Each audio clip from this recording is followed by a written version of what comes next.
Hey,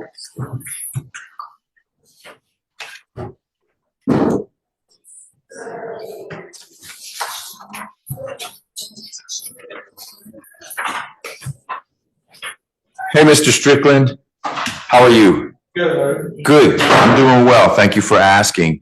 I'm Judge McBurney, and we may have seen each other on a screen once before. I'm not sure, but I have your case, and we had you brought from the Gwinnett jail to the Fulton jail so that you could meet with some doctors. But it turns out you already met with those doctors when you were at Gwinnett, and we didn't realize that. So I just wanted to explain why you've been moved around some. Ms. Wood, is it your sense that Mr. Strickland will go back to Gwinnett? Yes, sir. The case that he has in Gwinnett is further along than where we are. Okay. Yes. Got it. So, Mr. Strickland, you'll be going back to Gwinnett to work on that case. In the meantime, those doctors who talked with you are going to be preparing a report for your lawyer and for me. We're the only ones who'll see that. And that'll help us figure out what we're going to do, if anything, with the case that you have here.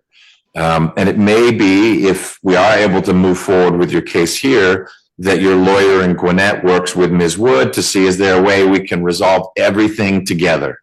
But what I wanted you to know is you're going to go back to Gwinnett. We didn't mean to waste your time. We just didn't know the doctors had talked to you in Gwinnett. We thought they needed to come here.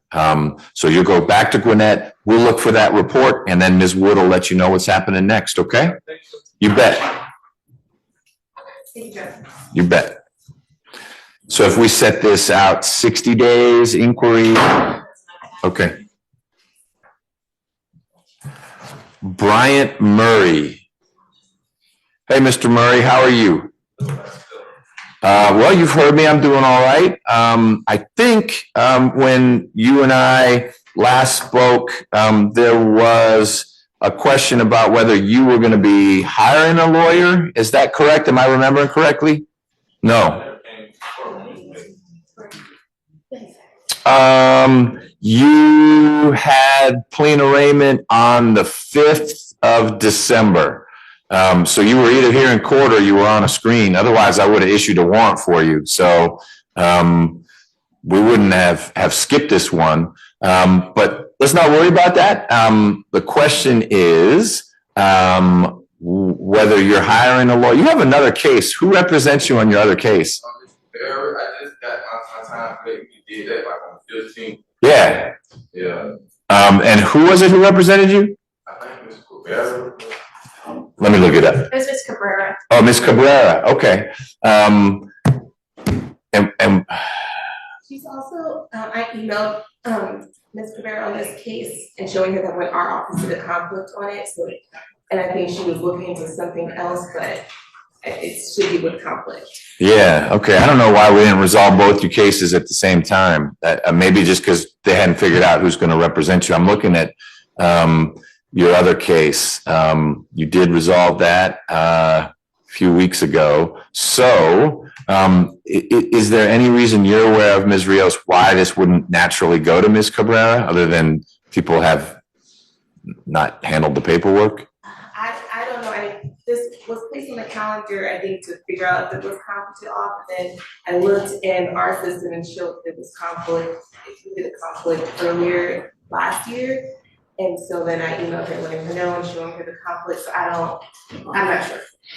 Okay, this came to us in October from non-complex, but you clearly conflicted off the case that Mr. Murray just resolved. So I'm going to assume Ms. Cabrera can handle this case, but Ms. Nelson can work with her.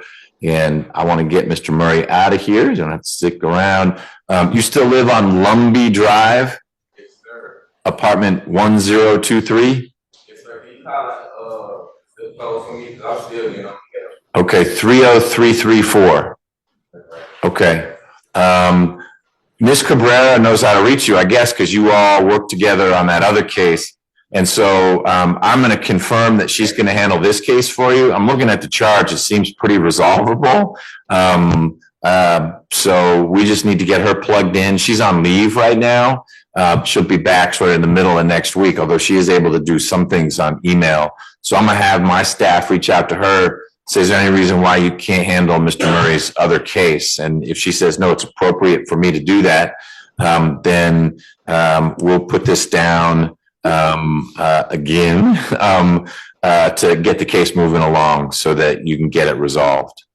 All right, but keep her contact information because that's probably who's going to be reaching out to you. Okay. How'd you know to be here today if you don't get mail? You remember I told you the last time I had came to the court, they told my last trial date, and they told me you got to court date tomorrow. Yeah. You remember that? I do. Yeah. Like, yeah, what a crazy coincidence that you walked in. Like, you don't have anything today, my friend, but tomorrow you better be in court.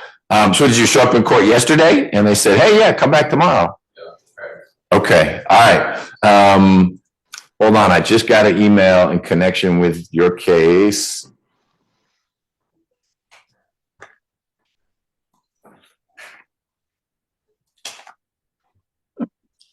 Okay, yeah, they are exploring why it's not with you already. Okay? All right, I appreciate you being here. You are free to go.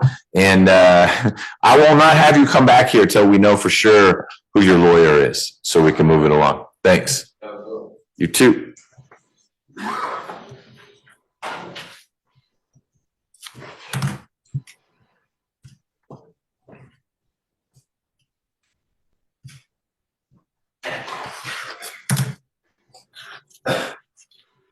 That's it for that calendar. Did Mr. Tank make it yet?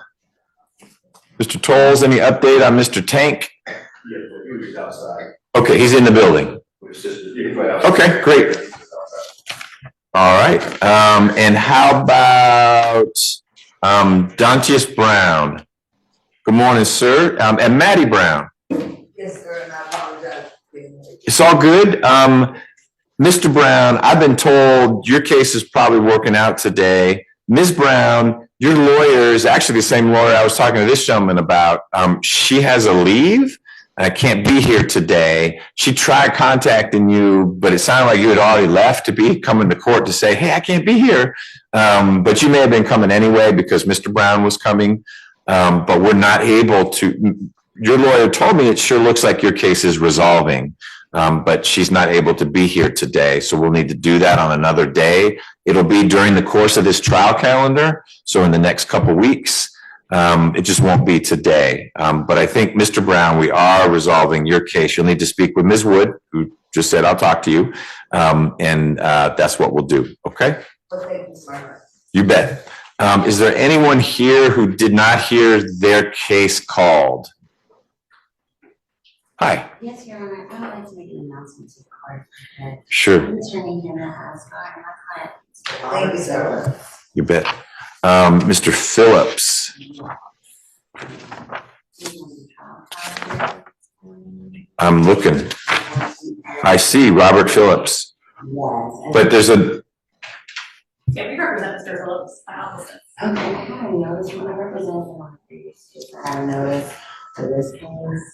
So, if I could chat. Yeah, you guys should talk because I've already heard, hey, his case is working out. Let me just speak with her. Sure, Mr. Phillips is a popular guy.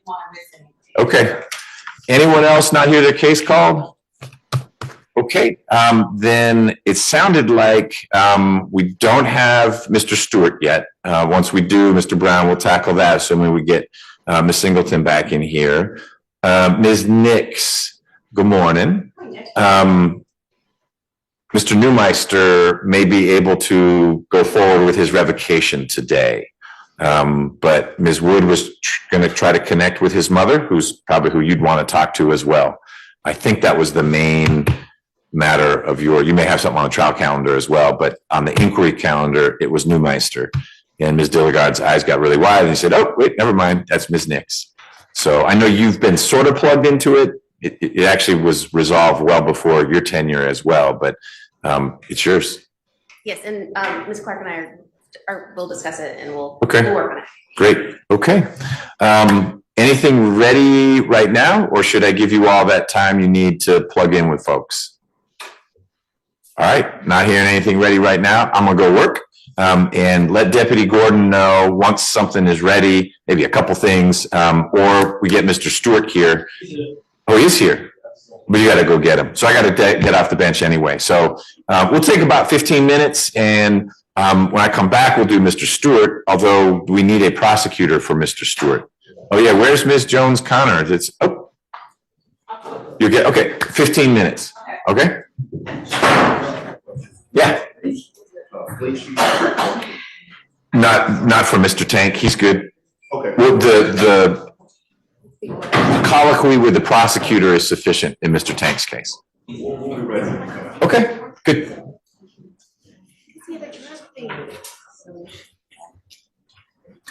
And Judge, may I be excused? Yes, I ma'am. will be available if Mr. Wright wants to take a plea, though. Okay, let us know. Thank you, All Judge. right.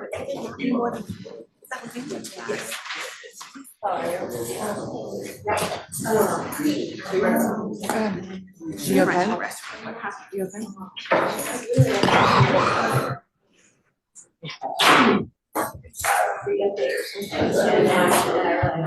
Yeah.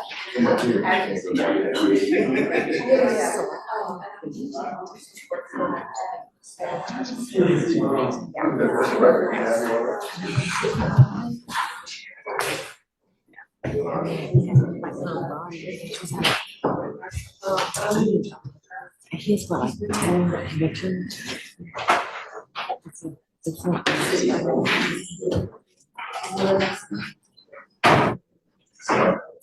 Did she agree to the fire? No. Okay, so she didn't agree. Kick it.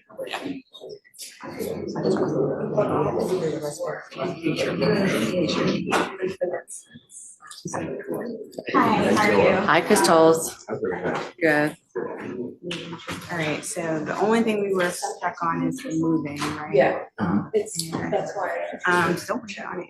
Awesome. But he told me we could still put it up and let judges decide on that one condition. I have been back to yesterday. I can try her. That was a quick 15 minutes.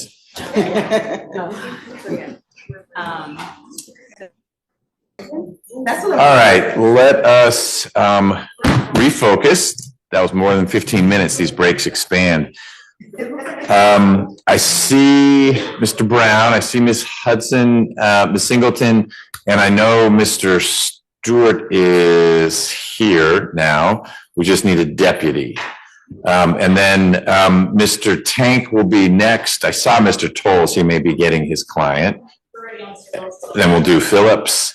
And Ms. Kim is here, so we'll talk about that. So we've got things to do. So let's. It's like 5 minutes talk. Okay, then we'll pivot. We'll probably do one of these other things first while you're doing that. That'd be fine. Perfectly appropriate. Just want to make sure you know she'll know. Pardon me? I want to say I arrived and I signed up for a plea on Elijah. Oh, great. Thank you. And it's ready, like signed up as in it's ready to go. Okay, good. So let me put a little mark. We can do Ndukwe, we can do Tank.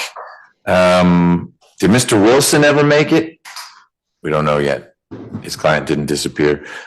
Ms. Kim, we're going to handle your situation and then we'll start with Tank. And then once Mr. Brown is ready, we will take up Stewart. Let me find your case, other calendar.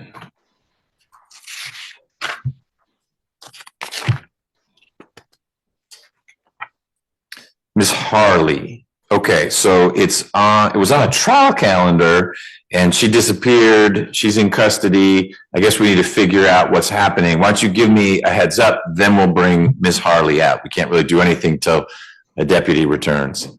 I think she's still downstairs. I just asked the deputy. Okay, well, I know they were bringing up Mr. Stewart. He told me they were bringing up Mr. Stewart and Ms. Harley. Right. So that may be why they're not quite at the door yet. But while we're waiting for the elevator to arrive, what is it you're hoping to do today with Ms. Harley's case? I've spoken to the state. I think they're still trying to make victim contact. I'm hoping you will hopefully allow me to address bond. Okay, that might be tricky with the no victim contact, but I guess we could have the conversation and I could give the state 48 hours to reach a victim or whatnot. Am I correctly remembering, remember is the wrong word because it's happened long ago, but basically the facts were we had a court date, I think it was a trial calendar, and Ms. Harley didn't show. And so there's really nothing's been happening since then except a year and a half passed. She got scooped up either on a bench warrant or for some other reason and is stuck in custody. That's correct. Are you aware of whether there's anything else keeping her in custody besides the bench warrant? No, I know she picked up a misdemeanor, and I think that's resolved already to some probation, so I think that's. Okay. That's why she got arrested. Got it. So picked up, arrested for some misdemeanor conduct, bench warrant has grabbed her and she's stuck with that. That's it. Okay. Remember. Got it. Well, we will take care of that. I don't know the order in which we'll do it, but why don't we start with Mr. Tank then while we're waiting for Mr. Brown to be able to see Mr. Stewart? Would you mind if your sister? Not at all. Just help me, I'm 79 years old. Sure. Mr. Tank, you should come on up here, take your time getting here, and your sister's gonna come with you. If it would help to have you sit rather than stand, our conversation may be about 10 minutes long. Can you stand up here or would you rather sit? Well, no, I like that. Okay, come on up and be by Mr. Tolles, please. Stand right here. No, come on. All the way. You're welcome to be, if it helps him, you can be right there. Thank you. Sure. Ms. Rivers, good morning. Are you ready to go? Good morning, Judge. Yes, I am ready. Excellent. This is position 2 on our trial calendar, State versus Marvin Tank, 22 SC 184534. Mr. Tank is represented by Mr. Tolles, who's here in court with him. Ms. Dilligard is handling this for the state. Mr. Tank, I'm Judge McBurney. I've seen you on the screen a bunch of times, but now it's in person. Mr. Tolles tells me that you're ready to enter a plea in your case. Is that correct? Yes. Okay. Ms. Dilligard is going to put you under oath in just a moment, and she's going to ask you a bunch of questions. Oh. I need you to answer those questions to the best of your ability. If at any point you're confused by something that's asked or you can't hear it or anything like that, will you let Mr. Tolles or me know that? Sure will. Great. And if you ever need to sit, let me know. For now, we're going to keep you standing right there, okay? All right, good. Sounds good. Ms. Dilligard, when you are ready. Mr. Tank, please raise your right hand. Right. You swear or affirm that any statement or testimony that you shall give in the matter currently before this court shall be the truth, the whole truth, and nothing but the truth? I do. You can lower your hand, and please state your true, correct, and legal name for the record. Marvin Joseph Tanks. Mr. Tanks, are you at this time taking or under the influence of any medicine, drugs, or alcohol? No. You're not taking any medicine? Yes, I'm taking medication. Okay. Tell me what you take medication for. High blood pressure and 1 p.m. high blood pressure, 1 p.m. for diabetes, and sleep medication. Okay. I have a triple thing. Did you take any sleep medication in the last couple hours? No, that was last night. Okay. So it helps you go to bed at night. Yeah, 9 o'clock, take it every time. Okay. Does the blood pressure medication or the diabetes medication, does that make you woozy or confused? No, I've been taking it since the late early 70s. Okay. When I came home for the wall, I got on my medication still. Okay. So you're understanding what we're talking about. Oh, yes, sir, I do. Thank you. Yeah. Well, can I ask interject one Please. question, sir? Do you take any medications for any type of mental health or? Yeah, I'm a triple thing. Okay. I take for What do you take that? What is that? post-traumatic stress. I have post-traumatic stress disorder.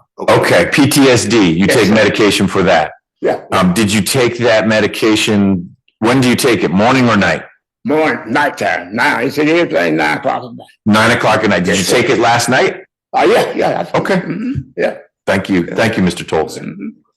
Mr. Tanks, how old are you? 78. 79, I'm sorry. And how far have you gone in school? Hospital education. I also went to military school when I was in the military. Being out there seeing stuff. Do you understand that you've been charged with the following offenses? 1 count of aggravated assault and 1 count of possession of a firearm during the commission of a felony. Yeah, I have the firearm in the car. So I want to make sure we answer your question, but the question that you have in front of you is, do you understand what you're charged with in this case? And Yeah.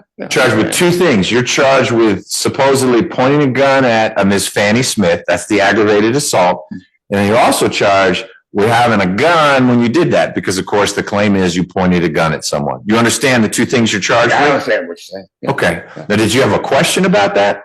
No. Okay. We'll keep going. That's what happened. Okay. I ain't got to be yourself and bye bye. Yeah. All right. Well, we'll get to that in a minute. Let Ms. Dilligard keep going. We did that best. We always have kept weapons, our weapons around. Okay. We'll talk about weapons at the end. Yes, sir. Okay. Always have. Answer her question. Okay. Do you understand that you have the right to plead either guilty or not guilty to those charges we just stated? Yes. I'm here. Do you understand that if you plead not guilty or remain silent and refuse to enter a plea at all, then the state is required to prove those charges against you at a jury trial? No, I want no jury trial. But do you understand that if you wanted to plead not guilty, we would have to prove these charges at a jury trial? I understand. I understand. Have you had an opportunity to review the waivers of rights form with your attorney? We did not do one. No, I told Mr. Tolles they didn't need to do that because you'd be covering it. Have you had enough time to speak with your lawyer about all of the charges that are in this indictment? Yes, I have. Yes. Would you like more time to discuss the case with your lawyer? I agree with what he got, what he got said today. I'm going along with that. I agree with all of that. Sounds look pretty good, but I like it. Are you satisfied with your lawyer's services? Yes, I am. Counsel, do you waive formal reading of the indictment for purposes Yes, we of do. the plea? Do you waive any and all defects in the indictment for purposes of the plea? Yes, we do. Mr. Tanks, do you remember being arrested on these charges? Well, yes, I do. Yes. Has your attorney advised you of the minimum and maximum sentence for each charge which you are pleading guilty to today? So you're charged with aggravated assault. The minimum and maximum on that is 1 to 20 years. However, we've agreed to reduce the aggravated assault to disorderly conduct, which is a maximum of 12 months. And then we also agreed for the possession of a firearm normally is 5 years consecutive is the maximum. We've agreed to reduce that to pointing a pistol under OCGA 16-11-102. The maximum on that is 12 months. Do you understand that? Yes, I understand what you're saying. Do you understand that today you are entering a negotiated plea of guilty, which means that the state will recommend the following sentence to the court? To judge on count 1, we agreed to reduce it to disorderly conduct under OCGA 16-11-39 for 12 months probation. On count 2, reduce the pointing a pistol under OCGA 16-11-102 for 12 months probation consecutive to count 1 for a total of 24 months probation. Okay. The conditions we've agreed on all, but there's one that's kind of looming that we're going to leave in the discretion of the court. Okay. So no contact with the victim, to continue with his VA treatment plan, and to take all prescribed medicines determined by that plan. Also, any additional treatment required by probation. No drugs or alcohol unless prescribed, and no firearms or replica of firearms. The one condition that is kind of in the loom, which was one of his bond conditions, was to move from this incident location. The victim still lives there as well. Oh, okay. And so that would be the request of the state. However, we do understand that Mr. Tank's age and ability to move is stipend, so we'll leave that condition up to the court. Okay. It would make no contact pretty complicated if they live in the same place. Yes, Judge. My understanding is that it's speaking with defense counsel. It's a large apartment complex. They live on opposite ends. Oh, so same place doesn't mean it's a 3-bedroom house and Miss Smith is in 1 bedroom and Mr. Tank is in another. He's in unit G17, I'm making this up, and she's in A9, but it's the same apartment complex. Okay, we'll talk about that more. Do you understand that to be the recommendation that myself and your attorney discussed? Yes. Okay. Do you understand that the court is not required to accept the state's recommended sentence? Yes. Do you understand that the court has the right to sentence you to the maximum possible sentence on each charge? You have to say yes or no. Yes. Do you understand that if there are multiple charges to which you're pleading guilty today, that the court also has the right to run those sentences consecutively? Yes. Do you understand that if the court decides to order a sentence that differs from what you were expecting, that you have the right to withdraw that plea? Yes. Do you understand that if you're currently on probation or parole, your probation and parole may be revoked based on your entering of a guilty plea today? Yes. Do you understand that if you're placed on probation of any kind, you cannot violate any criminal laws of any governmental unit? Understand. Do you understand that if you're on probation, you must follow all of the special conditions of your probation? Yes. Do you understand that if you fail to follow all the special conditions of your probation, then you'll be subject to revocation and of that probation for the balance of your sentence? Yes. Do you understand that you are not allowed to possess or use a firearm while on probation? Yes. Are you a United States citizen? Yes, I am.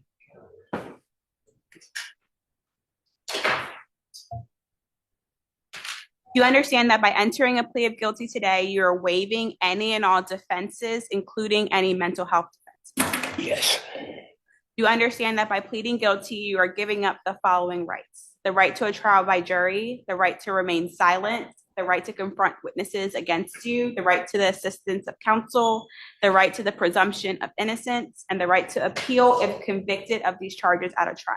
Yes. Is it your decision to waive these rights, which means not to use them, and enter a guilty plea today? Yes. Has anyone forced, threatened, or promised you anything to get you to enter a guilty plea? No. Is it your decision to enter a guilty plea because you are in fact guilty? Yes.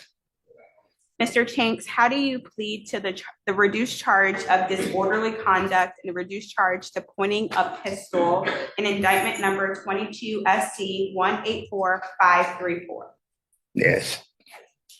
The question is whether you're pleading guilty or not guilty. If you plead guilty, we move forward. If you plead not guilty, guilty. Okay. Yes, sir. Is this guilty plea freely and voluntarily given with full knowledge of the charges against you? Yes. You understand that you only have a limited right to appeal this guilty plea conviction? Yes. You understand that if you wish to challenge the voluntariness of your guilty plea, you must do so by filing a habeas corpus petition? Yes. Do you understand that for a misdemeanor charge, you only have 12 months from today to file a habeas corpus petition? Yes. Judge, if this case were to proceed to trial, the evidence would show that on August 5th, 2022, Atlanta Police Department responded to a dispute call at Oglethorpe Place Apartments. The victim is Fanny Smith, stated that she was walking her dog and disposing of his poop in a receptacle near the defendant's vehicle. According to Ms. Smith, the defendant rolled down his window and asked why she was so close to his car. He then reached over and grabbed his firearm and pointed it towards her. Ms. Smith denied having any previous issues with the defendant, and all of this occurred in Fulton County, Georgia. State has been in contact with the victim. Victim's wishes is primarily for the defendant to receive the treatment and help that is needed. And that is all from this. Okay, appreciate that. Thank you. Good morning, Ms. Jackson. How are you doing? Good morning, Your Honor. I'm well. How are you? I'm all right. Do you have any criminal history information on Mr. Tank? Yes, sir. He has 9 cycles. The last arrest was July the 14th, 2023, in Fulton County for a failure to appear. The underlying charge was not listed. He did receive first offender treatment in 2018 for aggravated assault and possession of a firearm during commission of a felony. That case was sealed February the 14th, 2023. He does have 1 misdemeanor conviction that was in 2008 for disorderly conduct. Nothing in addition, Your Honor. Thank you, ma'am. So, Mr. Tolles, share with me what you want to, and if you have information about it, let me know a little bit about this first offender. Charge-wise, it sounds awfully similar to what this is, and I just want to make sure we're going to keep that apartment complex calm and that Mr. Tank doesn't have a proclivity of getting frustrated about something that maybe he misapprehends, and then all of a sudden there's a gun brandished. Understood, Judge. The issue, Judge, was that he possessed a gun. And in his mental health condition, that should have never been, that was probably like mistake number 1, because I don't think it was probably 1 through 10, right? Yeah, because he's PTSD, he's being seen by a doctor, his age, and he's getting up there in age. And so he should have never even had a gun. And so both cases, I think, were probably like similar, like where because of his PTSD, it was triggered by the young lady being behind him. It wasn't anything that was targeted at her. They never had any issues or any problems. It was just that paranoia of just having someone behind him and behind his car and so close, because that was the question that was posed, like, why are you so close to my car? It was more of a paranoia thing. And so that's when the gun was produced. He never meant the victim any harm. And in the time that after he's gotten arrested, or anytime that he's been on bond, he's never done anything to her. I remember at a hearing, she had mentioned coming in contact with him one time.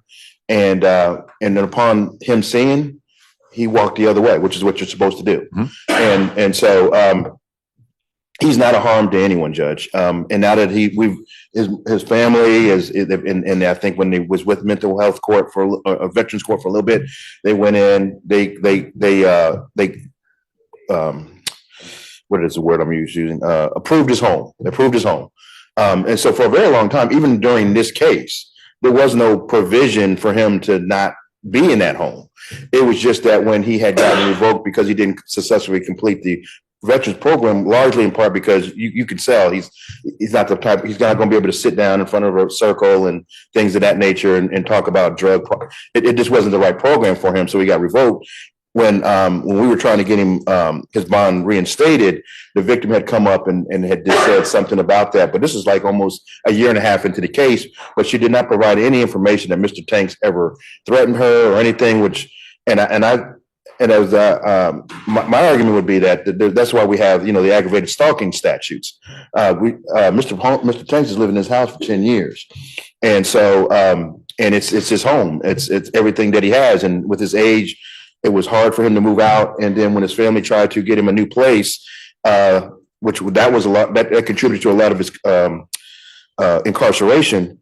Nobody would do it because he had all these, he had all these pending charges, the assault, things of that nature, and he also gets assistance with the federal government to get reduced housing. So it was a hardship, and I think it was an unnecessary hardship because he's not in any way harmed. I don't even know if he saw her again, would he even know who she was?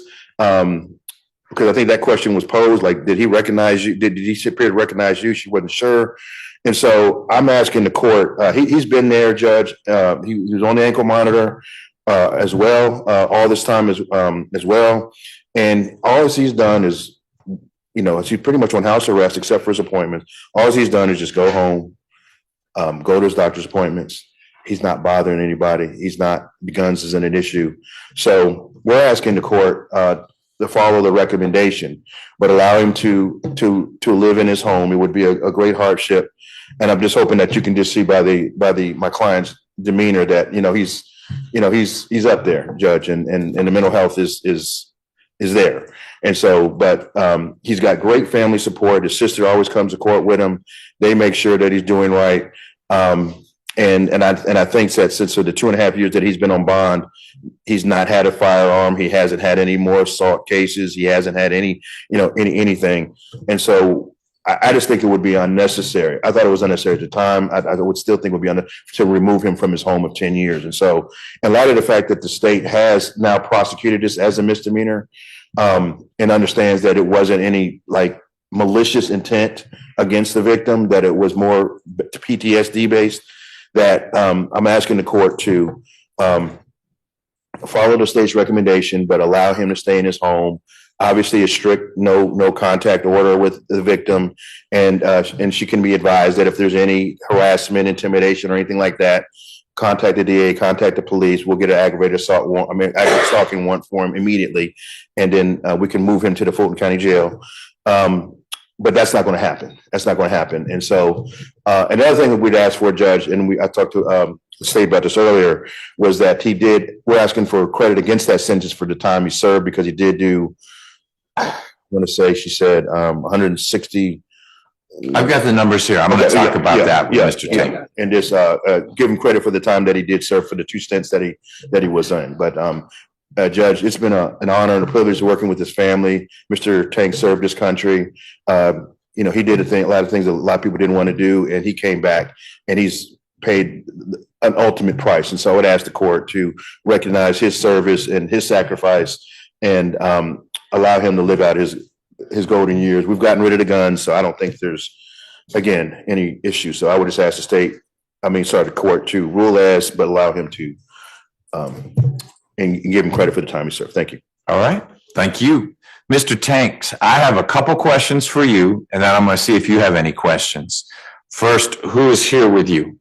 This is my baby sister, Bunny Tanks Hewitt. Last name is Hood? Huittge, Hewitt. Hewitt. H-E-W-I-T-T. All right, Ms. Hewitt, thank you for being here. You don't live with your brother, but you're here to help support him. Is that correct? Yes, we've done this constantly and consistently throughout this entire process. Does anyone live with your brother in his apartment? No. Okay. Mr. Tanks. I'm 7 minutes away from him. You're close. That's good. Mr. Tanks, do you get disability or Social Security? How do you get food on the table in your apartment?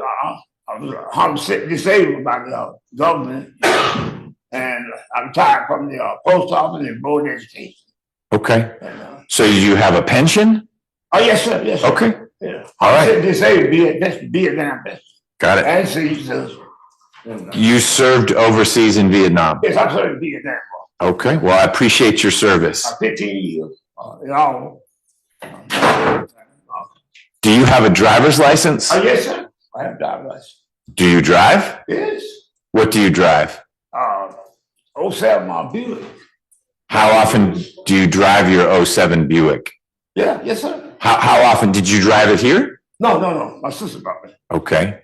Why would you be driving? What do you need to drive for?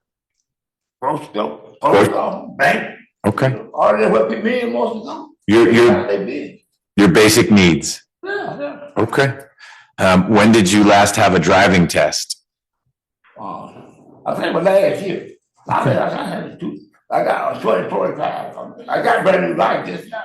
Okay. Brand new license. Are you wearing an ankle monitor? Oh, yes, sir.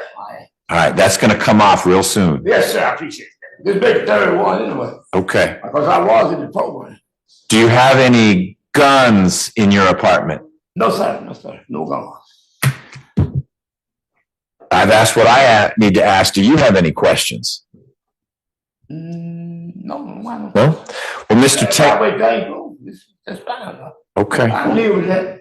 Mr. Tank, I find that there is a factual basis for your plea, meaning, based on what I've heard from both the prosecutor and from your lawyer, it sounds like you got a little upset with this lady and did something you should not have done. I also find that your plea is what we call knowing, meaning you've understood what we talked about, and voluntary, meaning no one's forcing you to enter this plea, but you're ready to be done with this. Yes, sir. Okay. Then I'm going to accept your plea. Mr. Tolles, is it all right if someone from my office signs the indictment indicating the guilty plea to 2 misdemeanors? Yeah. Signs for you. Yeah, we have no objection to that. All right, Ms. Dilligard, can we sign for you? Yes, Judge. And Mr. Tanks, is it okay if we put your signature on the document indicating that you pled guilty to the 2 misdemeanors? That's fine. We'll do that. I'm going to sentence you as follows, Mr. Tank. You spent 6 months in jail when you were first arrested on this. You were arrested on or about the time it happened, and you didn't get out for 6 months. So I'm going to give you credit for those 6 months. I'm going to sentence you on count 1, which has been reduced to disorderly conduct, to 12 months to serve 6 months with the balance on probation. Count 2, which has been reduced to pointing a pistol, I'm going to sentence you to 12 months probation.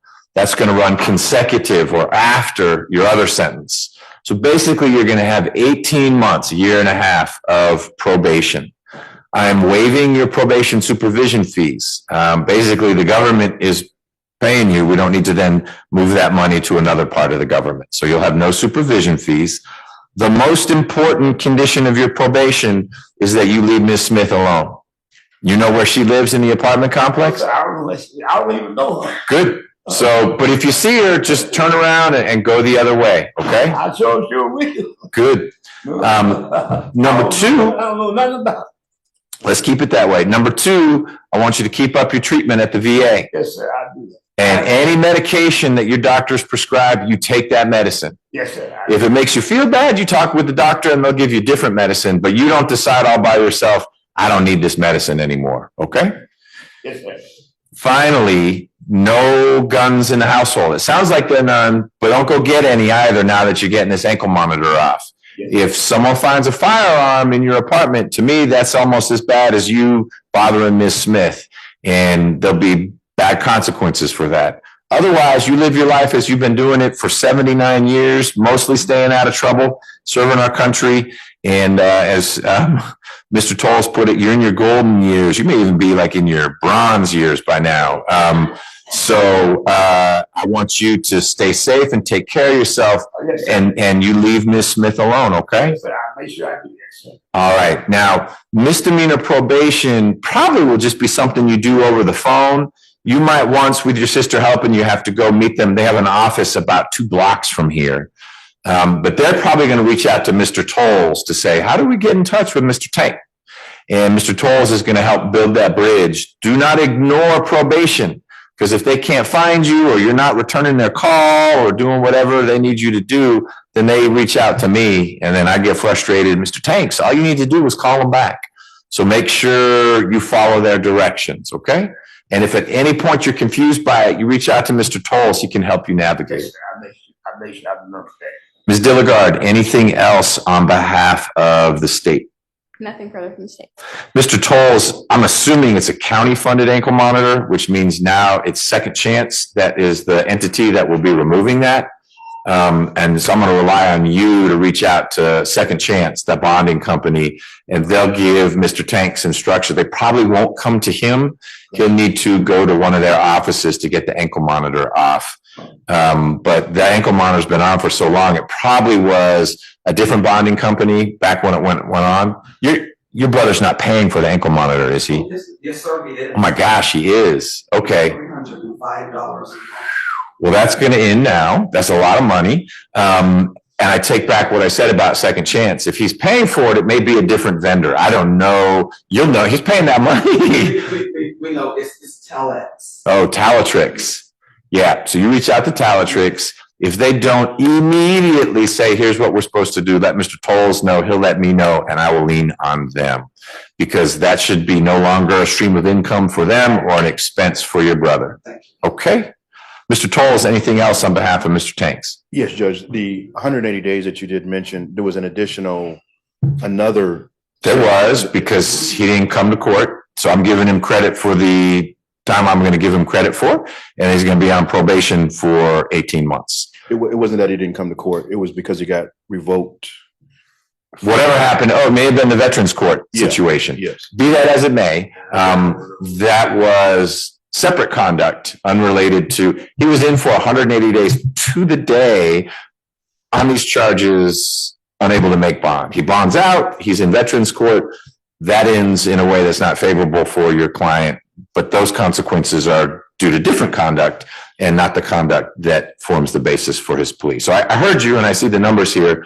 I'm giving him credit, getting rid of 6 months of that probation for the dates in custody that are directly related to what happened with Ms. Smith. And then that just gives us an 18-month buffer to make sure you are doing what you need to do and Ms. Smith is able to do what she needs to do. You're not paying supervision fees. And really, other than maybe having to call probation once a month, this is going to be pretty low impact. No ankle monitor, nothing. Okay? Thank you. Mr. Tolles, anything else? No. Well, there was. What is the piece of paper he's going to need to show? The ankle monitor? There'll be a final disposition that I will sign probably today. Today's a little zany. I might file it tomorrow. Ms. Nelson can get you, if you can't get it through Odyssey, Ms. Nelson can email you a PDF of it. But my guess is Trix will say, where's the final disposition? So it may be a day or two, but I'd call them today saying, hey, my brother just pled guilty. What do we need to do? And they'll say, where's the final disposition? I'll get that to Mr. Tolles. Mr. Tolles can get it. I don't know how he'll get it. And then they'll just need to see that. Come through Odyssey. Yeah, it'll definitely come through Odyssey. And if you're able to get that, then you just get that to Mr. Tanks or his sister, and Trix should do what they need to do. All right? All right. Thank you, everyone. Thank you. Good luck, Mr. Tanks. All right. Your Honor, that's my only case, my big excuse. Yes, sir. Thank you. Good seeing you. Good seeing you too. Mr. Brown, you were able to speak with Mr. Stewart. I was, Okay, and we have Ms. Hudson. Great, Ms. Singleton. And we have a prosecutor. Excellent. Let's bring Mr. Stewart out. After that, we'll do Mr. Phillips and then Mr. Ndukwe. And I think you're Mr. Wilson? Yes, sorry, I think you were told I was stuck down the magistrate court for a little bit. Sure, yeah. Here from Mr. Gray. Yeah. I need to talk to somebody from probation real quick before we can tell you exactly what. Those are the probation people right there. If you can talk to them in hushed tones, or they'll go into the jury room with you or out there, that's fine. I'm going to deal with Mr. Stewart, and then we'll figure out what we're doing with your client. Sure.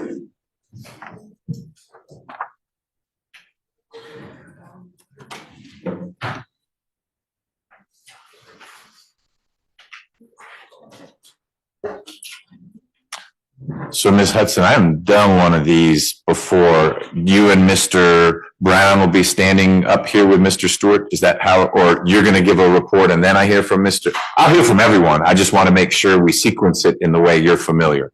Usually I would report, Mr. Stewart can stand here. Great. Hey, Mr. Stewart, if you'll come stand next to Ms. Singleton, please. And we got Mr. Brown on your other side. So let me get us on the record. This is 23 SC 190. Right now, please step out forward. We can stay up. Yes. Step on out. This is my friend. Yep, you can, you're connected to this? Yes. Okay. She is the guardian. That's fine. Just make sure the cell phone's off. We'll get her right back in. 23 SC 190987. It's State versus Demarion Stewart. Mr. Stewart is here with his trial attorney, Mr. Brown, along with Ms. Singleton, who is with the Department of Juvenile Justice. And we are having a hearing in connection with OCGA 49-4A-9E. And that's a lot of letters and numbers, Mr. Stewart. But what that means is you have turned 17 or about to turn 17. About to.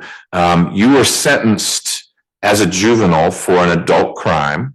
And a juvenile, someone under 17, who is sentenced to a felony, and in this case, a pretty serious one, when he is about to reach 17, we have to have a hearing where I decide, as the judge who handles your case, whether we keep your sentence in place, whether something else happens. I've received a report from the Department of Juvenile Justice about how you've been doing at the YDC. But I want to make clear on the record before we dive into that, the full context. You pled guilty to voluntary manslaughter in connection with the murder charges of Mr. Homer. And you, through your attorney, agreed to a sentence of 25 years to serve 20. It's more years than you've been alive, balance probated in lieu of going to trial, where if you went to trial, you face the possibility of a life or life without parole sentence. And you were there when I heard the factual basis from the state about how many times Mr. Homer was shot. You have a co-defendant who also pled guilty. But based on negotiations between your lawyer, Mr. Brown, and the prosecutor, and the information I heard at your sentencing hearing, I concluded that a sentence of 20 years to serve, followed by 5 years on probation, was a reasonable sentence, despite your young age, given the seriousness of what happened and really the lack of a defense to what happened to Mr. Homer. All that being said, we still need to have this conversation because by law, I'm required to consider, now that you're about to turn 17, is it appropriate for you to continue to serve your sentence, and you'll get credit for all the time you served, but you'd shift over to the Georgia Department of Corrections because at 17, you're deemed an adult. You may not feel like you're at adulthood yet, but that's where you'd go to serve the remainder of your sentence until you were paroled out because you're parole eligible or the 20 years were up. But I have a couple other options that I am authorized to consider. And that means I need to hear from Ms. Singleton first, and then from Mr. Brown, and then finally I'll hear from Ms. Jones-Connor, who is a prosecutor. I don't know, you've met her before, but she's familiar with the facts and circumstances of your case. And so I'm going to hear from all these people, and then I may need to take it under advisement and enter an order. I may tell you right here and now, here's what I'm going to do. But I want to make sure you understand. I just said a whole lot, but I want to make sure you understand the purpose of the hearing. Yes, sir. Okay. Have you had a chance to talk with Mr. Brown a little bit about the purpose of the hearing? Yes, sir. Okay. You have any questions for me yet? No, sir. All right. Ms. Singleton, if you would, please. And, Your Honor, I actually work for, Fulton County pretrial. Okay. Okay. Associated with DJJ. Yes. All right. Your Honor has laid out everything, as to the purpose of why we're here, as well as the previous sentence.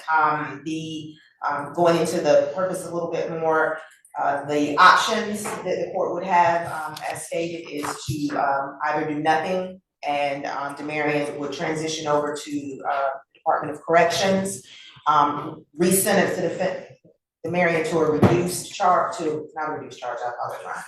Re-sentence DeMarion and change the sentence, the amount of time that he is to serve. Your Honor does have that option, or to re-sentence DeMarion and release him onto probation.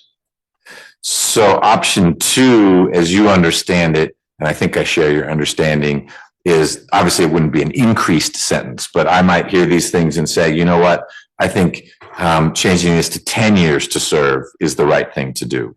That's correct, Your Honor. And since the hearing is going to be based on his behavior in the facility, what I have seen is some years taken off of sentences in some sentences. Okay.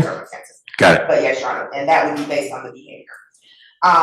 Your Honor has received a letter from the Department of Juvenile Justice, and I've also provided one to the Defense Counsel and to the DA. Just going through the letter, it shows that the defendant is in general studies at DJJ. He does attend school regularly. The grades listed on here, literature 82, biology 91, geometry 78, team sports 90, and personal financial literacy 71. While DeMarion has been in custody, I have received report cards at the end of each quarter for him. These grades are the standard grades for him. He typically, the 71 is actually a surprise because he's usually an AB student during the time that he has been in custody. That has been continuous. The education department speaks highly of him as far as his behavior. He's always in school, always polite and respectful. He's also participated with programs in the standard programs in the facility that they allow, as well as he was working on assessment needs for disruptive behaviors or personality and peer relations. They also work with him on life skills, how to deal with anger, things of that nature. He is always compliant. He is not on the mental health caseload. However, Mr. Perry, the social worker, did send a statement to me that he wanted the court to know that DeMarion is always polite and respectful, always follows direction. And just putting that in context, Your Honor has heard from me before, speaking about the situation at Metro, which is totally out of control. I was there yesterday watching 3 hours of video from a riot that they had last Wednesday, where they had to call the Department of Corrections for help. Took them 4 hours to get the facility back. I have been out there monthly for the last year watching these same types of videos. They had a significant riot last summer that involved staff and youth being taken to the hospital. And so I'm called in because oftentimes it is the SB 440 units, they're housed on the same units, that are the main parties in these situations, and they want me to let the court know who the individuals are and exactly what they're doing, which is why I'm watching video. Demarion is not and has never been seen in any of these videos that I have seen. He's typically either walking to his room to shut the door or just standing back. So they did, multiple staff members wanted the court to know that he does not participate in anything that they have shown me. Pastor, and I do have a statement on it, I did kind of preface it. The chaplain at the facility, volunteer chaplain, was intending on being here today, Reverend Dr. John Richardson. I've known him for many years at the facility. He said that he has been there for 8 years. He is the chaplain there as well as at Burris, which is the facility the 17-year-olds go to. And he wanted the court. Are they at Burris until 18? Until they're 18. So it's almost like a transitional facility, but boy, once it's 18, you're in with everyone else. Correct, Your Honor. And I went to visit Burris about 1.5 years ago because I wanted to see. Sure. I keep hearing and I wanted to see what the facility was like. So I went down there and the warden was kind enough to walk me through the facility, let me visit all of the Fulton Senate youth and talk to multiple other inmates there and the services. How did it compare to Metro YDC? Calmer. Okay. It was calmer. It's considered a transitional facility. They are a specialized program. They do have adults there. However, they are 17-year-olds are all housed together. They have no contact with the adults, even though I was able to walk through and see the adults as well. They have multiple programs there, high school program, a GED program, mental health. I spoke to the coordinators from each program. They do have issues, but it's much quieter and calmer. And then some of their staff recently came to Metro to try to figure out some of the behaviors that they see when the kids transition from Metro specifically. Metro Youth Detention Center is considered to be, Regional Youth Detention Center is considered to be the most uncontrolled youth facility in the state, is what I've been told. Have not being a employee from DJJ, but having them tell me. You're with pretrial services. So what they typically do is they're starting to send the kids all over the state. When they can't control them, they're just moving them out of there. They have a lot of gang issues at Metro. So Burris had been starting to have some more problems than they've had in the past. And so they came up and walked through Metro to try to, on a day when there was major activity. And so they got us to see. And so it helped them to better understand. Okay. But it is calmer. But Pastor Chaplain, Your Honor, did want the court to know, he thought that it was a situation in Superior Court where he would show up at 9 o'clock, we'd have the hearing, and so he had planned other things. Sure. So he was not able to be nice stay. if it worked that way. But he wanted Demarion to know that he was here to support him, that his statement is that Demarion is a good kid with a great heart. He has a strong sense of right and wrong. He does not shift blame for any actions of his own. If anyone deserved mercy, it would be Demarion. He would love to mentor him if he is allowed to go into the community. He said that he had really hoped to be here as moral support for him because he has helped Demarion bear this burden for almost 500 days that he has been in custody, and that there's no one more deserving than Demarion.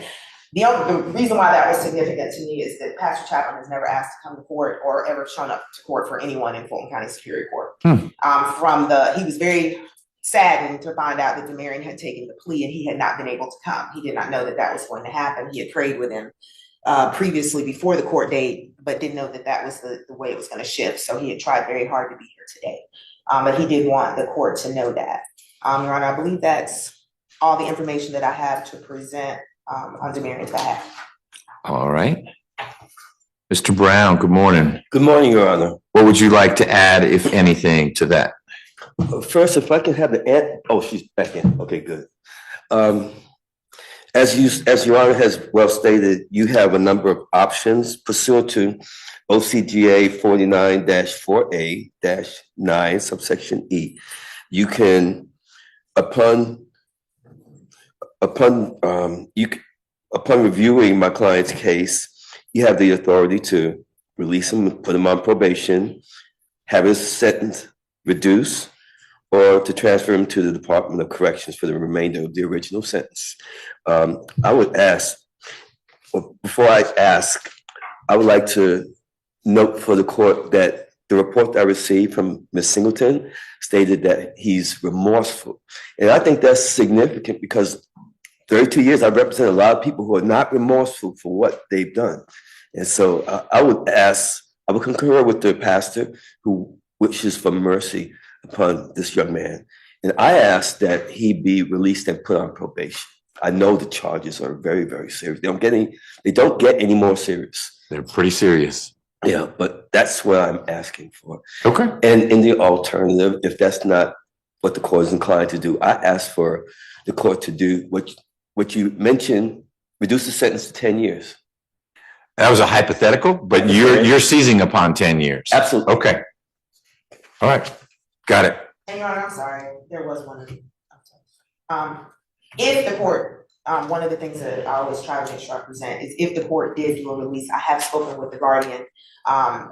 Ms. Stewart is here. The defendant worked with her previously. She owns a furniture store. He would work there. He would enroll in a GD program at the Promise Center that I would refer him to, as well as the Chris 180 mental health, which is at the Promise Center. I would refer her to all of those things, just so that the court knows that there is a loose plan, but it can be made into fruition. Got it. And Okay. Your Honor, if you don't mind, could Ms. Stewart, his aunt, come and just confirm what Ms. Singleton has stated? She's right there. Hi, good morning. So yes, Demarion, like I have been working with him before all this incident happened. We had a game plan, he had a whole vision, everything that he was gonna do from the time he was 15 all the way through graduation.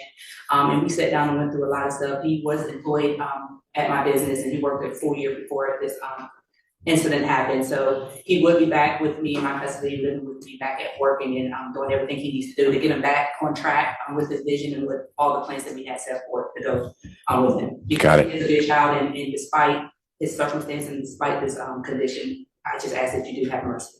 Okay. Thank you. And thank you for being here on his behalf. Ms. Jones-Connor. Yes, Your Honor. And am I okay to remain at the table? You are. That's great. As long as, is that microphone showing a happy green light? It is not as showing no light at all. Oh, tap it with your hand. Okay, it's not red, so I believe it's on. Yes. Okay. But tap the microphone with your hand. It's on. Okay. Great. You can stay right there. All right. Thank you, Your Honor. The state comes before the court and we thank Ms. Singleton for her report. We did have a chance to review it. However, all it does is highlight the fact that in the joint resolution that was presented to the court, I believe a little shy of 2 months ago, that we came to the right conclusion. That was to a reduced charge for murder, which carried a minimum of a life sentence and a maximum of a life without the possibility of parole sentence if he were convicted at a trial of his case. We went down to voluntary manslaughter, which is also a parolable charge. So that agreed upon time of 20 years in custody also carries the possibility of parole long before he would have been able to see it at the minimum if convicted on murder. The fact that he is doing well by all reports is comfort we can take in knowing that all parties with a sound mind after long deliberations and communications came to the right conclusion in presenting a chance that at an appropriate time, weighing all factors, including the circumstances and the fact that we do have the death of Mr. Homer, came to the right conclusion. And so we would still argue that it was an appropriate sentence, that all parties agreed to that sentence just a month and some change ago. And we would ask that that sentence hold. Nothing further. Is it your, two questions for Yes, you. Your One, do you have any input other than they agree with me from Mr. Homer's family? Your Honor, they, as you know, they were not on board fully even with the reduced sentence. So A fair statement. know that they absolutely agree that the sentence should stand and there should be no modification. Okay. Second question. What is your understanding of the output of this proceeding? Do I enter an order, or it's sort of like a pocket veto? If I do nothing, then the status quo is maintained, or there ought to be something in the docket that says, I had a hearing pursuant to 49-4A-9, and as a result of the hearing, I am ruling X. And so that is my understanding, Your Honor. I know I will defer to Ms. Singleton, who I know has done a few more than I have at this point. But I know that I have looked at a case before and not seen that order. So I would prefer, even if the sentence will remain, that is entered into in this case. Okay. Ms. Singleton, is there a best practice that you prefer, or it's by the wrong, because it's not your, but that you've seen judges do? What I've seen, Your Honor, is no order entered. Okay. We just had a hearing. My thought process on it would be to streamline everything. An order would be a good idea. Okay, me too. I'm sort of surprised that you haven't seen that more frequently. All right, Mr. Stewart, I didn't mean to exclude you from the conversation. Ms. Singleton spoke highly on your behalf based on what she has seen and heard. It sounds like the pastor would have said good things. Obviously, your aunt has lots of good things to say about you. And Mr. Brown, who got to know you as your lawyer, is there anything you want to add to what I've been hearing? No, sir. Okay. So, Mr. Stewart, I'm going to take this under advisement. I want to manage your expectations. I'm not sure what I'm going to do, but one thing I am not going to do is release you now. That won't be the outcome. There's three choices I have. One is to say, we're done. You can go. It wasn't just go free. It's Chris 180. It's at promise. It's working with your aunt, etc. That's not what's going to happen. I'm going to consider, based on all this information I've received about how seriously you have taken rehabilitation, education, doing something different in your life than this situation. And we call it an incident or a situation. Someone was murdered and life was taken. This is the most serious thing someone could have done, which is why that first option is not on the table for me. If what you had done was stolen a car, that's a bad choice, but people can rebound from that. And I hope you rebound from this. But you know what? Mr. Homer cannot rebound from this. He could get his car back or get a different car if that's all that happened. But he's dead. And so his family has a forever loss, and he is no longer with us. And so there will always be serious repercussions for something like that.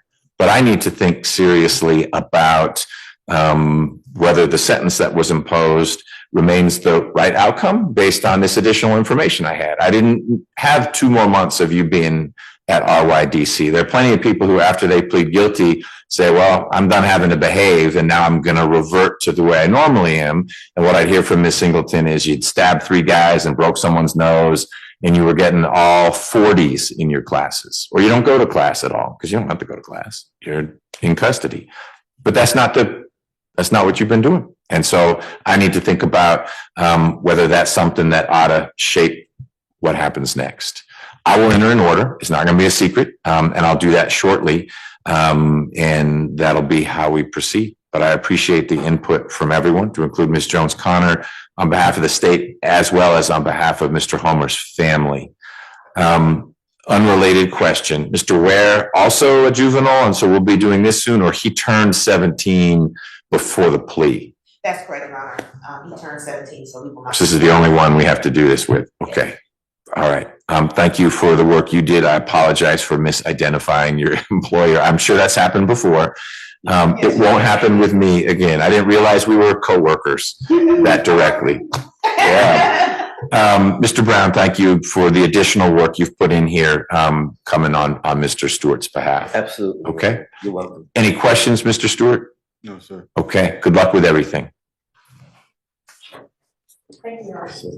Thank you all.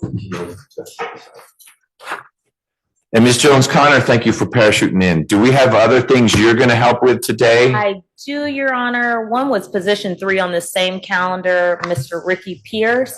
Yes. Knew there was some issues with representation. Yeah, we're not gonna, that's gonna be an after lunch thing. Okay. And frankly, any ADA, any bar card will do, but it's a Feretta hearing that he wants to have. Okay. And so you're welcome to be here for the spectator value of that. But you could always just patch in because, that's all.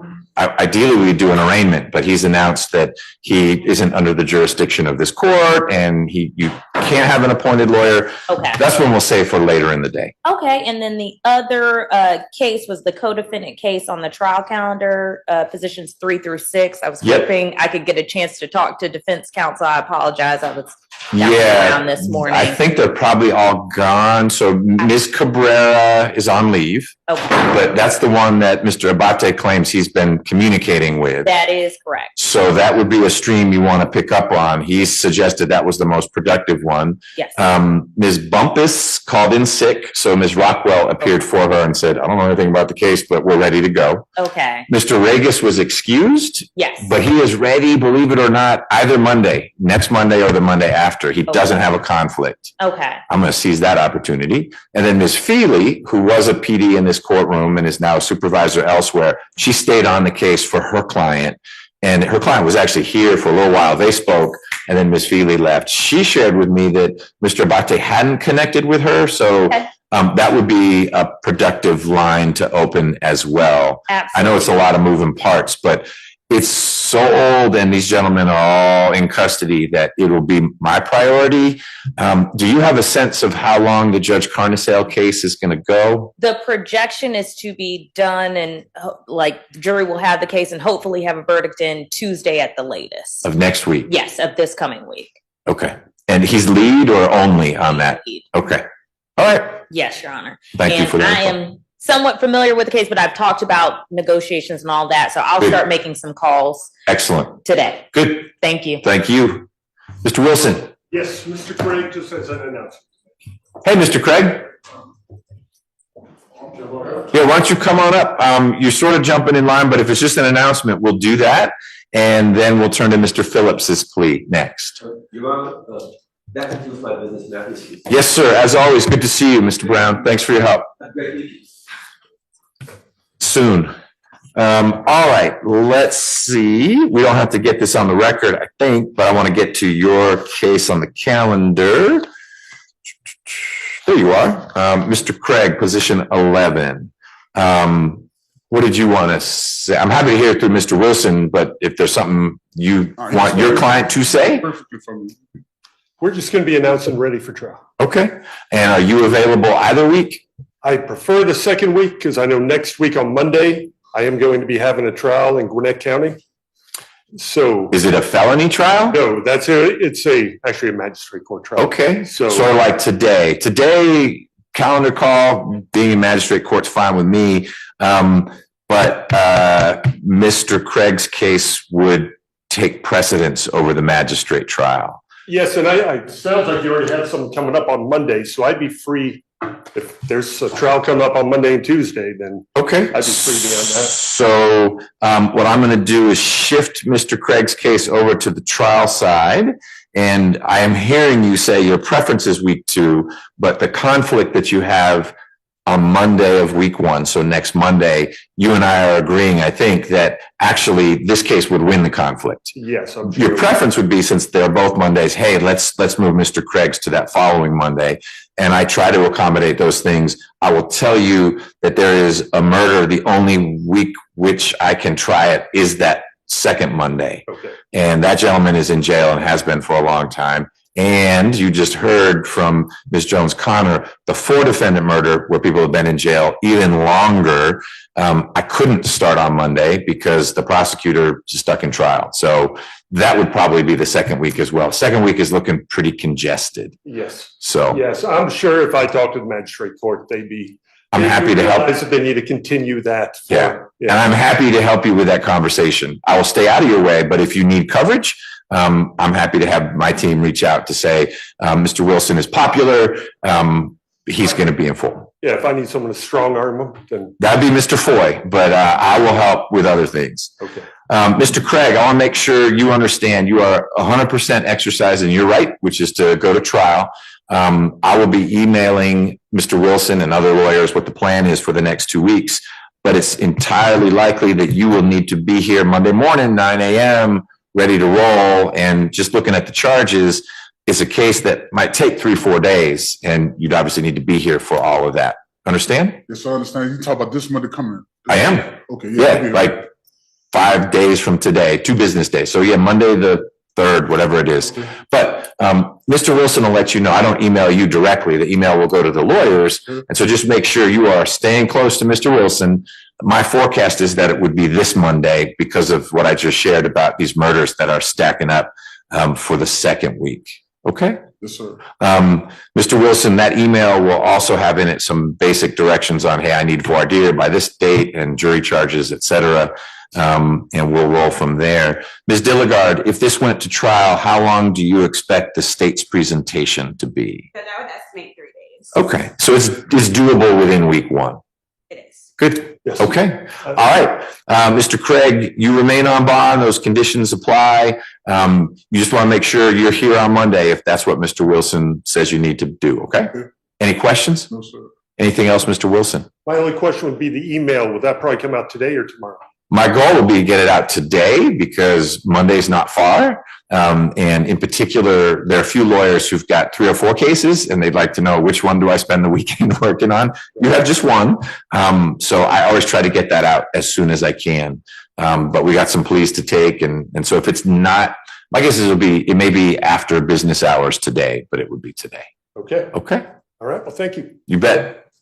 Can we be? And don't panic. It will actually come from me. I'll copy my litigation manager, but it'll come from me. So don't disregard. Like, I don't know McBurney. You do. It'll come from my email address. Okay. Okay. You guys are free to go. Okay. Thanks. All right. Let's get Mr. Phillips up here before someone else.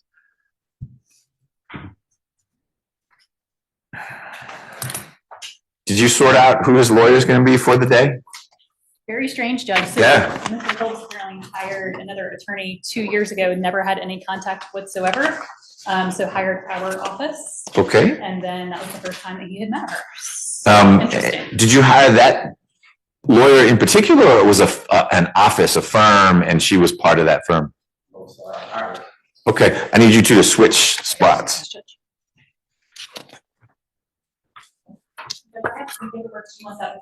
Sure. Yep. Thank you. All right, Ms. Rivers, you still good to go? Yes, I am. Great. Let me switch a couple cameras here. There we go. All right, this is position 22, State versus Robert Phillips, 24 SC 003-873. Mr. Phillips is here with his attorney, last name Goldstein, colleague of Mr. Smith. Ms. Goldstein is here, and Ms. Dilligard is representing the state. Mr. Phillips, in just a moment, Ms. Dilligard is going to put you under oath, ask you a bunch of questions that really mirror a lot of what you and Ms. Goldstein already talked about. You need to answer her questions truthfully. If at any point you've got a question or something that just isn't computing, call timeout. Let me know, and you and your lawyer can talk, or you can ask me the question and we'll work through it. Okay? Yes, sir. All right. Ms. Dilligard. Mr. Phillips, please raise your right hand. Do you swear or affirm that any statement or testimony that you shall give in the matter currently before this court will be the truth, the whole truth, and nothing but the truth? Yes, ma'am. You can lower your hand. Please state your true, correct, and legal name for the record. Robert Timothy Phillips. Mr. Phillips, are you at this time taking or under the influence of any medicine, drugs, or alcohol? No, ma'am. Is there any medication that you normally take that you have not been given today? No, ma'am. How old are you? 47. How far have you gone to school? GED. Do you understand that you've been charged with the following offenses? 1 count of trafficking cocaine and 1 count of possession of cocaine with intent to distribute. Yes, ma'am. You understand that if you plead not guilty or remain silent and refuse to enter any plea at all, then the state is required to prove those charges against you at a jury trial. Yes, ma'am. Have you had the opportunity to review the waiver of rights form with your attorney? Yes, ma'am. Have you had enough time to speak with your lawyer about all the charges in this indictment, including the facts and circumstances relating to these charges? Yes, ma'am. Do you need any more time to discuss the case with your lawyer? Oh, no, ma'am. Are you satisfied with your lawyer's services? Yes, ma'am. Counsel, do you waive a formal reading of the indictment for purposes of the plea? And do you waive any and all defects in the indictment for purposes of the plea? Yes. Mr. Phillips, do you remember being arrested on these charges? Yes, ma'am. Has your attorney advised you of the minimum and maximum sentence for each charge of the indictment? For count 1, the maximum for trafficking cocaine is 10 to 40. And for count 2, it's also 10 to 40. Yes, ma'am. So the drug ones are always changing, and I just was surprised that possession with intent to distribute was the same as trafficking, but it's oxycodone, and so maybe that's a different sentencing range. Also, this would be his second conviction for possession of Okay. intent to distribute. I wasn't disagreeing, and as long as the sentence is within the range, we're okay. You don't have an issue with those ranges? I don't judge, and just to clarify, he is actually pleading to a lesser included. Okay, we're gonna get there. Perfect. Okay. Okay, and has your do you understand that today you're entering a negotiated plea of guilty, which means the state will recommend the following sentence to the judge? For count 1, Judge, we are reducing the trafficking cocaine down to possession of Schedule 2 to distribute, in accordance with OCGA 161330, and we are recommending a total sentence of 15 to do 2, commuted to time served, balance probated, with the special conditions that the defendant enters and successfully completes the Georgia Sky detox program. No drugs, no alcohol, no firearms, 100 hours of community service, to actively seek and remain employed. Okay. And Ms. Goldstein, you'll be telling me a little bit about this, or your client will, about the Sky Detox program? I will, Judge. Okay. Mr. Phillips, is that your understanding of the recommendation that me and your attorney discussed? Yes, ma'am. You understand that the court is not required to accept the state's recommended sentence? Yes, ma'am. You understand that the court has the right to sentence you to the maximum possible sentence on each charge? Yes, ma'am. You understand that if there are multiple charges to which you're pleading guilty today, that the court also has the right to run those sentences consecutively? Yes, ma'am. Do you understand that if the court decides to order a sentence that differs from the plea, you have the right to withdraw your guilty plea? Yes, ma'am. Do you understand that if you're currently on probation or parole, your probation or parole may be revoked based on your entering of a guilty plea today? Yes, ma'am. You understand that if you are placed on probation of any kind, you cannot violate any criminal laws of any governmental unit? Yes, ma'am. You understand if you're on probation, you must follow all the special conditions of your probation? Yes, ma'am. You understand that if you fail to follow all the special conditions of your probation, that you'll be subject to revocation of that probation for the balance of your sentence? Yes, ma'am. You understand that you're not allowed to possess or use a firearm while on probation? Yes, ma'am. Are you a United States citizen? Yes, ma'am. Do you you're not asking to be under first offenders? Do you understand that by entering a plea of guilty today, you are waiving any and all defenses, including any mental health defenses? Yes, ma'am. You understand that by pleading guilty, you are giving up the following rights: the right to a trial by jury, the right to remain silent, the right to confront witnesses against you, the right to the assistance of counsel, the right to the presumption of innocence, the right to appeal if convicted of these charges at trial. Yes, ma'am. Is it your decision to waive these rights and enter a guilty plea today? Yes, ma'am.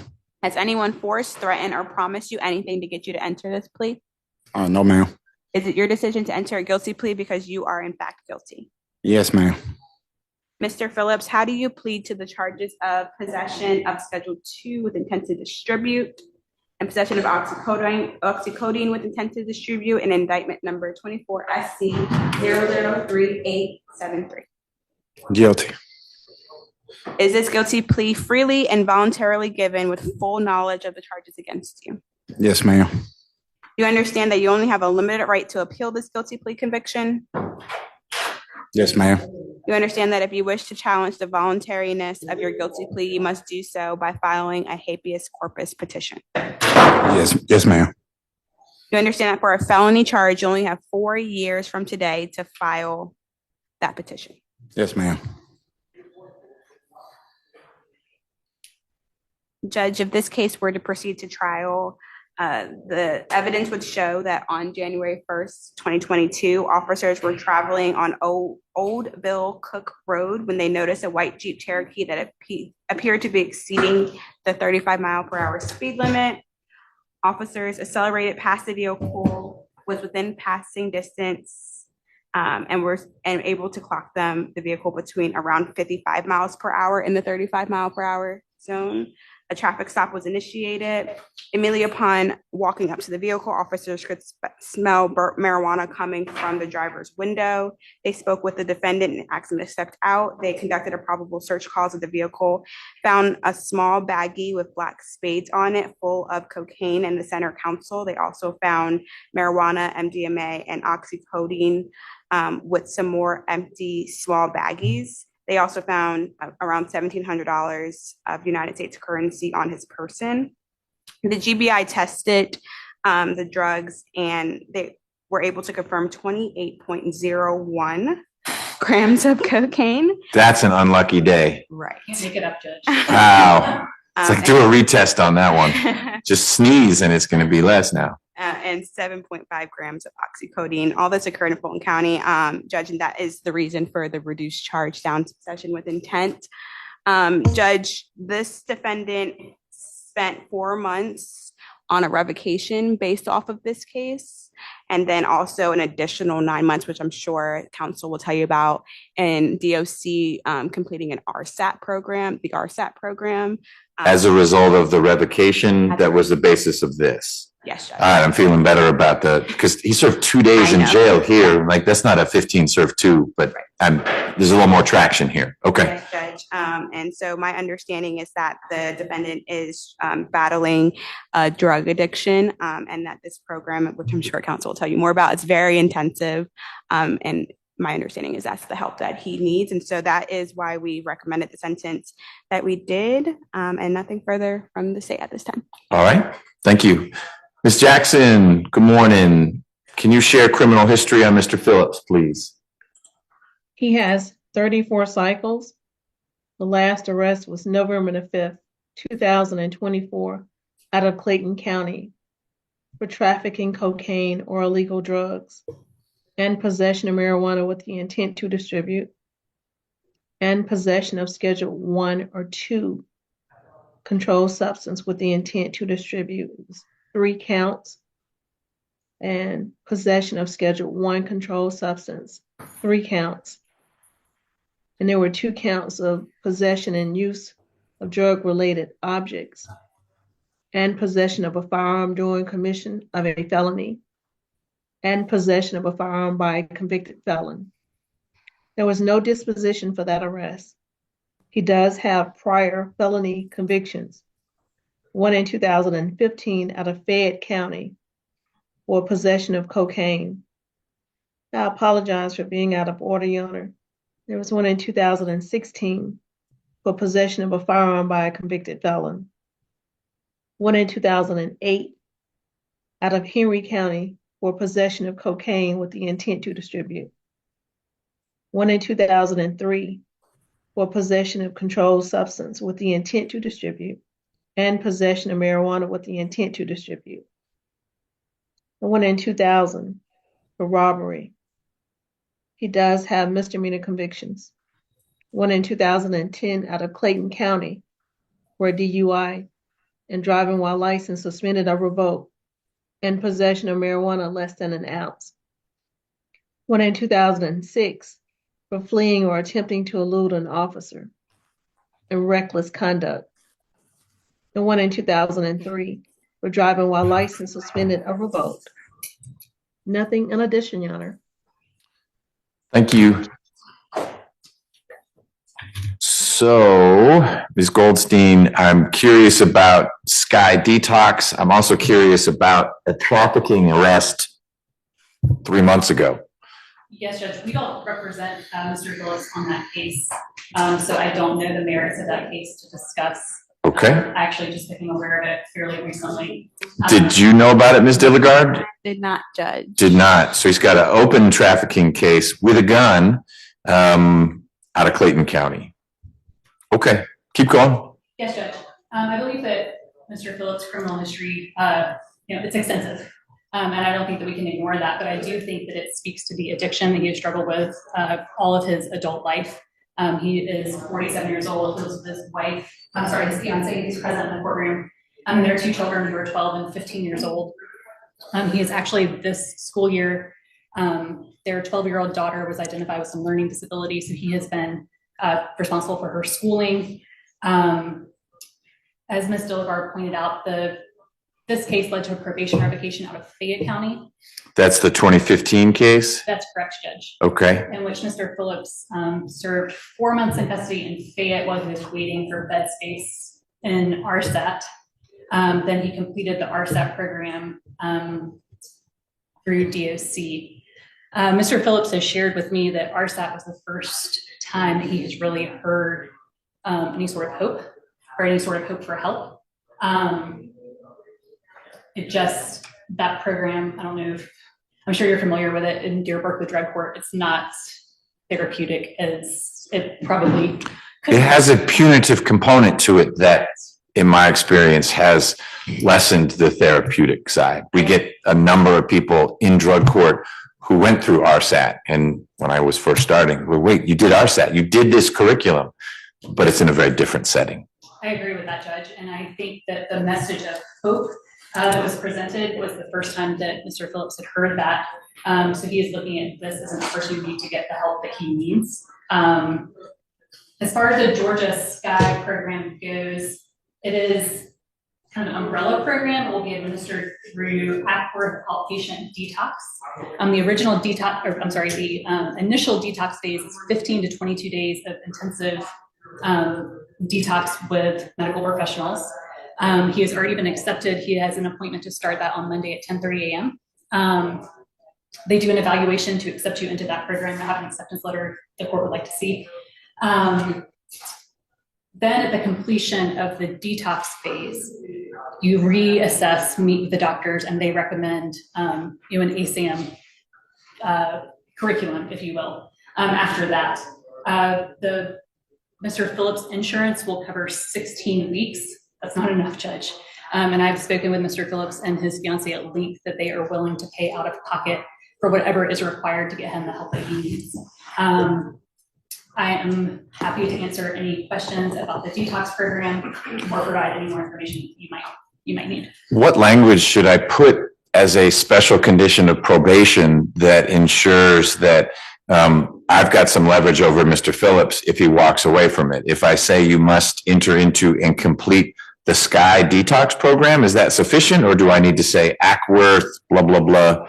Judge, I think Acworth Outpatient Detox would probably be more specific, if Ms. Dilligard agrees with that. But that's only the first part. Correct, and then I think that you could also include in the language that you must complete, the recommended ASAM treatment that comes at the end of the initial detox phase. ASAM? Yes, Judge, it's ASAM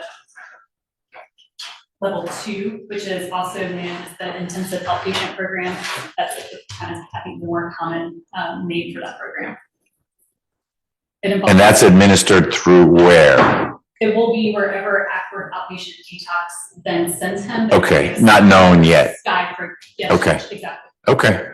I'll put together some words. We'll see how that goes. Ms. Simpson can say that doesn't work. Okay.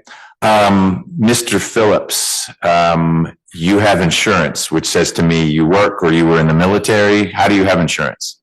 It's marketplace insurance. You just are paying for it. And how are you paying for it? My fiance. Your fiance works. Yes, sir. She's the legitimate breadwinner in the household. Yes, sir. Okay, and what does she do that's legitimate? She's a manager at the corporate of a bank. A bank? What bank? Wells Fargo. Wells Fargo. Okay. When's the last time you had a job that had paychecks rather than bags of cash? Well, I was running my lawn service that just hit rock bottom. Okay. So I just been chilling at home while she's been handling everything, taking care of my little girl. Okay. And what was your little girl diagnosed with? She's not diagnosed with nothing. She just got a hard time with learning Okay. for other kids. I don't know if it's through my genes or whatever, but she's real active. It's hard for her to learn. And Okay. Almost like an ADHD kind of thing. And they said it ain't nothing wrong, but we know it's something wrong. Okay. All right. Your case in Clayton, do you have a lawyer representing you? What's so crazy is the lawyer that just came. The lady who popped up in the box. I guess she's gonna do it. Okay. You paid her for something. Pay her for this. Okay. All right. So what's the status of the Clayton case? Have you been indicted yet? No, sir. Okay. It's just charges sitting out there. Yes, sir. All right. Your Honor, can I say something? You sure can. Your Honor, I'm 47 years old, and I know my record tells me a lot that I've been doing the same thing. It's like a cycle with me, and I'm trying to break that cycle. I really need help. I'm asking for the court to help. I really need help. So I can't help you. You can help you. Ackworth Outpatient Detox can help you. I can shove you in the right direction, which is what this sentence will do. But you probably will read in my face. I'm a little surprised by the sentence, given the Clayton arrest and your criminal history, et cetera. I'm going to follow it for the most part, but I am going to be watchful on the probation revocation side. And so you need to understand that if we are together again, because probation has sworn out a warrant because you got arrested for drugs, or you walked out of this program, I'm going to have a whole bunch of years to work with. And I say that not because I look forward to anything like that. I want to protect your fiance and those kids from a life of, where's dad? He's locked up again.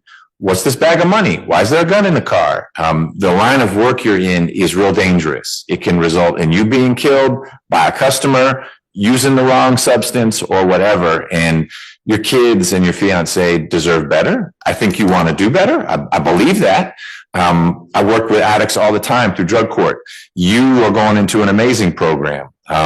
But I'm hoping that you're tired of all the years that you didn't take it seriously and you could run fast and play hard, because it's catching up to you. And there's so much more at stake now. 15 years ago, it was just you. But there are folks who care about you who are in the picture now.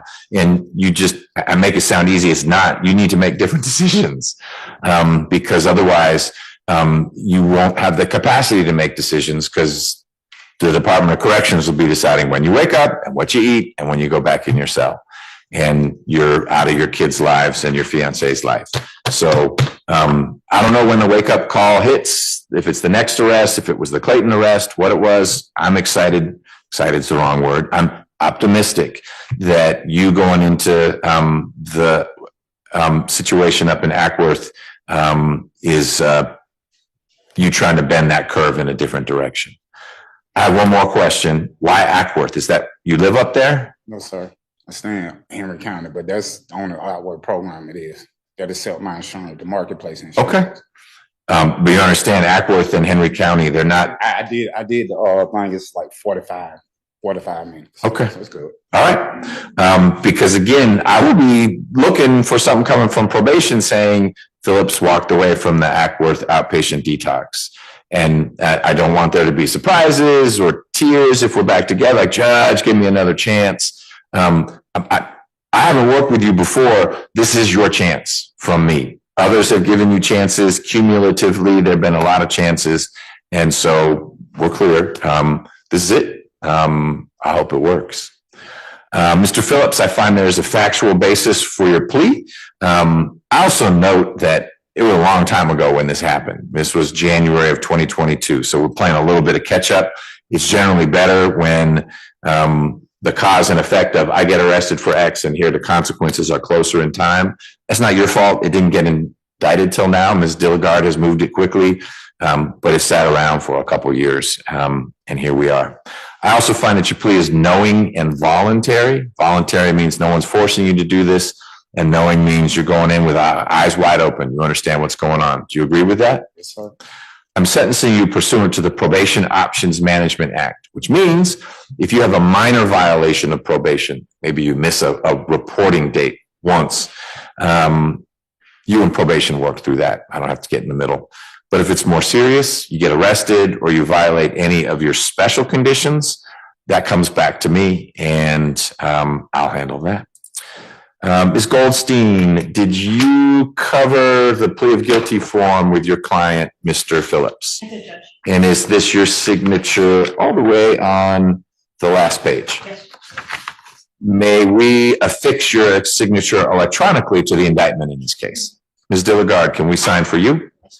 Mr. Phillips, did you review the plea of guilty form and put your signature on it on page 4?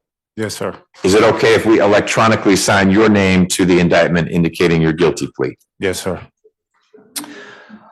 All right. I am going to sentence you on count 1 to a term of 11 years to serve 1 year with the balance probated. You are going to get credit for, and we'll need to get those dates from someone, the 4 months you were in Fayette County, followed by the 9 months you were at RSAT. I think it's a continuous figure. So you at some point went into custody in Fayette County, and then at some point you were released from RSAT. I just need that start and finish point so that your sentence reflects that you did those 13 months, which is more than a year. So today you're not going back into custody. So it's 11 years to serve 1 year, balance probated. Special condition of probation number 1 is that you enter into and complete the Ackworth outpatient detox program. And is it safe to say you will enter into it on February 3rd? Is that the start date? Monday, yes, sir. Okay. So you will enter into it. This is a special condition of probation, February 3rd. If it's February 5th and you're not in it, you've already violated your probation. You'll also be required as a special condition of probation to complete any ASAM level 2 aftercare that is recommended at the end of that outpatient detox. 100 hours community service. And when you are done with the detox, then you need to be actively seeking employment. That's not easy given your criminal history. I get it. You don't walk into Wells Fargo and say, give me a job, because they'll say, nope. But there are jobs you can do. I appreciate you also helping take care of your daughter and handling that schooling, but that doesn't mean part-time work is out of the question. So you'll need to show the probation officer that you're looking to plug into the community in a productive way. And finally, this may have already happened, but in case it didn't, you forfeit everything that was seized back in January of 2022. So that $1,700, that goes to the state. And anything else that was taken that day goes to the state for them to dispose of as they see fit. Ms. Dilligard, anything else on behalf of the state? Nothing from the state, Judge. Do you have those dates, Ms. Goldstein? I do, Judge. So he was in Fayette County from May 6th of 2022 to September 6th of 2022. And then he was in the RSAT program from September 6th of 2022 to June 22nd of 2023. So essentially it's May 6th of 2022 to June 22nd of 2023. All right, perfect. Those are the dates. So you're getting credit for the time you served there against that 1 year. That's all after this situation happened. So it's appropriate to give you credit for that. And that leaves 10 years on probation. Are you in probation in other jurisdictions right now? What Fayetteville misdemeanor. Oh, misdemeanor. Okay. What's your zip code? 30344. 30344. All right. Armed with that information. First, Ms. Simpson, do you have any questions? To correct, the Fed is a felony probation. Okay, so you're on felony probation out of Fayette. No, it's okay. It's a situation, Your Honor. When I came home from the RCL, Fayetteville switched it over to Fulton. Fulton wouldn't take it. So Fulton sent it back to Fayetteville. And so that's when they shipped it down to misdemeanor and had me caught. Okay, I'm gonna let DCS work through that. I'm not saying either side is right or wrong. You're only gonna have to report to one probation officer in one place, and it's driven by your zip code. So you don't need to worry about, dang, do I have to go to Fayetteville to handle that? But there may be a little more probation than you think. I don't know. They probably know better because it's in their system. But what's in their system may be mistaken, and you can work to correct that. Given that zip code and the fact that Mr. Phillips is going to be out of custody throughout all this, do you have reporting instructions for him? Where do you reside? Like what county? In Fulton County, 3021 Bayard Street, East Point, Georgia. That's my address. Let's go. My mom. Give that address one more time. 21 Bayard Street, East Point, Georgia. We have a different address. Which one? Old Gilbrook Road. Yeah, that was that's why I had paroled out to from the So what's the zip code and it will get pressed in your correction? 30344.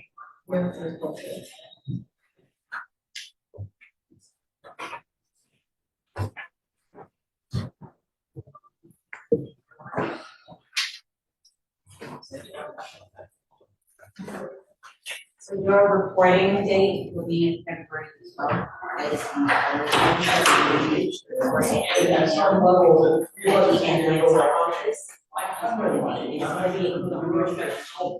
for the record, it will be 76 Memorial Drive, and that's about 5 minutes from here. That's gonna be Atlanta, Georgia, 30303. You're going to get a piece of paper with that info on it, but you've been told here in court about that reporting date, that February 12th at 8 a.m. Don't miss that date. Okay? They're going to want to meet with you just to iron out phone numbers and that address and everything. But that's the situation. So you will have already started the Ackworth program before you report for your first day of probation. Yes, sir. Okay? Any questions? No, sir. Thank you. Ms. Goldstein, anything else? Nothing further, Judge. All right. Anything from the state? No, Judge. All right. Good luck. Thank you. Judge Matthews, please. Yes, ma'am. Thanks for your patience. No problem. We'll see. All right. I think we'll do Mr. Ndukwe. Is that right, Ms. Bando? That's your case? Okay. Ms. Kim, do you have an update? I think she's still downstairs. Oh, Yeah. okay. We're going to be breaking for lunch after this plea. I don't want to keep you here forever, but we do need to sort out what we're doing. Do you want to come back? You can zoom in. Or can we waive her presence? Tell me what we were going to do with her case. We're still waiting to see if the victim actually locate the victim, for the named victim. Okay. So, my understanding, maybe 2 years ago, she went to a homeless shelter somewhere in New York City. So. This is the alleged victim? Yes. Okay. All right. If they can find her or not, I'm just trying to get her out if I can. Okay. Well, we can have that conversation. She needs to be present for that. Meaning we'll bring her up. So I'll leave it up to you whether you want to zoom in after lunch or be back here after lunch. Oh, is lunch an hour? Yeah, at 1:45 is when we're starting back up. We're going to take this plea and then any other announcements. And then when I come back, we'll pick up with whatever we agree is going to be next up. If that's okay. Okay, that's fine. Thank you very much. Sure. Yes, ma'am. Did we have any update on the two gentlemen who are brothers? He's raising his hand, but I don't want to hear it directly from you. I kind of need to hear it from your lawyer. She's back there, but I was wondering if you had heard anything. No, both You guys can go on. counsels were speaking with their client. Okay. All right, good. Yeah, Mr. Ndukwe, you come on up. Ms. Bando's going to be on the little podium side. You'll be at the screen side. Judge, real quick, just to update you, Mr. Phillips reporting date will be February the 6th. February the 6th. Okay, thank you. If it's done, please. Thank you.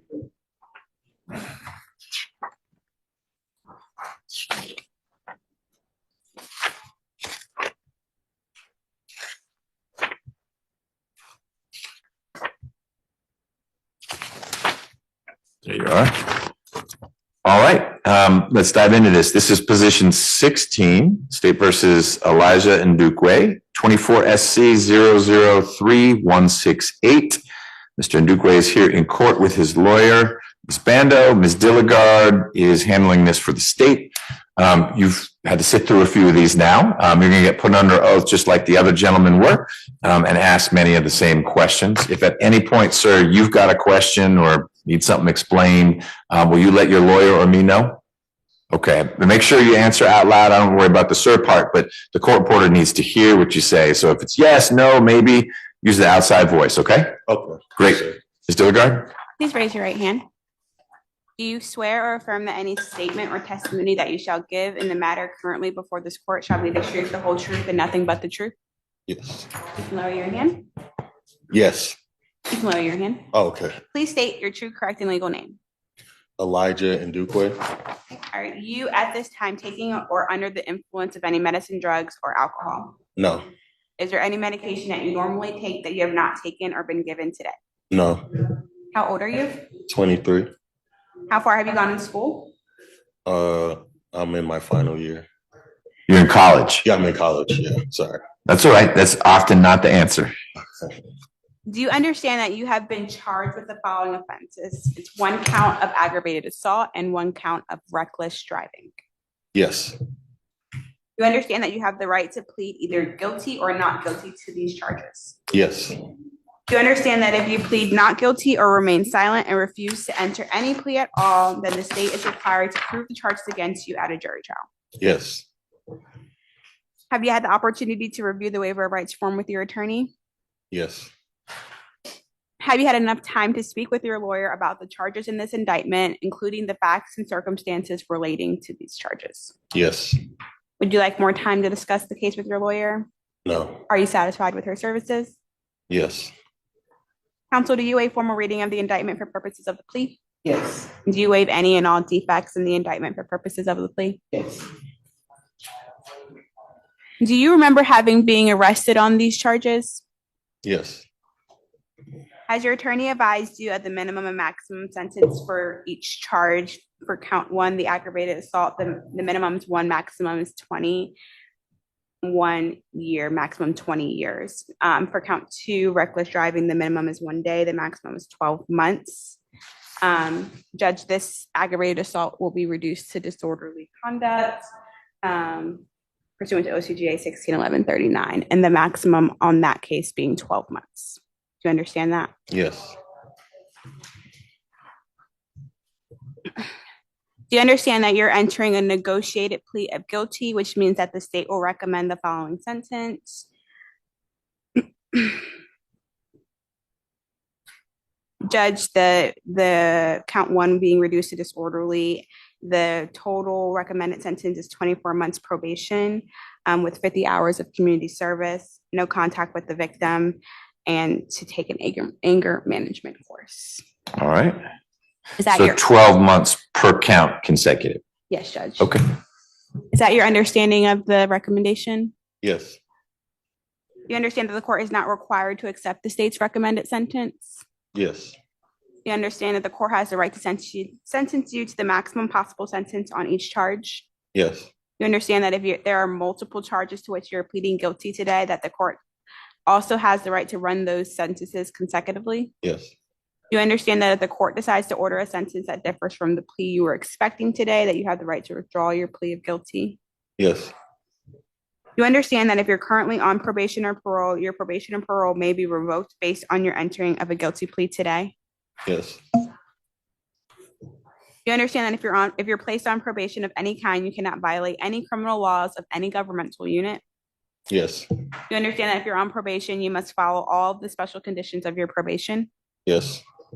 You understand that if you fail to follow all the special conditions of your probation, then you will be subject to revocation of that probation for the balance of your sentence? Yes.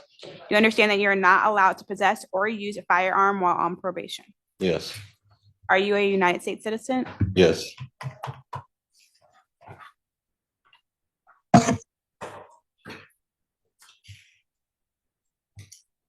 Are you asking me to treat under first offender? Yes. As misdemeanor first offender. Yeah, Yes. he wanted to. Okay. Take advantage of.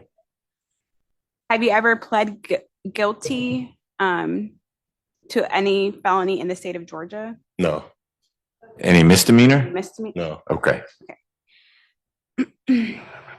Have you ever been sentenced for any crime, whether felony or misdemeanor, under the First Offender Act? No. Has your lawyer explained the First Offender Act to you? Yes. Do you understand that if you violate the terms of your first offender sentence or commit a new offense while on first offender probation, your first offender status can be revoked? Yes. This means that you could be adjudicated guilty and can be resentenced up to the maximum sentence for each charge in this indictment. You understand? Yes. Do you understand that by entering a plea of guilty today, you're waiving any and all defenses, including any mental health defenses? Yes. Do you understand that by pleading guilty, you're giving up the following rights: the right to a trial by jury, the right to remain silent, the right to confront witnesses against you, the right to the assistance of counsel, the right to the presumption of innocence, the right to appeal if convicted of these charges at a trial? Yes. Is it your decision to waive these rights and enter a guilty plea today? Yes. Has anyone forced, threatened, or promised you anything to get you to enter a guilty plea? No. Is it your decision to enter a guilty plea because you are in fact guilty? Yes. How do you plead to the reduced charge of disorderly conduct and reckless driving in indictment number 24 SC 003168? Guilty. Is this guilty plea freely and voluntarily given with full knowledge of the charges against you? Yes. You understand that you only have a limited right to appeal this guilty plea conviction? Yes. Do you understand that if you wish to challenge the voluntariness of your guilty plea, you must do so by filing a habeas corpus petition? Yes. You understand that for a misdemeanor charge, you only have 12 months from today to file a habeas corpus petition? Yes. Judge, if this case were to proceed to trial, the evidence would show that on November 13th, 2022, officers were on scene on an unrelated matter, but while on scene, was alerted by screams coming from a female. Officers then observed a woman on the hood of a black Jeep traveling at a high rate of speed. The woman could be heard pleading with the driver to stop the vehicle. The victim was then able to get off when officers were able to effectuate a successful traffic stop on that vehicle. The victim had blood running down her hands from the windshield being damaged. The victim stated that she was in an argument with her ex-boyfriend, the defendant, before you today. She said that she stated her ex-boyfriend took her phone and threw it away outside of the car. The victim got out of the car to look for her phone. He tried to leave, but when leaving, he drove towards her and she jumped on top of the hood to avoid being hit by the car. And all of this occurred in Fulton County, Georgia. We've made multiple attempts to locate the victim, have not had any success at that.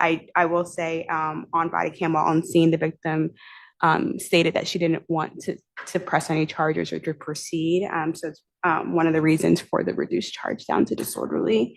And there's something further from the state. Is it your understanding that Mr. Ndukwe and Ms. Nichols were already exes, or this was the event that made them exes? My understanding. Okay.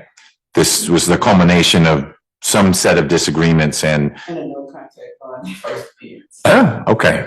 All right. But they were an item, whatever that might mean, at the time of the incident. Yeah, back and forth. Okay. It doesn't change anything. I'm just curious because you, Ms. Dilgard, had referred to Mr. Ndukwe as the ex-boyfriend. And sometimes we get these cases where an ex shows up and is mad because, hey, you're with a new guy, I'm going to beat everyone up, or vice versa. And I just didn't understand this setting. If it was we're maybe in a tumultuous relationship, but it is an ongoing relationship until it's halted by the fact that there's a no contact bond. It sounds like it was maybe more towards the latter, but again, that's just me being curious. Judge, I'm not entirely sure. It stated ex-boyfriend in the report and in Okay. the interview with the victim, but That's how she referred to him. Yes. Okay, but he maybe you're an ex because you tried to run me over with your Jeep. Okay, all right, thank you. Ms. Jackson, I am assuming you're going to say no cycles for Mr. Ndukwe, but I'm ready to hear from you. That would be correct. There are no prior arrests on file, Your Honor. All right, thank you. Ms. Bando, Yes, Your Honor. how are you? I'm good. How are you doing, sir? It's good seeing you. Tell me about this case and what you think ought to happen. So we definitely agree to no contact as well as his family, because as you can hear, it's been very volatile, and this is the best thing that probably happened, the no contact bond. So it's been a hard stop, no contact. He is a senior at Georgia State, majored in sociology. He was planning to do, what was it, information? Computer information. Computer systems. information, but he switched to sociology just recently. His anticipated graduation is May this year, 2025. And so he's born and raised in Atlanta, been here his whole life. Family supports him, big family. And we just hope that you accept the negotiated plea to give him a fresh start when he graduates, he can actually be employable and get his life on the road to where he's been headed. Okay. Mr. Ndukwe, what's the plan after graduation? Get a job. Well, I had planned to go back into school to maybe study computer science so I can get my master's in that. But yeah, that's the plan. I'm planning to go Okay. back to What kind of work? I'm trying to work in the computer field. Okay. Because I'm minoring in computer science right now. So. Well, I hear there are a few jobs in the computer field. I hope that works out. First offender is something you are eligible for because you have zero criminal history other than this arrest. It's primarily an opportunity. If you successfully complete the terms of your sentence, then all this is erased. You're actually not under sentence as a misdemeanor. You have a sentence while you're on probation. Usually people don't ask if you have a misdemeanor, and so this speech has more to do with felonies, but you will not have a criminal history when you're done today, and if you successfully complete your sentence, it can all be expunged. The risk is that if you get in trouble while you are on probation, without a trial, you have a hearing, but without a trial, I could take away your first offender sentence and status and resentence you as a misdemeanant up to whatever remained of your probation. So if it's 6 months from now, there'd be 18 months left. And if you got pulled over for drunk driving, you'd have your drunk driving charge, but I could also send you away for 18 months because you had that much left on this sentence. And it would then show up as a misdemeanor on your criminal history. It's not a huge downside, but I need to make sure you understand it before you tell me, I get it, I want to be sentenced as a first offender. I get it. I want to. You do want to be sentenced as a first offender? Yes. Okay, I'll do that. You have questions about anything else? No, Your Honor. All right, well, I find there's a factual basis for your plea, that your plea is knowing and voluntary. You and your lawyer completed a plea of guilty form, which involved you putting your initials next to a whole lot of things. Did you sign this, Mr. Ndukwe, indicating your understanding of it on page 4? Yes. And can we put your signature electronically on the indictment indicating your misdemeanor pleas? Yes. Okay. Ms. Bando, did you cover the plea form discuss the plea form with Mr. Ndukwe and sign it yourself? Yes, sir. And can we sign the indictment electronically for you? Yes. Ms. Dilligard? Yes, Judge. Great. I will follow the joint recommendation. I'm going to sentence you on count 1 to 12 months of probation and count 2 to 6 months of probation to run consecutive to count 1. So it's a total of 18 months probation. The only reason for the reduction is this case is now 2 years and some months old, and you've been in zero trouble since it happened. And so theoretically, we could have put you on probation the day after you were arrested. And guess what? You would have completed your 2 years probation with no issue. So I'm going to make it 18 months. The main special condition is no contact with Ms. Nichols. That should be easy. You guys seem to have gone your separate ways. But if for whatever reason she resurfaces in your life, you need to cut that off and not have any contact with her. You'll need to complete 50 hours of community service and an anger management course. You can find that, or misdemeanor probation can help you find that course, but you'll need to take that. Misdemeanor probation is probably going to reach out to Ms. Bando to say, hey, how do we get in touch with Mr. Ndukwe? And then she'll connect you to. It may be telephonic the whole time. Their office is about a block from here, about a block from Georgia State. You may need to appear in person once, but generally it's a pretty hands-off affair, especially if you're doing well. Any questions about any of that? No, Your Honor. All right, good luck with graduation. Ms. Bando, anything else? Oh, yeah. Thanks for your help with the case. Ms. Dilligard, anything else? Nothing further, Judge. All right, we are good to go. All right, thank you. Remove the excuse. You may. So let's take stock with where we are before we break for lunch. On my list of, wait, isn't this going to be a plea? I still have, if I can find that list, Mr. Muse. Mr. McClendon, is that ready to go? Okay. What about Mr. Brown? Judge, it is ready to go. He's here present. Would it be okay with the court if he appears this afternoon for the negotiated plea via Zoom? Tell me what the negotiated plea is. If you think if it goes through, what do you forecast it being? Yes, he may appear virtually. I appreciate your patience. What happened to your mom? They told me she. Okay, I just wasn't sure if like you brought her here, like, okay, I got it. She didn't need to be here anymore. Her lawyer wasn't available. So we'll see you online. You should log in 1:45, okay? And Ms. Wood will get you the link. But we need to be able to see and hear you so the court reporter can take stuff down. You can be wherever you need to be. There just can't be like if you work in the factory, there can't be saws and other stuff going on in the background. Okay? I isolate myself. Good. Appreciate your patience.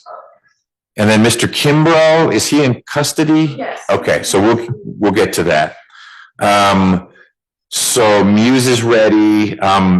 Do you want to be right at 1:45, or is it better for you to say, hey, could I be back at 2:30 or something? 1:45 is fine, Judge. I was gonna ask, Mr. Muse has no objection. May I take the plea via Zoom? If he has no objection, because he'll be right there, he can see and hear you just fine. Okay.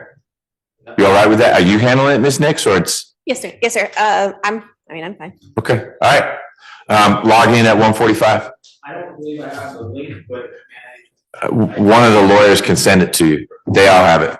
thank you. You bet. Appreciate your patience. Judge, sorry, I do need to be back in Judge Williams at 2. So if we could do that one right at 1:45. Yeah, we'll start with that. Okay. That'll be what meaning Muse. Yes. Yes. Okay.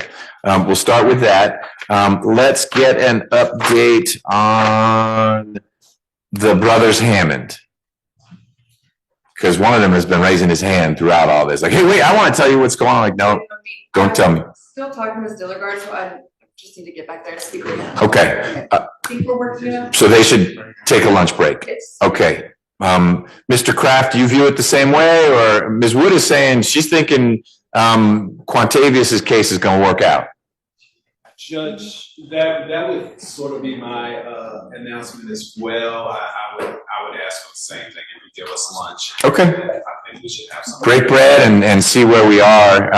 At 1:45, we'll do the Muse plea, and then we can roll right into this if it's ready. If you need to talk more, we have a few other things we can do. I think we still have to talk to Mr. Pierce, and I think we have a bond hearing. I think Ms. Kim is going to be appearing virtually, a few things like that. But we'll definitely start with the Muse plea and then see what's happening with the Hammonds. And then Mr. Brown will dial in, and we'll do Mr. Kimbrough.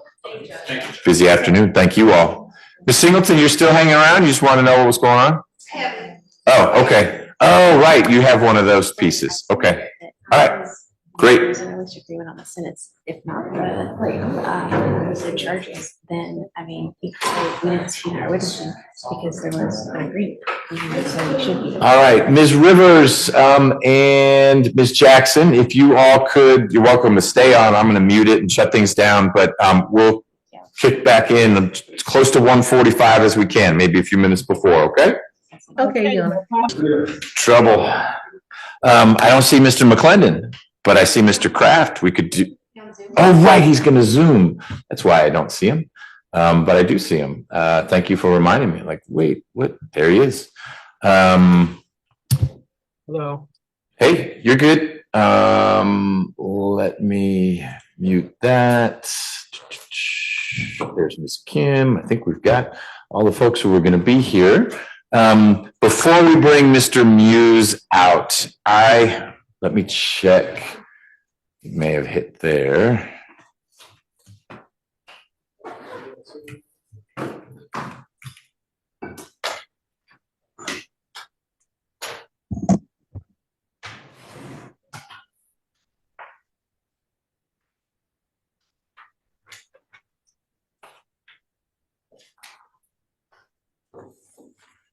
Okay. I have 4 cases listed for Mr. Muse. Yes. That fits your count as well? Yes, sir. Good, because the trial calendar, or whatever calendar we're working off of, has only 1. Are we one way or the other resolving all 4? Yes, sir. Fantastic. On the trial calendar is the 23 SC case. There are 3 24s, one of which is a re-indictment, but they are all different cases. Is that correct? Yes. Okay.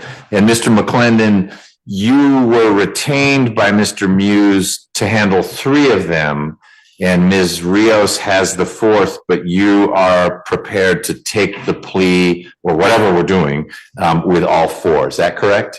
Yes, Your Honor. Okay. And none of what I just said to you is going to surprise Mr. Muse? Correct. Okay. Then I'm ready for him to come out if, 1, we have enough deputies. He should be up. Okay. And 2, you're ready to go, Mr. McClendon. I'm ready. Okay.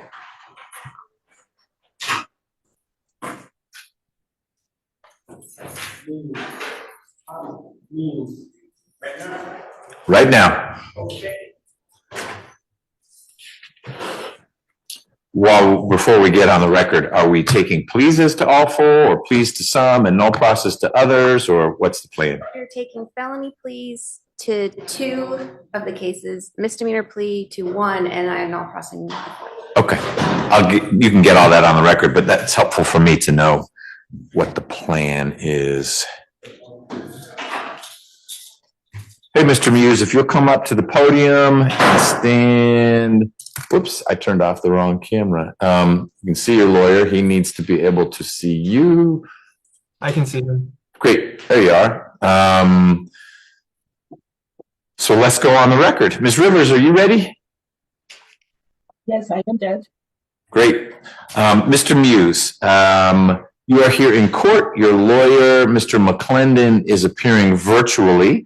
He and I had a conversation about that. He said you were okay, that he was going to be virtually by your side rather than physically by your side. Are you all right with that? Yes, sir. Okay. You have 4 cases that we're working through today. And what's been explained to me is that you're pleading to 3 of them and 1 is going to be dismissed. Is that your understanding? Yes, sir. Okay. I'm just going to call out one of the cases. Ultimately, they'll all get on the record. The one that's on the trial calendar is 23 SC 190241, State versus Muse. Mr. Muse is here in court. His lawyer is appearing virtually with Mr. Muse's approval, and Ms. Nix is going to handle the pleas for the state. One last thing, Mr. Muse, before we dive into this.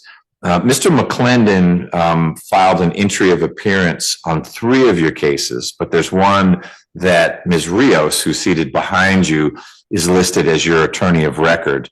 Ms. Rios and Mr. McClendon have discussed having Mr. McClendon just handle all the pleas, so it's just one lawyer for you. You okay with that? Yes, sir. Yes, good. Okay. Then in just a moment, Ms. Nix is going to put you under oath. Once you're under oath, make sure you answer all her questions truthfully.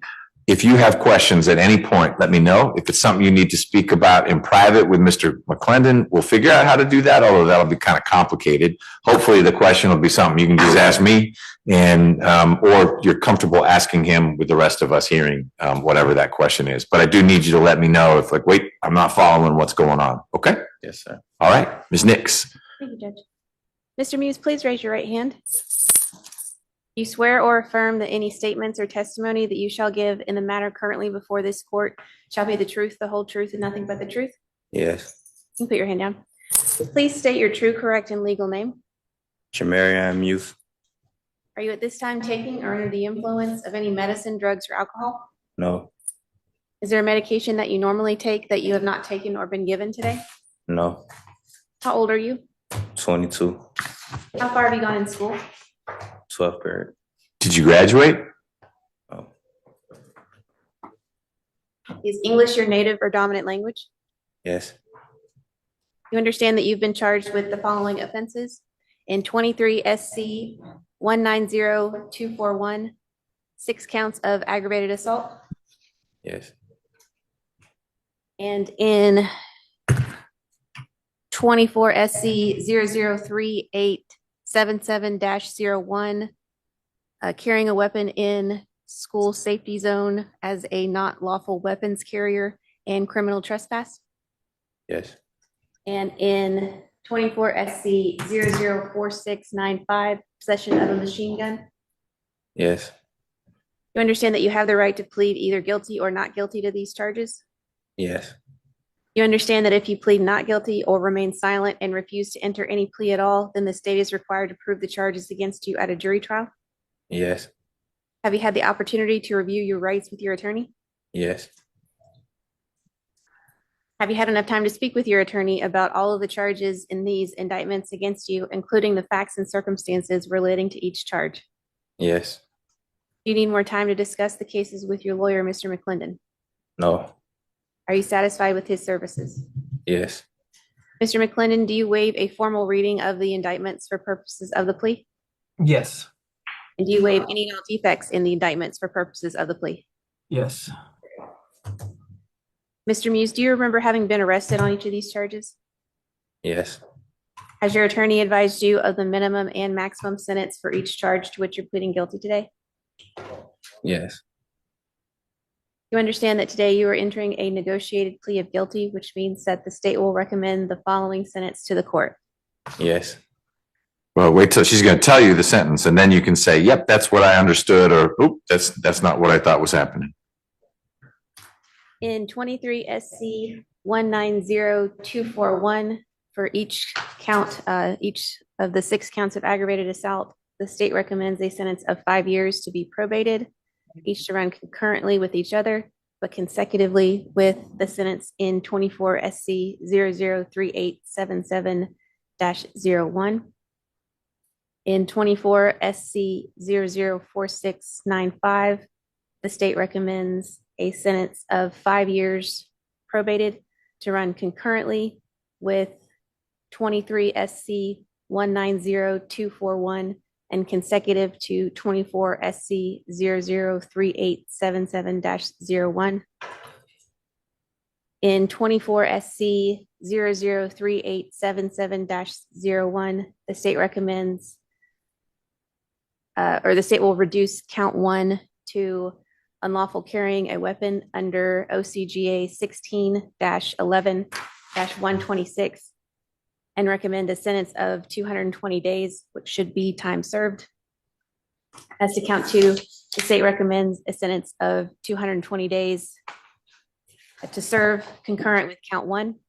And as part of this plea agreement, the state will null pros 24 SC 004566.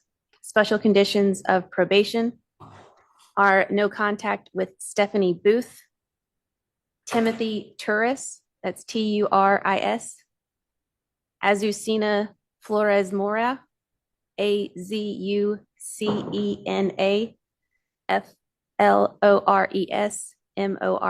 Mora, Haley Lindstorm, Hailey Lindstrom,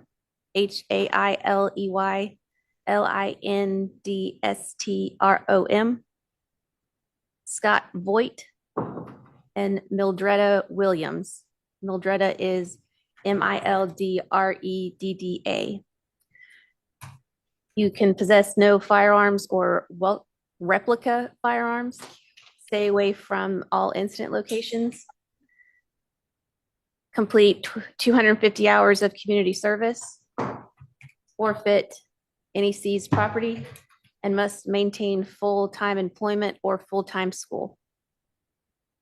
Do you understand that's the state's recommended sentence? Yes, ma'am. Can you repeat you had the no contact with the victims? I was trying to keep up with the names. And then there was be in school or work, but I may have missed something in between. Oh, yes. No firearms or replica firearms. Okay. Stay away from incident locations. Okay. 250 hours of community service. Yep. And forfeit seized property. Got it. Okay. Thank you. Mr. Muse, do you understand that the court is not required to accept the state's recommended sentence? Yes, ma'am. Do you understand that the court has the right to sentence you to the maximum possible sentence on each charge? Yes. Do you understand that since there are multiple charges to which you're pleading guilty today, the court also has the right to run those sentences consecutively? Yes. You understand that if, does the defendant have his final plea rights? I believe he does not in the aggravated assaults, but I'm not sure about the others. Right. But I don't know about some of the others. I'll look in a second, but I know he does not for the aggravated assault, which in some ways is the biggest sentence. So to me, it's kind of moot, but we'll see how this plays out. Okay. You understand that if the court decides to order a sentence that differs from the negotiated plea you're expecting today, you do not have the right to withdraw your plea of guilty. Yes. Are you currently on probation or parole anywhere? No. Do you understand that if you are placed on probation of any kind, you cannot violate any criminal laws of any governmental unit? Yes.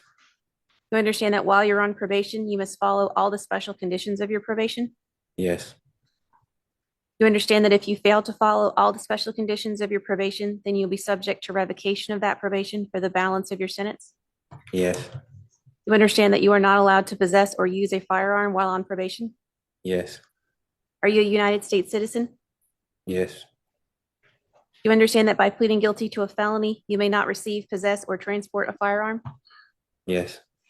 You understand that doing so could result in new criminal charges for which you face a sentence of up to 5 years? Yes. You understand that by pleading guilty to a felony, you also may not use a firearm in a crime in the future? Yes. You understand that if you were in the future to use a firearm during the commission of a felony, you would face a 15-year custodial sentence consecutive to the sentence for the underlying crime? Yes. Mr. McClendon, did we discuss first offender? I can't remember. He is not electing to use first offender. Okay. All right, Mr. Muse, do you understand that by entering a plea of guilty today, you are waiving any and all defenses, including any mental health defenses? Yes. Do you understand that by pleading guilty, you are giving up the following rights: the right to a trial by jury, to remain silent, to confront witnesses against you, to the assistance of counsel, to the presumption of innocence, and the right to appeal if convicted of these charges at trial? Yes. Is it your decision to waive these rights and enter a guilty plea today? Yes. Has anyone forced, threatened, or promised you anything to get you to enter a guilty plea? No. Is it your decision to enter a guilty plea because you are in fact guilty? Yes. How do you plead to the charges of 6 counts of aggravated assault in 23 SC 190241? Guilty. And how do you plead to the charges of unlawful carrying of a weapon and criminal trespass in 24 SC 003877-01? Guilty. And how do you plead to the charge of possession of a machine gun in indictment number 24 SC 004695? Guilty. Is this guilty plea freely and voluntarily given with full knowledge of the charges against you? Yes. Do you understand that you have only a limited right to appeal this guilty plea conviction? Yes. Do you understand that if you wish to challenge the voluntariness of your guilty plea, you must do so by filing a habeas corpus petition? Yes. You understand that for the felonies, you have only 4 years from today to do so, and for the misdemeanors, you have only 12 months from today to do so. Yes. I'll start with 23 SC 190241. Judge, had that case gone to trial, the state would expect the evidence to show that on or about August 3rd, 2023, the defendant, Mr. Muse, did shoot a pellet gun that appeared to be a firearm at 6 individuals. Those individuals were Timothy Turris, Azucena Flores Mora, Haley Lindstorm, Scott Boyd, Mildretta Williams, and Stephanie Booth.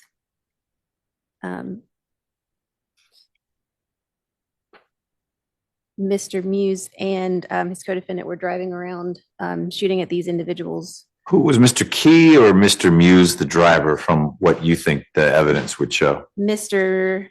Muse was the driver. And then, if I'm remembering from bond hearings, Mr. Key was like standing up through the moonroof, or this was out a passenger window? Out of the moonroof. Okay, or sunroof, whatever we want to call it. Okay. Yes. All right. And so thereby putting each of these people in reasonable fear of receiving a violent injury. Were they all in the same area, as in just these guys did this once and there were 6 people standing together, or they were driving down the street, or it was 6 incidents separated by dozens of miles? 6 incidents, not separated by dozens of miles, separated by blocks. It was all in the same neighborhood or vicinity? Area, yes, sir. Okay. They were identified when officers were responding in the area and actually observed the defendants committing shooting at one of the individuals, and conducted an investigatory stop and arrested both individuals. Okay. And that occurred in Fulton County. In 24 SC 004695, had that case gone to trial, the state would expect the evidence to show that on or about March 28th of 2024, the defendant was in possession of a machine gun without being authorized under any provision of the Georgia Firearms and Weapons Act to do so. Officers came into contact with Mr. Muse and observed that he had the firearm, and were able to confirm that it was altered to be a machine gun, and that occurred in Fulton County. Meaning fully automatic? Yes, a fully automatic. Okay, so it wasn't necessarily some giant 50 caliber, it may have been, but it was a firearm that had been modified to be fully automatic. Yes, sir. Okay. And in 24 SC 003877-01, had that case gone to trial, the state would expect the evidence to show that on or about April 27th of 2023, the defendant and a few other individuals trespassed on the property of the Clark, Atlanta? It's the Morris Brown Stadium, which is a defunct, it is no longer operating, but it is owned by Clark Atlanta Atlanta University. So it is technically school property, but it is it's not being used. And so even though it is school property and the defendant was on school property with a weapon, it is a decrepit old stadium. And so the defendant is not a lawful weapons carrier. He was too young to lawfully carry a weapon. And so the state is reducing this count 1 to unlawful carrying a weapon. So the defendant and other individuals did trespass into this stadium, And officers made contact with them and discovered that Mr. Muse was in possession of the weapon, of a firearm, and that occurred in Fulton County. Okay. So chronologically, this Morris Brown Stadium was first. We fast forward 4 months. He and Mr. Key are shooting people with a pellet gun. And then another 4 + 3, 7 months, he's got the fully automatic weapon. Yes, sir. Okay. The case that you're dismissing, what were the allegations? That was a number of individuals who were, officers responded to a call about someone with a firearm, and about 5 or 6 individuals got into a vehicle. Okay. The officer did a stop on the vehicle, found a number of guns in the vehicle. It's more guns, but I'm understanding why you're dismissing this one. But it's again, Mr. Muse around guns. It might have been harder to attribute one to him in that setting. Yes. But he's still around them. Yes, there were, I think, 5 defendants that were arrested. I think was Mr. Key back in the mix again? Yes, we dismissed the case against him as well, because the only gun that all of them were charged with was one that was also altered to be a fully automatic. Okay. It was not found at the feet of either of them. Okay, but another machine gun? Yes. Okay. All right. Anything else from the state? No, sir. Good afternoon, Ms. Jackson. Any criminal history information on Mr. Muse? He has 4 cycles. The last arrest was March the 28th, 2024 in Fulton County for possession of a sawed-off shotgun or sawed-off rifle. That case appeared to be still pending. That case number is 24 PI 002210. He does appear to have open cases pending. One is 24 SC 004566 for possession of a sawed-off shotgun or rifle. So additional open case 24 SC 004695 for possession of a sawed-off shotgun or rifle. Nothing in addition, Your Honor. Thank you. Mr. McClendon. Good afternoon. I believe the cases that were just mentioned are all the cases that we're dealing with. I believe, Your Honor, this is a fair result in our case. The facts of the aggravated assault, I agree wholeheartedly with what Ms. Nick said. The only thing I would add is that the pellets that came out of the projectiles, it was a water pellet. So I mean, it's technically a pellet. So I think a pellet gun is a fair reference. But I just wanted the court to understand that this was not a pellet that was going to wound someone, but it was certainly not appropriate behavior. I'm hearing an echo of myself.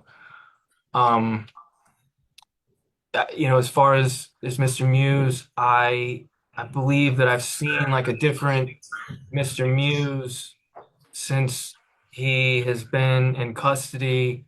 I believe that we have received the message loud and clear that living a law-abiding, productive life is certainly a lot more beneficial, safe, and enjoyable than not. And he's here today and is accepting responsibility and asked the court to accept the plea as negotiated. All right. I'm just looking at some numbers here. 6.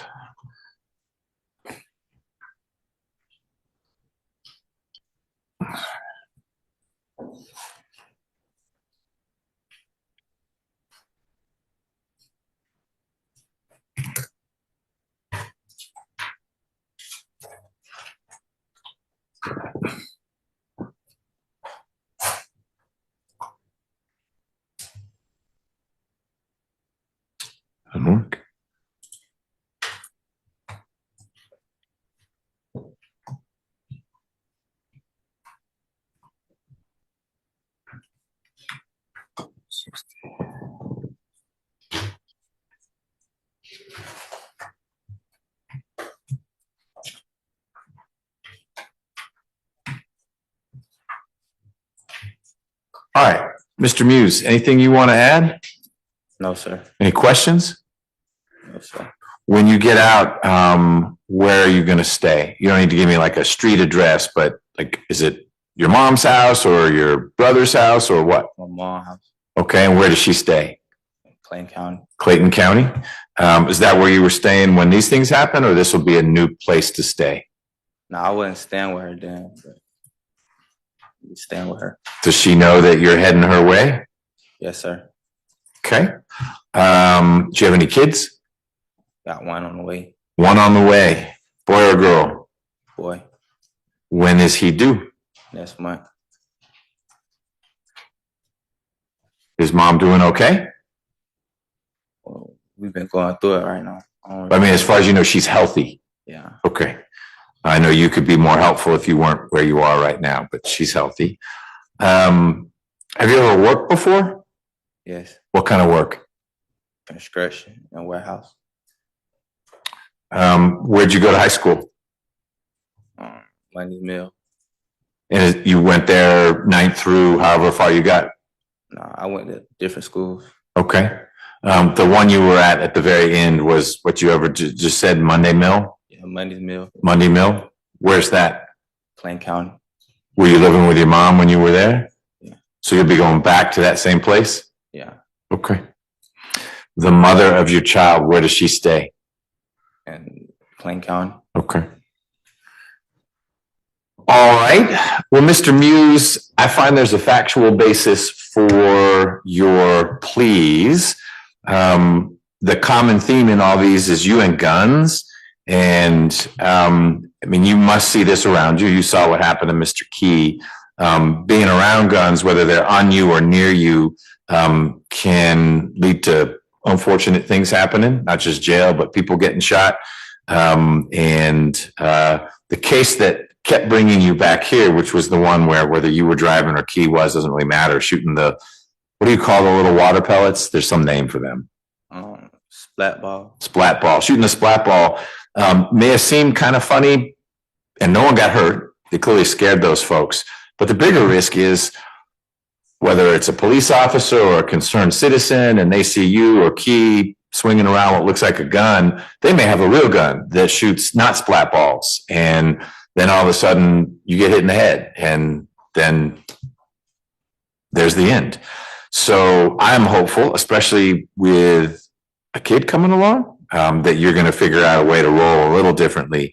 It will be a felony offense if you're around guns anymore. So if you're in a car and there's a gun in that car and you know it's there because it's in plain view, or you're staying in a house and there are guns in that house, that's going to be a new crime for you. You can't be around them. And so you just need to be thoughtful. And I know it's not easy, but you need to be thoughtful about where you spend your time and how you spend your time. It's very easy in Georgia and in America to have guns around you. That's just not something you get to do anymore. Fortunately for you, if you are into guns, you spend a lot of quality time with some pretty serious guns. But if they are around you in the future, if you get pulled over and all it is you had a bad taillight, which would be a citation, and then there's a gun, all of a sudden it's handcuffs and it's a felony and it's prison time. So just be thinking through that as you figure out how you're going to move forward. I'm not going to be there to be saying, don't do that. But I'll be right here when you come back because you were on probation and you got caught with a gun. So if we are together again talking about you and guns, it's not going to be probation. It's going to be something different. Is that clear? Yes, sir. Okay. I find there's a factual basis in each of the 3 cases to which you're entering pleas. I also find that your pleas are knowing and voluntary. Voluntary means no one's forcing you to enter these pleas, but that you've decided after having time to talk with Mr. McClendon and anyone else that this is the right way forward for you. Do you agree? Yes, sir. And knowing means you've understood the things we've been talking about. You've told me you don't have any questions. Is that still true? Yes, sir. Okay. And it's okay to have questions. Just you need to let me know what they are. Nope. Okay. I'm sentencing you pursuant to the Probation Options Management Act. And all that means is that while you're on probation, if you have a minor violation, then you and probation will work through that. But if you get arrested for anything, or you violate some of these no contact or stayaways, that will come back to me. Mr. McClendon, is it okay if someone in my office signs the 3 indictments to which your client is entering a guilty plea, signs on your behalf, Mr. McClendon? Absolutely. Ms. Nix? Yes, sir. And is it okay, Mr. Muse, if we sign for you as well? Yes, sir. Okay, we'll do that. Mr. Muse, going in chronological order, in the case of, where's the 241? 23, nope. In the case of 24 SC 003 877-01, the state has reduced the, let me get the indictment up. The felony count to a misdemeanor, and you're pleading to 2 misdemeanors. Your sentence as to both is 8 months to serve. By my math, you've actually done 250 days, 250. If we add up, you've been in jail 3 times in connection with all these cases. So I'm sentencing you to 8 months to serve, but you'll get credit for the time you've done. And that'll be 8 months to serve on count 1 and count 2.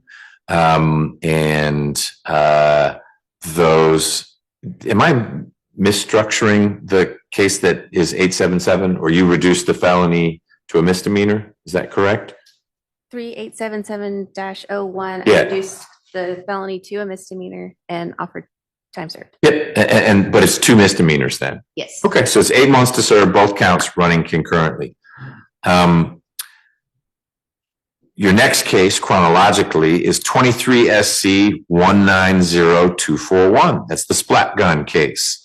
There are 6 counts there, and I'm sentencing you to 5 years on each of the 6 counts. It's 5 years probated. Special condition of probation number 1, no contact with any of those victims. I think they were strangers to you anyway. You don't know who they were, but stay away from them. Number 2, no contact with Mr. Key. He's not a relative of yours, is he? He is a relative? Yeah. How's he related? Family, that's my brother. He's your brother. Okay. Same mom or same dad? Dad. Okay.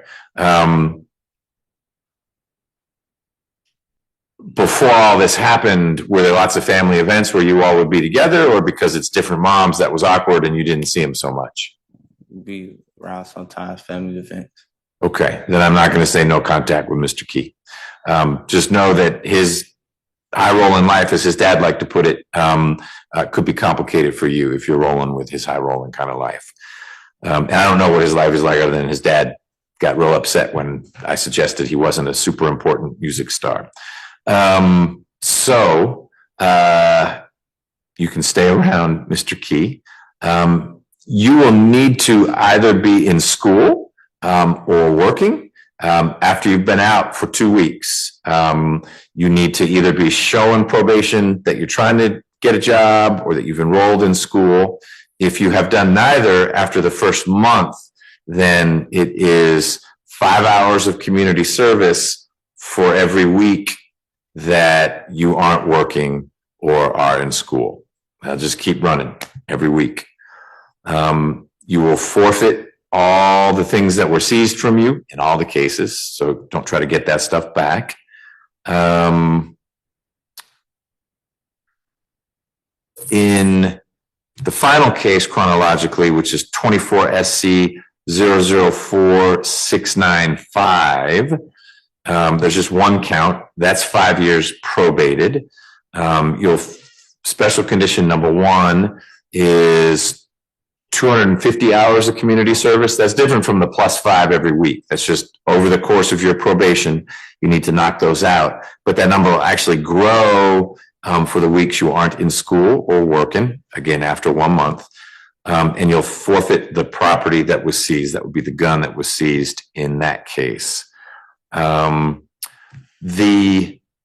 2 cases with 5 years probation, they'll run concurrently with each other. That means at the same time, but they both run consecutively to the Clark Atlanta Morris Brown Stadium case. That's your 8 months to serve. So when those 8 months are up, which they're up, then you've got 5 years probation on top of that. which is what I believe you and Mr. McClendon negotiated with the state.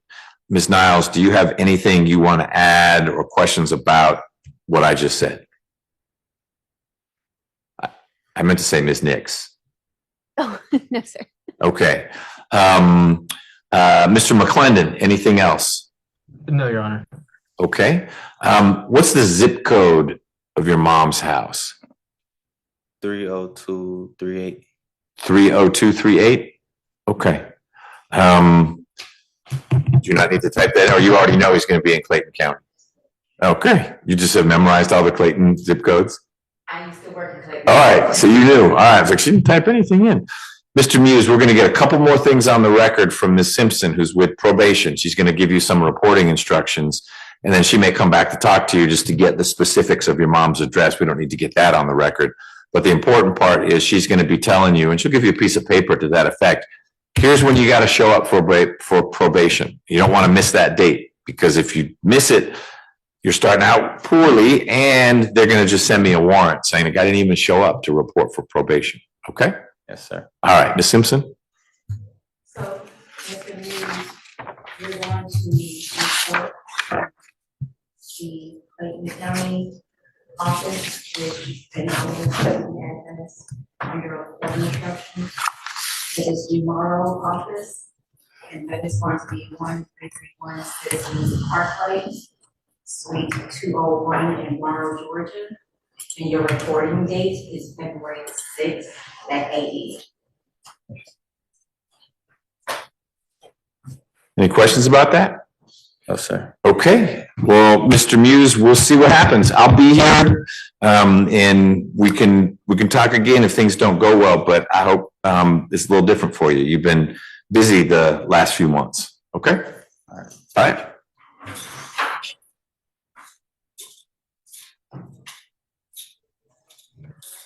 Thank you, Judge. Thank you, Mr. McClendon. You're free to go. Thank you. Take care. All right. What are we doing? We have Mr. Brown online, so we can do that plea. Do we have an update on, because poor Ms. Singleton is still here, on either of the Hammonds? Yes. Canadian Hammond is ready for a non-negotiated plea. I don't know what's happening with the brother, so I didn't know if this should be done separately. Okay. Mr. Kraft is right outside. Okay.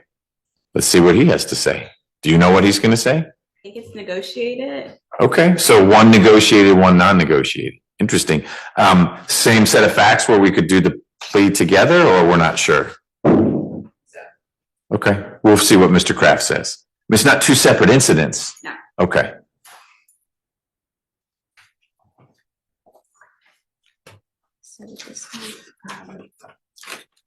Hey, Mr. Kraft. Yes, Your Honor.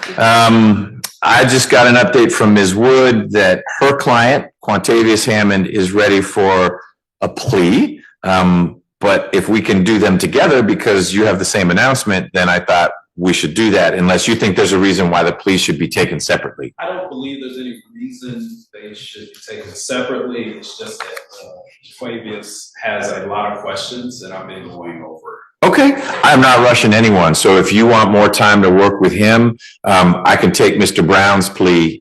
He's sitting right here online and we can check back in 10 minutes. I think we might be finished by then. Okay, let's do it. Mr. Brown, you are on. Oh, you went to the tropics. You went far away. Oh, yeah, this is Okay.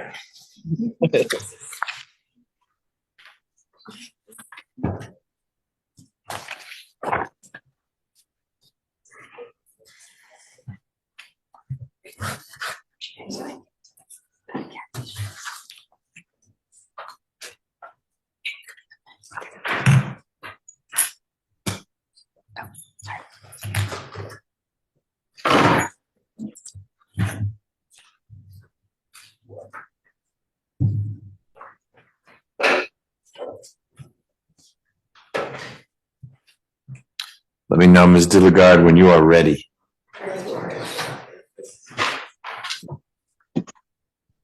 Ready to go. All right. Mr. Brown, you're able to hear us? Yes, sir. Loud and clear.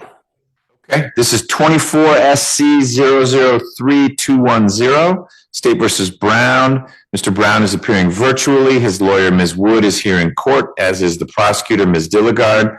Mr. Brown, before you get put under oath, I need you to tell me on the record that you are okay with us moving forward with your plea when you're not here in open court. You're appearing virtually. You're okay with that? Yes. Okay. Second, your lawyer is not right next to you. She's here in court, and if you guys need to speak privately, we can make that happen. But you have a right not only to be here in open court, but to have Ms. Wood right next to you so you could lean over and ask her a question. Are you allowing us to go forward with Ms. Wood here and not by your side? Yeah. Okay, then we're going to do that. Ms. Dilligard, when you're ready. Mr. Brown, can you please raise your right hand? Do you swear or affirm that any statements or testimony that you shall give in the matter currently before this court shall be the truth, the whole truth, and nothing but the truth? Yes, I do. You can lower your hand. Please state your true, correct, and legal name for the record. Dantis Demore Brown. Are you at this time taking or under the influence of any medicine, drugs, or alcohol? No. Is there any medication that you normally take that you have not taken or been given today? No. Excuse me, say it one more time. No. How old are you? 45. How far have you gone in school? GED. Do you understand that you have been charged with the following offense? Charged with 1 count of aggravated assault? Yes. Do you understand that you have the right to plead either guilty or not guilty to that charge? Yes. Do you understand if you plead not guilty or remain silent and refuse to enter any plea at all, then the state is required to prove the charge against you at a jury trial? Yes. Have you had the opportunity to review the waiver of rights form with your attorney? That's the Wait. list That's the list of questions we went over, but we did not fill it out. Okay, and I don't know that Ms. Wood's microphone works, but I don't think it works. I think it's broken. Tap it. Yeah, it's broken.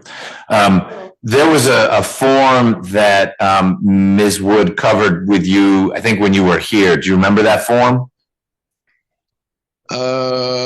Think so. I don't mean do you remember every word of it, but I'm gonna have Ms. Wood come up to the podium. She can explain better. Yes, Judge, so because I've done so many pleas in this courtroom, I can roll them off the top of my head. So we went over the questions in the hallway, we just didn't fill out the form. Got it. Okay, we're good. Yes. Have you had enough time to speak with your lawyer about the charge in the indictment, including the facts and the circumstances relating to that charge? Yes. Would you like any more time to discuss the case with your lawyer?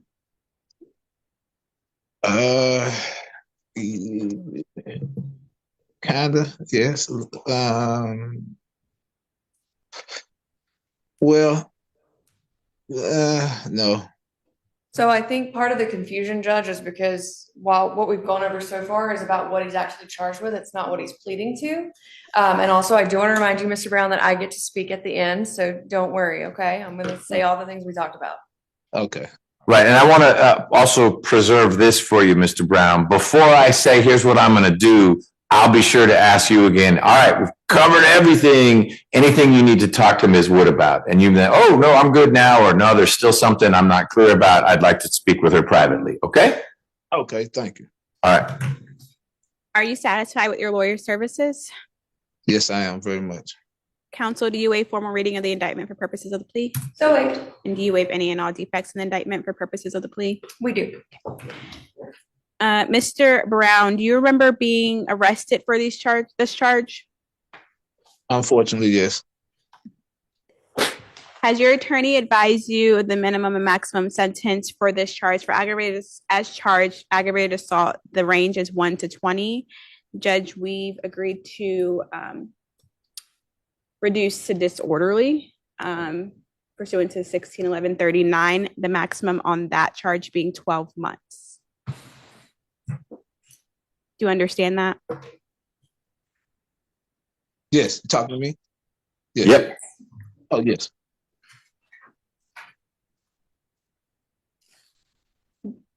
Do you understand that today you're entering a negotiated plea of guilty, which means the state will recommend the following sentence to the court? Judge, again, we are asking to reduce the one count of aggravated assault to disorderly conduct pursuant to OCGA 16-1139 for 12 months probation, an anger management course, and 40 hours of community service. So I missed the part about anger management, but I'm happy to address that at the end if we want to function this as a non-negotiated judge. Okay. We'll let you revisit that when it's your turn. Thank you. Do you understand that recommendation, Mr. Brown? I understand it. That's all the question is, not do you like it or anything like that. Do you understand that's what the state will be recommending? Yes, I understand. Do you understand the court's not required to accept the state's recommended sentence? Yes. Do you understand that the court has the right to sentence you to the maximum possible sentence on this charge? Yes.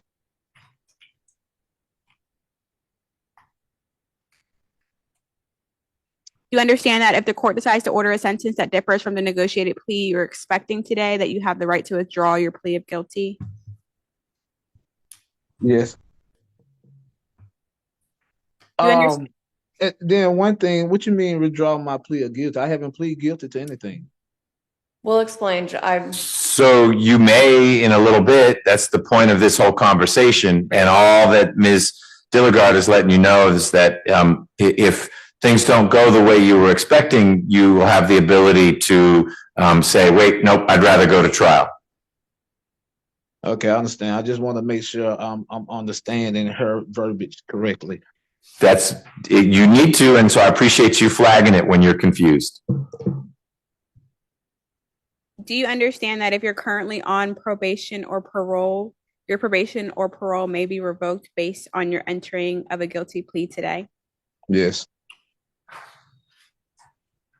Do you understand that if you're placed on probation of any kind, you cannot violate any criminal laws of any governmental unit? Yes. Do you understand if you're on probation, you must follow all the special conditions of your probation? Yes.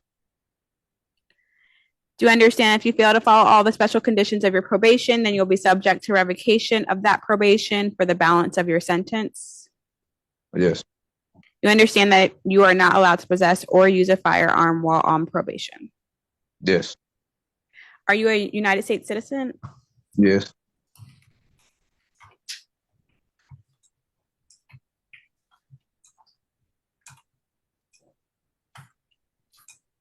Do you understand that by entering a plea of guilty today, you are waiving any and all defenses, including any mental health defenses? Yes. Do you understand that by pleading guilty, you're giving up the following rights: the right to a trial by jury, the right to remain silent, the right to confront witnesses against you, the right to the assistance of counsel, the right to the presumption of innocence, the right to appeal if convicted of these charges at a trial? Yes. Is it your decision to waive these rights, which means not to use them, and enter a guilty plea today? I'm sorry, can you repeat that? Is it your decision to waive those rights that I just listed and to enter a guilty plea today?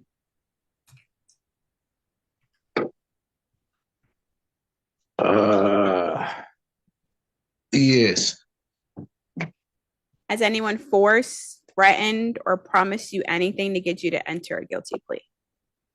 No. Is it your decision to enter a guilty plea because you're in fact guilty? No. I didn't hear the answer. No. Okay. So, Ms. Wood, can you help us navigate this? So I just want to make sure it's to the disorderly conduct, not the aggravated assault. So she's asking if you're accepting a guilty plea to disorderly conduct. Yes. Okay. Is that good, Judge? Sure, but the question, it is, that's helpful. Thank you. It's focusing us on what the actual charge is that we're going forward on, which is disorderly conduct, acting sort of in a tumultuous manner. But what Ms. Dilligard's question is, are you pleading guilty to disorderly conduct because you are in fact guilty, as opposed to someone has a gun to your head or they're threatening to take your kid away or something like that? Yes. Okay. Mr. Brown, how do you plead to the reduced charge of disorderly conduct in indictment number 24 SC 003210?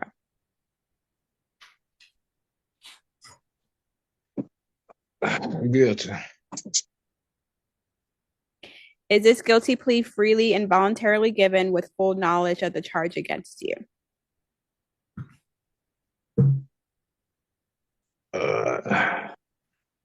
Yes.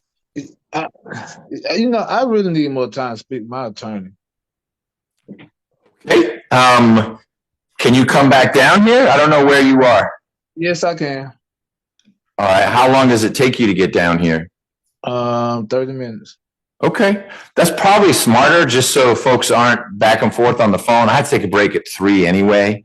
So you'll be able to engage with him then. I'm sorry, Mr. Brown, to make you go back and forth, but you are 100% doing the right thing. If you are having reservations, concerned, confused, it'll just be a lot easier to have Ms. Wood by your side, so you guys can talk about this, okay? Yes, sir. Thank you. We'll be here. Thank you, Judge. Yep. All right. So I got about 20 minutes before I need to be in a meeting for a little bit. Should we do Statham? Oh, Miss Kim is on.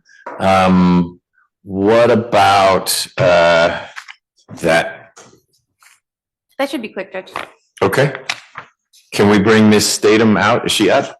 Oh, sorry. No, I don't know why I'm saying, hold on. Let me say the right words.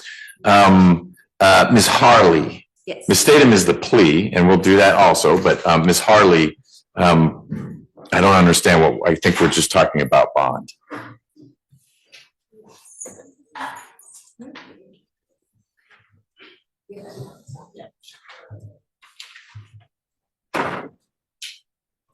Are you optimistic? On here. I'm sorry we waited too long.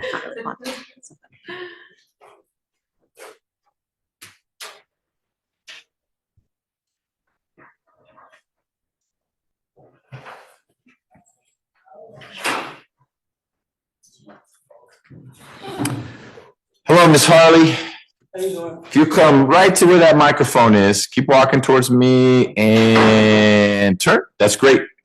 Miss Harley, we are trying to figure out what's happening with your case. Ms. Kim is on the screen, if you can see her. She was here all morning, but we weren't able to get to your case because it took a little while to get you here and then get you up. Not Ms. Kim's fault. She had to attend to some other business, but she's here virtually. You were on a trial calendar, I think, and we lost track of you. And you are in now on a bench warrant that I signed because I think you missed a court date. But I'm going to let Ms. Kim talk about what was going on, and then you can add to it. Okay. And then I'll hear from, I think, Ms. Nix, Yes, sir. From the state about what we might do, both in the short term, i.e. about bond, and then in the longer term, what are we doing with your case? Is it a trial? Is it a plea or what? But let's sort out that bond thing first. Ms. Kim? Thank you, Judge. My client is 36 years old. She did miss her court date. She has picked up no new felonies. She did have a misdemeanor charge, and as I mentioned this morning, that's why she landed in custody, but she's been in custody in the Fulton County Jail since January 1st. I believe she was in prior to that on the other charge, but we're asking if you would allow her to come out on bond. I believe we should be able to resolve this case. My understanding from her family is that the named victim in this matter a couple of years ago was last known to have moved to a homeless shelter with her 2 minor children up in New York City. So I'm not sure where she is, but I'm hopeful that the state and I can resolve it. We've been in communication about it. So I think we're getting close. Okay, thank you. Ms. Nix. Judge, Ms. Kim and I did speak briefly yesterday about this case. I've not spoken myself with the victim, so I've not been able to confirm that she is in New York. I am concerned about the defendant also has another case pending in state court with the same victim. I'm not sure if that's the misdemeanor that Ms. Kim described. That is listed as in bench warrant status, but I'm not sure if So what I thought Ms. Kim said this morning, and Ms. Harley can help us with this, I think you got arrested for some misdemeanor last month, this month? This month. This month. On the first. What was, so New Year's Day, you got arrested for what? I was arguing with my spouse. Okay, The and cops got called in the neighborhood and they picked up my warrant.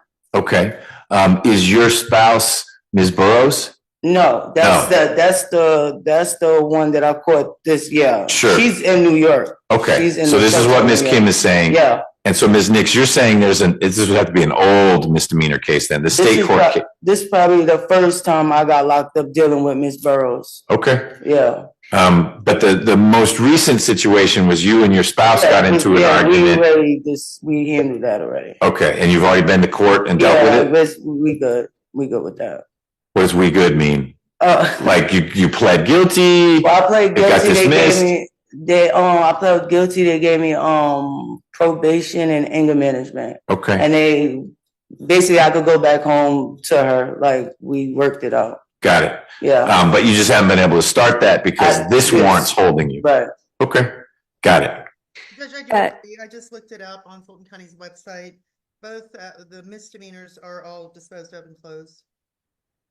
The misdemeanors are what? Disposed of and closed. They're closed. Okay. so I have 22 CR 000332E, which is listed in bench warrant status. And it is with the same victim as our case. Okay. Judge, I don't it doesn't sound like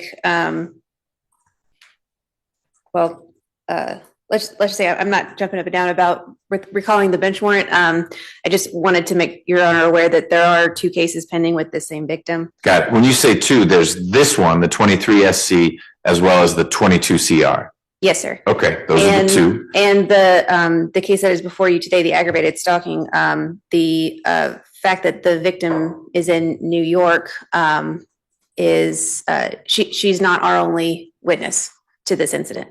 Okay. So her being in New York does not lessen our case. Got it. Ms. Harley, do you have a way, you seem to be pretty sure that Ms. Burrows is in New York. You know that? I'm still in contact with her sister. I got a pretty good relationship with her sister. So Okay. that's how I know she's in a shelter in New York. Okay. But I don't talk to her, no. No, I'm good. I'm glad to hear that. But it sounds like what I'm thinking about is this. I'm inclined to put a bond back in place, but I want Ms. Nix to have an opportunity to try to speak with Ms. Burrows first. I don't have her number. No, but you got the sister's number. Yeah, but it's in my phone. I don't know about her. Okay. I don't have no way of contacting nobody. Got it. And your phone is sitting in property? Yeah. Okay. Ms. Kim, do you have any contact information for Ms. Burrows' sister? Pardon me? I do not, no. Okay. Oh, we do have the officer who's a witness too, it looks like, from some of the counts. Correct. And the officer is actually one of the victims. There is also a obstruction in this Right. case, but there's also some worker at the apartment complex who escorted Ms. Hurley off the property a couple of times on the incident date. Okay. That's where I was living at as well. Okay. Mhm. All right.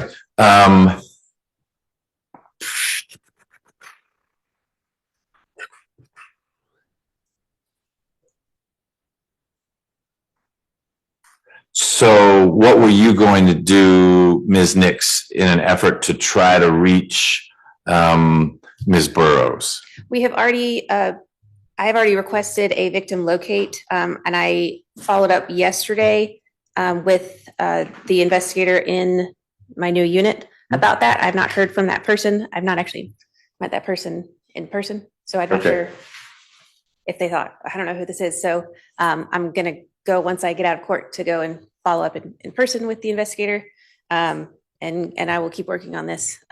Okay. Where would you stay, Ms. Harley, if you got out? Oh, I'm going to my grandmother's house, 1183 Oak Street.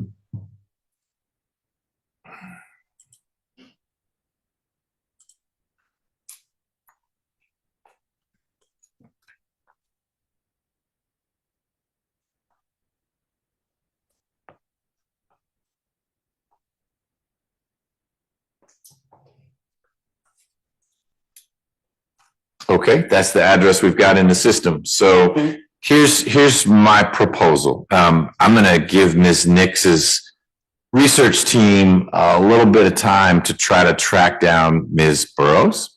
And I will look for an email from Ms. Nix sometime on Monday.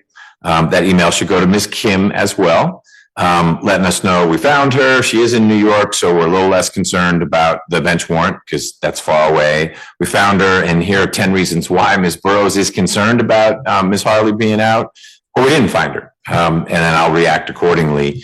And likely, if it's the first or the third options, figure out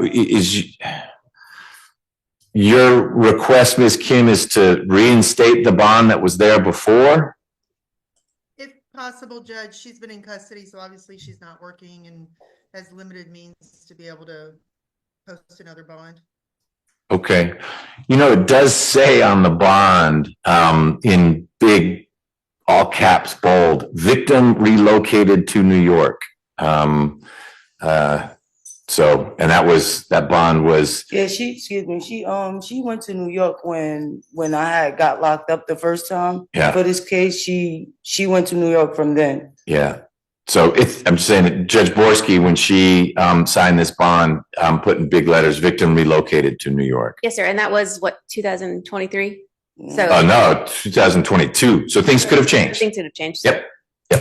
Okay. All right. So that's the plan. And this case was on a trial calendar. I'm gonna put it right back on a trial calendar. And hopefully Ms. Kim and Ms. Nix, our 2 3-lettered attorneys, will try to sort this out. Do you expect it to be, I guess, the end of February? Is that when you're next? It's not till March something. March, okay. Yeah.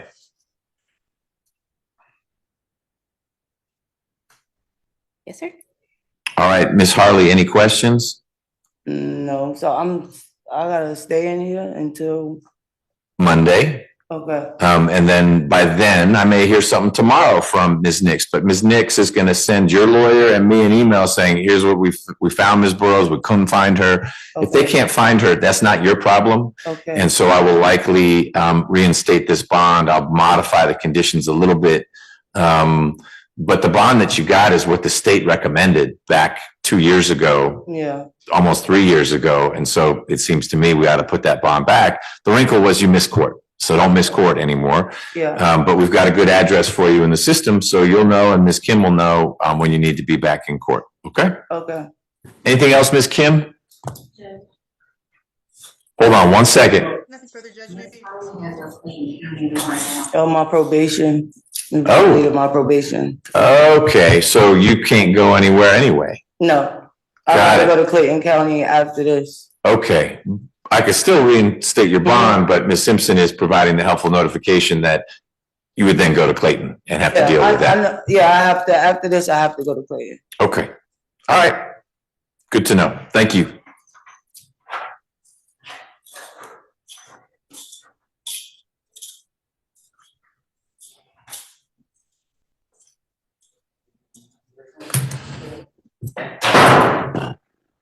All right, give me a second.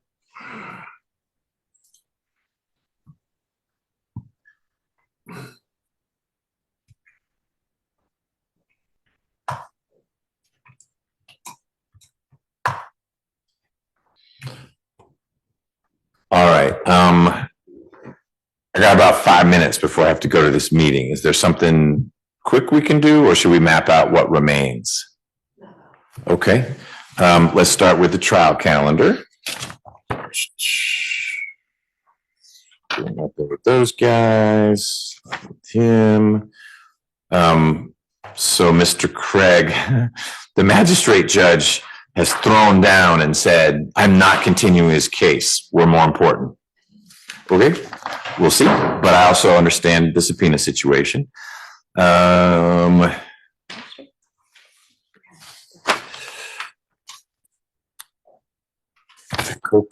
Kimbrough. So we still have a plea on Kimbrough. That's ready to go. You don't need to talk to him anymore, as far as you know. I've already talked to the judge. It would be round 2 of a non-negotiated, and I believe, When you say round 2, we tried to do a non-negotiated before? it's before Mr. Jordan left. Oh, okay. And we got through and he said, no, we didn't even get through the plea. He didn't like the answer. Right. Okay. Something different I'm gonna put up. Okay. And I think Ms. Hodge is on to cover for Ms. Clark. I think she's on the Zoom. Okay. I'll check and on that case. Yes. I am. Hi, Judge. Hey, Ms. Hodge, how you doing? I'm doing well. How are you? I'm well. You're gonna be able to take a break for a little bit because I gotta go to a meeting. But we will do the Kimbrough plea when I get back. We have the Hammonds.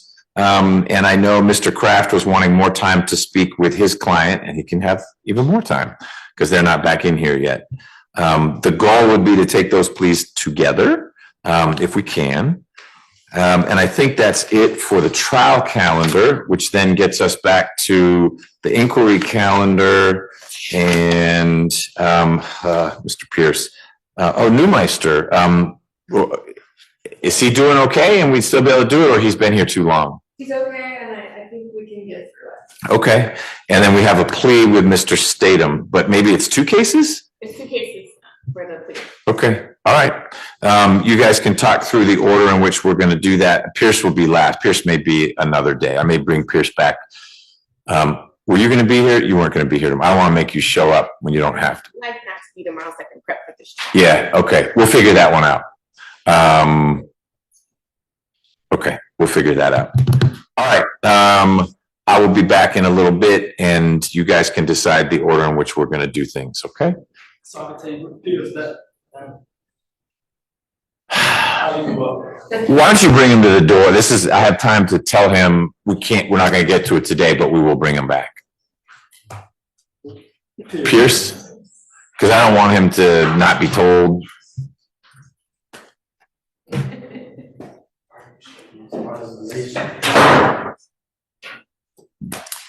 Everyone wants to belong to something.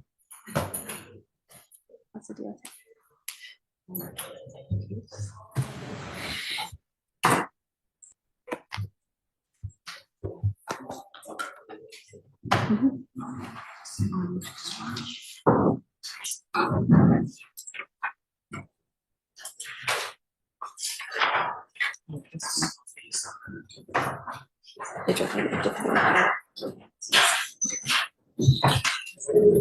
Hey, Mr. Pierce, I gave you some bad info. I am running into a whole lot of cases that we need to resolve, like people are going to plead guilty.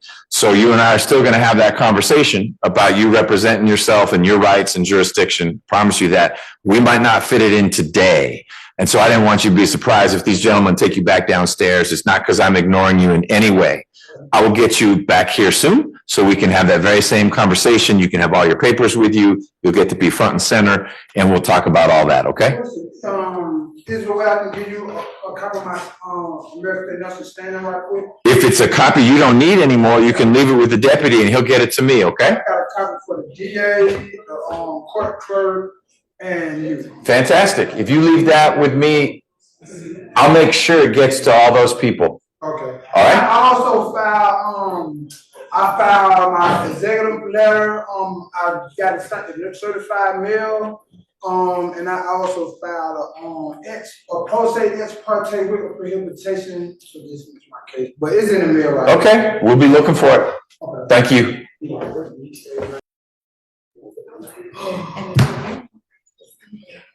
We're keeping you up? Yeah. Okay. Mr. Brown, you're back. Did you get a chance to speak with Ms. Wood? Are we back on track? Maybe not. We'll see. Okay. Where's Ms. Wood? She was just here.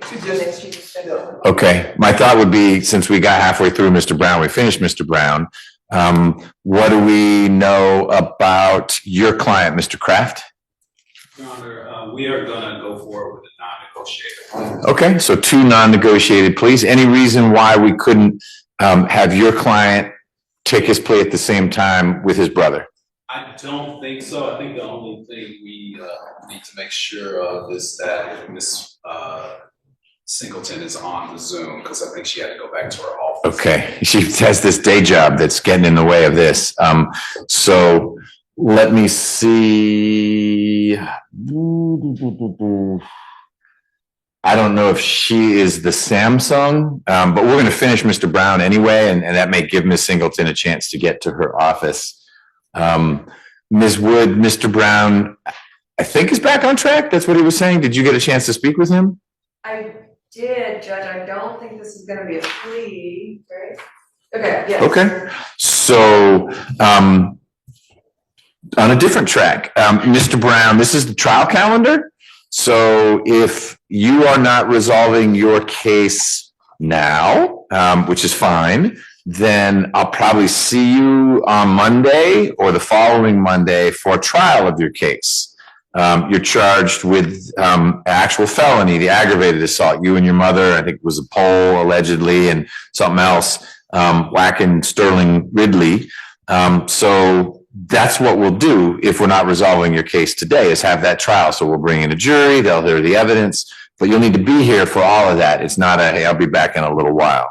But as long as you understand that, then we can move what I thought was over here on the plea column over to the trial column.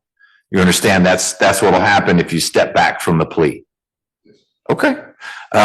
Ms. Wood, do you have a preference as to week for Mr. Brown's case? Given that I'm thinking my other murder case will go the week 2, I would prefer week 1. Okay. But I'll be around. So. You will. Any reason to think that Ms. Brown's case is not going to be a plea? I know her lawyer's not here, so you're speaking for someone you don't represent, but it would make more sense to try the Browns together, which would mean we would want to do that week 2 because Ms. Brown's lawyer can't start a trial on Monday. Judge, and you might say, I'm not going to offer a plea to Ms. Brown. It's got to be a trial for both if it's not a plea for both.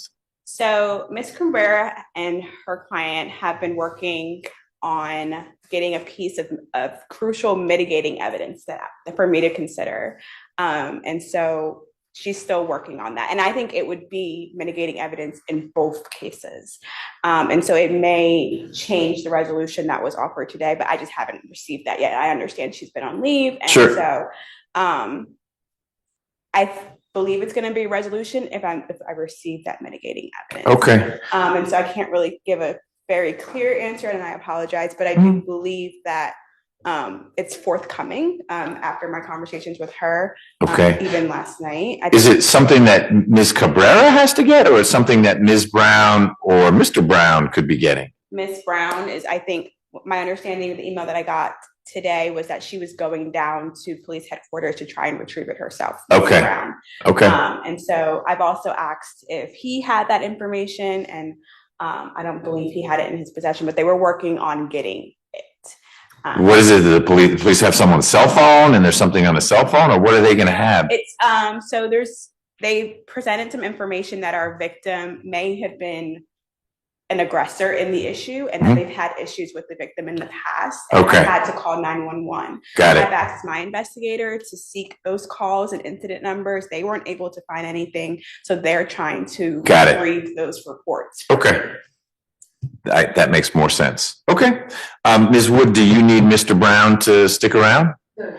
Mr. Brown, it was nice seeing you twice. I'm sorry you had to do the double commute. But look for a phone call or an email from Ms. Wood letting you know you got to be here this coming Monday or the Monday after for trial or something else with your case. All right? All right. You're good to go. Can we do the Hammonds now? Yes. All right. Let's do that.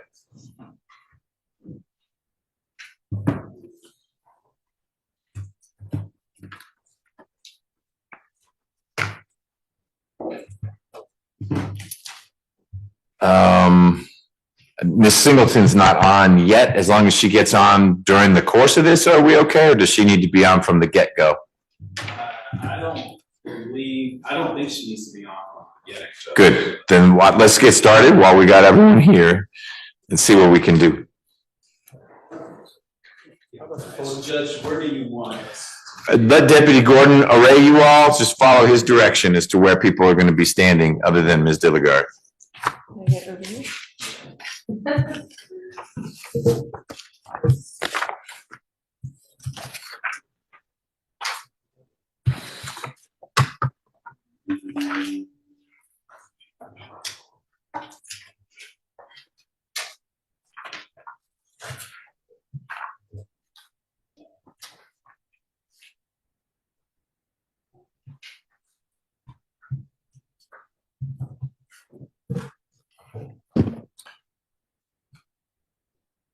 You ready? Okay, let's go on the record in 24 SC 003942. We have two Hammonds, and so when I refer to you two, I'll use your full name. It may be when Ms. Dilligard is asking questions, because you all are going to have the same questions a bunch of times. Well, there'll be many questions, but they'll be the same for both of you. She may say simply Quantavious and then Jaquavious. She's not trying to be informal, but if she says Mr. Hammond, it's not going to be clear who she's talking to. But the way we're going to work it, just sticking in the order of the calendar, one of the questions that Ms. Dilligard will have is, how old are you? And what she'll say is, how old are you, Quantavious? And you'll always get the question first. That's going to help our court reporter. So she'll know the first answer is always coming from Quantavious, whether it's yes, no, I don't know, I'm 25, and then it will be Jaquavious. And that's just because that's the order on the calendar here.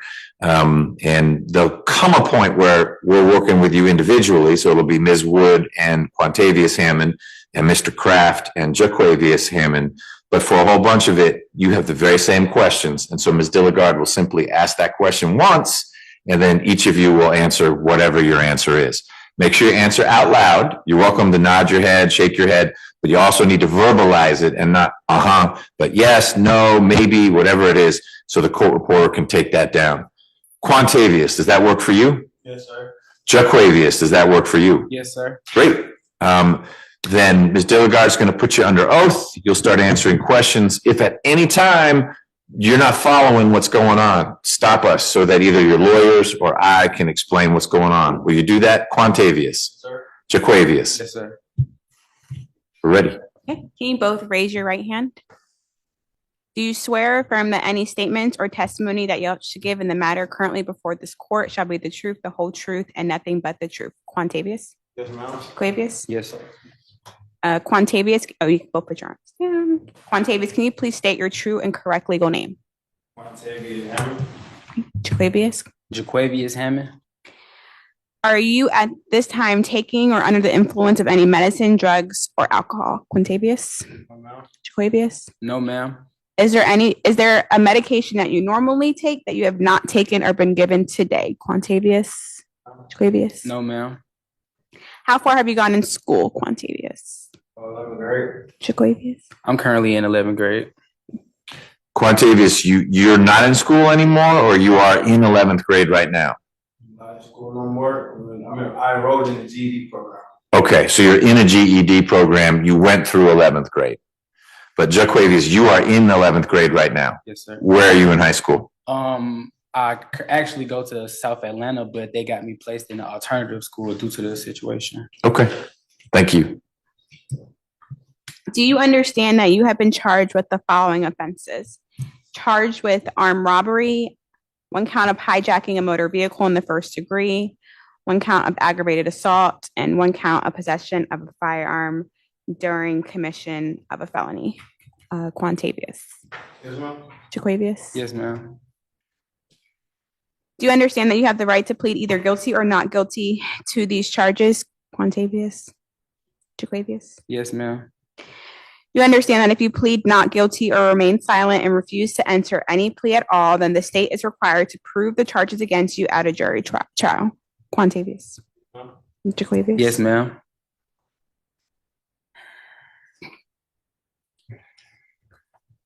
Have you had enough time to speak with your lawyer about all the charges in this indictment, including the facts and circumstances relating to these charges? Quantavious? Jaquavius? Yes, ma'am. Would you like any more time to discuss this case with your lawyer, Quantavius? Jaquavius? No, ma'am. Are you satisfied with your lawyer's services, Quantavius? Jaquavius? Yes, ma'am. Counsels, do you waive a formal reading of the indictment for purposes of this plea? Yes. And do you waive any and all defects in this indictment for purposes of this plea? We do. Quantavius, do you remember having been arrested on these charges? Yes, ma'am. Jaquavius, do you remember being arrested on these charges? Yes, ma'am.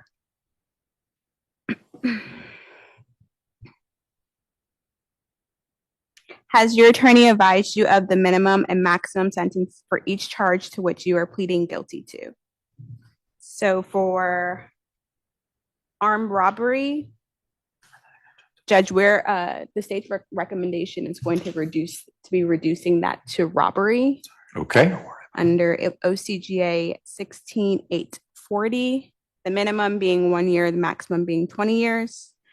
On hijacking a motor vehicle, the minimum being 1 year, maximum being 20 years. Aggravated assault, minimum being 1 year, maximum being 20 years. Possession of firearm during commission is 5 years consecutive. You understand that, Yes, Quantavius? Jaquavius? Yes, ma'am.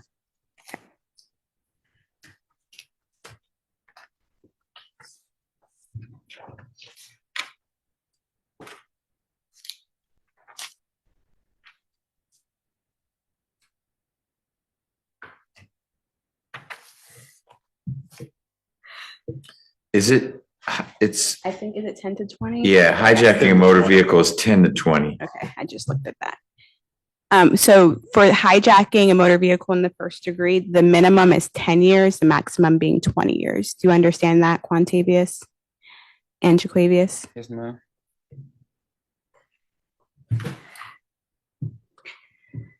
Do you understand that your pleading guilty today is called a non-negotiated plea and that the state may recommend a sentence to the court even without your having agreed to it in advance?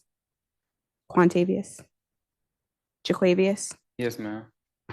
Are you aware that the state's offer is for count 1 to reduce the armed robbery to robbery pursuant to OCGA 16840, combined sentence of 12 to do 2, 100 hours of community service, actively seek remain employed throughout the length of their probation, no drugs, no alcohol, no firearms or replicas. 12 served 2, balance probated. Correct. Okay. Can you start the conditions over again? Of course. There is 100 hours community service. Yep. Actively seek or remain employed. Okay. No drugs, no alcohol, no firearms or replicas. There is $875 in restitution, which would be total, Judge. So we don't need that paid twice. Okay. And then there's a no contact with each other for 3 years of the sentence. With each other. Okay. I assume there's a stay away from Ms. Jackson. Yes, there is. Okay.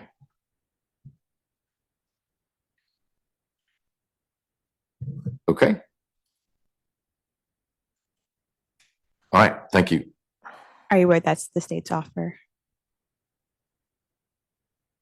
Oh, yes, ma'am. Yes, ma'am. Okay. And have you discussed this with your lawyer? Yes, ma'am. Quantavius? Yes, ma'am. Jaquavius? Yes, ma'am. Okay. Do you understand that the court can impose any sentence authorized by law, including a higher sentence than that recommended by the state, up to the maximum sentence on each charge? Quantavius? Jaquavius? Yes, ma'am. Do you understand if you enter a non-negotiated plea, you do not, is that correct, Judge? You do not have the right to withdraw? Correct. Okay. You do not have a right to withdraw your plea once the court enters its sentence. I think final Right, rights are reserved. Oh, did we preserve I them? believe Okay. It we wasn't on the calendar, but I believe my notes say that they have been they preserved. were. Okay. And it may have been because of that discovery issue. Mr. Kraft was waiting on some stuff. And so we said, let's just table it until now. And hopefully the discovery will have come in. Correct. Okay. Judge, just so I'm clear, We reserve final rights, but after you pronounce sentence, I'm still clear that that's final, correct? So if your final plea rights were preserved, and I'm recalling that they were, Yes. then we'll get a little further along. I'm going to hear from everyone, and then I'm going to say, here's what your sentence is. And if the sentence that I impose for Jaquavius is more than what you asked for him, you guys can huddle up. He can say, yeah, it's not what I wanted, but I'll take it because I don't want to go to trial. Or he can say, no, thanks. I was willing to take what Mr. Kraft asked for, but not what you imposed, Judge. And so he effectively backs out, no questions asked, no harm, and then we go to trial. Okay, all right. Did that answer your question? It did, Your Honor. I just wasn't aware of the wrinkle that final plea threw in there. Okay. But I'm fine. I'm clear. Do you understand that this is a guilty plea which is permanently recorded on your criminal history? Jaquavius. Yes, ma'am. You understand that if you are currently on probation or parole, your probation or parole may be revoked based on your entering of a guilty plea today. Yes, ma'am. Do you understand that if you're placed on probation of any kind, you cannot violate any criminal laws of any governmental unit? Quantavius. Yes, ma'am. Jaquavius. Yes, ma'am. Do you understand that if you're on probation, you must follow all the special conditions of your probation? Quantavius. Yes, ma'am. Jaquavius. Yes, ma'am. Do you understand that if you fail to follow all the special conditions of your probation, then you will be subject to revocation of that probation for the balance of your sentence? Quantavius. Jaquavius. Yes, ma'am. You understand that you are not allowed to possess or use a firearm while on probation? Quantavius. Jaquavius. Yes, ma'am. Are you a United States citizen? Quantavius. Jaquavius. Yes, ma'am.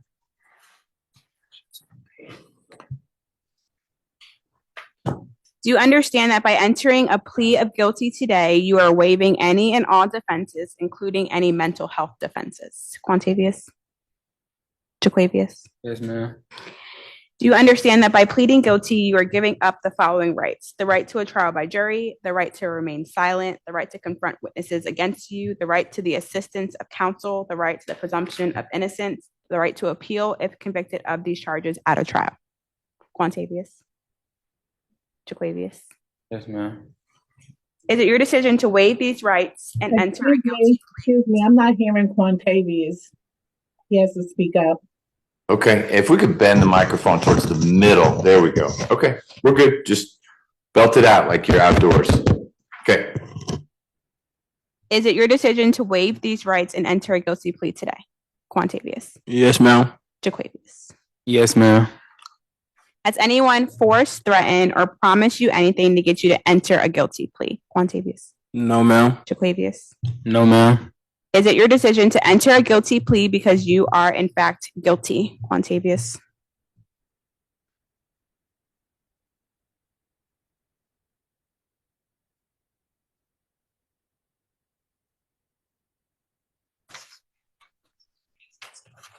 Do you have any questions about that motion?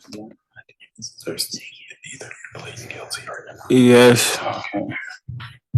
That was Quantavius. Jaquavius. Yes. Quantavius Hammond, how do you plead to the reduced charge of robbery, 1 count of hijacking a motor vehicle in the first degree, 1 count of aggravated assault, 1 count of possession of firearm during commission of a felony and indictment number 24 SC 003942? Before you answer that, I want to make sure we're not backing into something that's hard to back out of. Is your understanding, Ms. Dilligard, that hijacking a motor vehicle is a probatable sentence? I'm wondering what I'm missing, because here's what 16.544.1 C1 says. Don't worry about all those numbers, but if you're convicted of what they're pleading to, it's a sentence of imprisonment from not less than 10 to more than 20 years, big old fine. Keep going. If it's your second one, you're in a whole lot of trouble. The punishment imposed pursuant to this paragraph shall not be deferred, suspended, or probated. I had always thought that carjacking was like armed robbery, where it was 10 to 20 to serve. But the difference was it was parolable, but not probatable.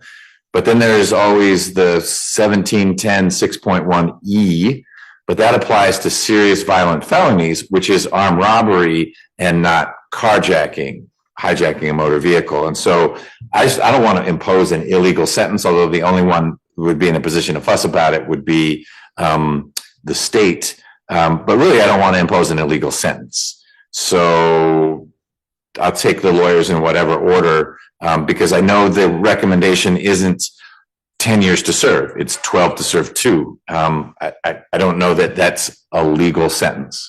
I looked at the statute briefly before we got up here, and I quickly thought that it was saying that it just had to be at least 10 years probation, but now that you're saying that, I'm wondering if I was, because it doesn't say hijacking first degree in the indictment. If you look at the code section, it is the first degree one. I think if it's hijacking second degree, it can definitely be probated, but I will double check. Can you give me my red book?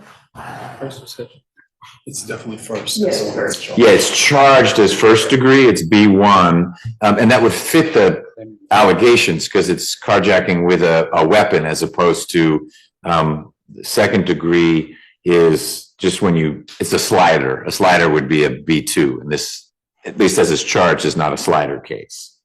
Right. So I flagged that only because if the state is committed to this disposition, then it might need to null pros count 2 and proceed with count 1 gets you your 12 to serve 2. So does the aggravated assault. I believe that going forward with carjacking requires a 10 years, but Ms. Nix, you may see it differently. She's striding forcefully up. I always strike forcefully. And Judge, I was under the false impression that carjacking we're able to do a downward departure with that. So Yeah, it's an odd one that falls between some cracks. It's mirrored on armed robbery because it's an armed robbery. It's just you're taking a car, but the way the legislature was trying to stick it to people was you can get an armed robbery and a carjacking, so you get 2 convictions. But otherwise, it's a lot like it's the 10 to 20. And the sentence that I'm stuck on is that one that says the punishment imposed shall not be deferred, suspended, or probated. And so if I were to say 12 serve 2 balance probated, that's probating, and it says don't do that. So I feel like that's an issue.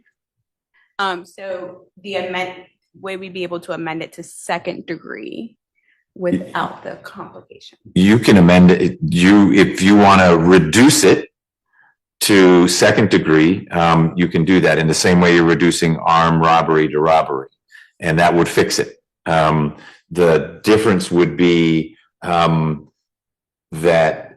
you could still have that same final sentence. I'd have to structure it differently because second degree carjacking is 1 to 10, but I can still get to 12 with the robbery and the aggravated assault.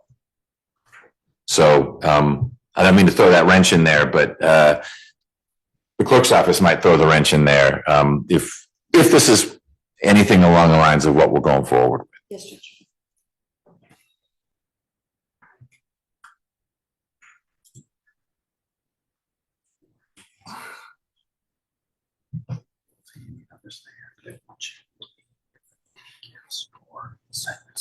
Say you don't like it, I can't give the 12 to 2. Because you take what he gives you when we go to trial. So you don't have options to deny waiver. You do, but then you're gonna have to go to trial if I deny waiver.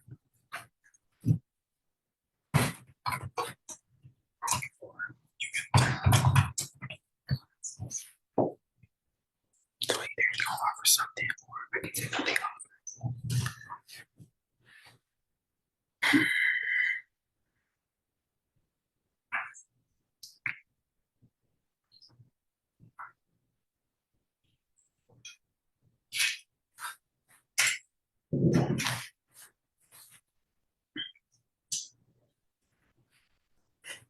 Judge, we're just texting Deputy Rao for the green light? the green lights, yes. Okay, It's certainly not the state's intention for them to serve 10 years, so. okay. And I was making sure that this downward departure wasn't, serious violent felonies, including these listed, that is specifically those listed.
Okay, Judge, we are ready to proceed. Okay, so we're on the record again, and the state is moving to reduce count 2 to Hijacking may become the second. second degree, which has a range of 1 to 10. Okay, got it. Quantavious Hammond, did you follow what just changed? Yes, sir. Things got better for you. Okay, Jaquavius, did you follow what just happened? Yes, sir. All right, back to you, Ms. Dilligard. Okay. So, Quantavious, how do you plead to the charges, the reduced charge of robbery, the reduced charge of hijacking and motor vehicle in the second degree, 1 count of aggravated assault, and 1 count of possession of a firearm during commission of that? Guilty. I'm sorry. An indictment number 24 SC 003942. Guilty. Jaquavious. Guilty. Is this guilty plea freely and voluntarily given with full knowledge of the charge against you? Yes, ma'am. Do you understand that you only have a limited right to appeal this guilty plea conviction, Quantavious? Yes, ma'am. Jaquavious? Yes, ma'am. Do you understand that if you wish to challenge the voluntariness of your guilty plea, you must do so by filing a habeas corpus petition, Quantavious? Yes, ma'am. Jaquavious? Yes, ma'am. You understand that for a felony charge, you only have 4 years from today to file a habeas corpus petition, Quantavious? Yes, ma'am. Jaquavious? Yes, ma'am. Judge, if this case were to proceed to trial, the evidence would show that on May 22nd, 2024, the victim, Ms. Jennifer Jackson, reported to Atlanta Police Department that she was a victim of a carjacking on May 20th, 2024, around 1 p.m. The incident occurred at 2645 Old Hapeville Road, where Ms. Jackson had gone to visit her ex-girlfriend, Ms. Juhan. Ms. Juhan is the mother of both of the defendants. Upon arrival, Ms. Jackson encountered Ms. Juhan's 2 sons, Quantavious and Jaquavious, both of whom she had known for over 6 years. During the interaction, the 2 boys unexpectedly brandished firearms, placed them to Ms. Jackson's head, and demanded that she exit the vehicle, which was registered to Ms. Jackson's current girlfriend. Ms. Jackson, shocked, hesitated, and when she did, one of the boys, it's the state's position that it was Jaquavious, struck her on the side of her face with the firearm right underneath her eye, causing a laceration.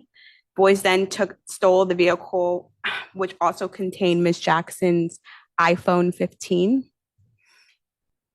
Ms. Jackson immediately went to Ms. Juhan's apartment, who called her sons and instructed them to return the vehicle. However, they refused and instead told their mother that they would leave the car at the Glen Hollow apartment on Candler Road. Ms. Jackson called 911, but after waiting for a while, just went to go retrieve her own vehicle.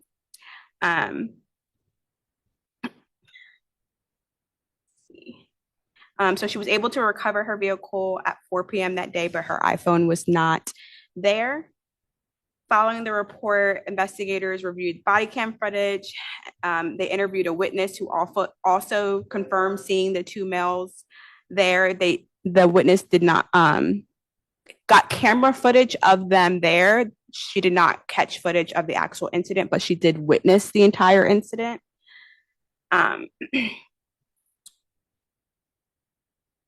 Her description matched the descriptions that the victim gave as well. Description of the two people who were involved, or her description was, yeah, I saw this guy smack her in the head with a gun. The witness confirmed seeing the two males, and it matched the descriptions of the suspects too, that Ms. Jackson gave as well. Okay. Ms. Jackson later positively identified both suspects in a photo lineup. Judge, we've had constant contact with the victim in this matter, who was conflicted because she's known both defendants for quite some time, and felt like they had a good relationship. She was very shocked by the incidents that occurred that day. Her wishes are just that they both do better, whether that be school or getting, a good education, getting a job. But she's also conflicted because she feels as though she could have lost her life that day, of course. So there are some concerns for the state regarding the retrieval of evidence. And so that is why we've recommended that we resolve this case in this matter. Also taking into account the defendants and where they stand, age-wise. Also that they've been in no trouble since the incident. We felt as though this was a good resolution to this case. And I don't know if I've already stated this, but all this did occur in Fulton County, Georgia. All right. That's a complicated set of facts. It's very simple what happened, just the connection with people is complicated. All right, Ms. Jackson, criminal history for either of these young men. For Mr. Quintavious, Your Honor, he has 3 cycles. The last arrest was June the 1st, 2024, out of Decatur, Georgia, for possession of tools for commission of a crime. There was no disposition for that arrest. He appears to have an open case pending in Clayton County for theft by receiving stolen property and possession of tools for commission of a crime and misdemeanor obstruction of an officer. Nothing in addition. Anything for Jaquavius? He has 3 cycles as well. The last arrest was December the 26th, 2024, with the City of Atlanta Police Department for battery and criminal trespassing and misdemeanor obstruction of an officer. There was no disposition for that arrest, and there are no convictions. How does he get arrested while he's on bond and nothing happens? This was Jaquavius. I don't understand. Okay. I appreciate that info. It muddies the waters more. All right. Ms. Singleton, I appreciate you spending so much time with us today. Do you have anything to add on Jaquavius's side? He has a prior juvenile case, a theft by taking involving a stolen gun. That case involves him and his brother that he received probation on in juvenile court on October 19th of 2023. That probation closed. An order was signed by Judge Crawford on November the 20th of 23, closing that. And I was listening, Your Honor, about, was that a December 2024 arrest? That's what Ms. Jackson said, that while Mr. Hammond was on bond for this case, so a month ago, he was arrested, City of Atlanta, battery, and maybe had a gun. That was not No one contacted me concerning that case, Your Honor, and he has an ankle monitor on, and I never received any alerts about it. No, these guys both have ankle monitors. So that's the disconnect for me. If ankle monitors are doing their work, we would have nipped that one in the bud. And Mr. Hammond, Jaquavius, would have not walked through the door he walked through today. Okay. All right. Thank you. Yes. All right, Ms. Wood. Thank you, Judge. Can Ms. Rivers hear me? Okay, I know I talk loud. As you know, Judge, there's often two sides or more than two sides to every story. So, Mr. Hammond shared with me that actually there was a lot more to this story, that the victim was actually coming over, yes, to see their mother, but also to sell some drugs. And so to mom or to these gentlemen. Okay. And so that's why there was a congregation around the Mustang when it was discovered that and also not only drugs for sale, but also firearm for sale. Okay. And so when it was discovered that the drugs were not up to par, there was a disagreement, and I don't know exactly. I think maybe the victim had a gun, but there was some sort of struggle over a gun. And I think that might have led to her getting injured on the side of her head.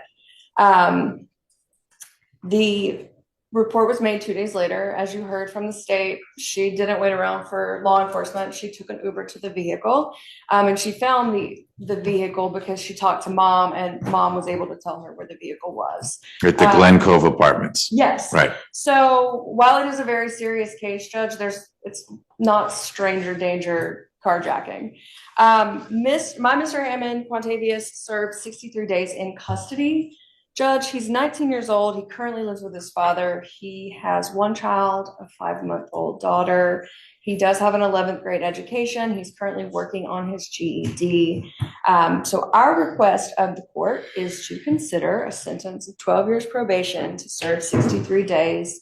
I think if the court were to think more time would be appropriate, I would request weekends in jail to be served at Rice Street. I would ask that completion of the GED or full-time employment be a special condition. I'm also requesting a restitution hearing.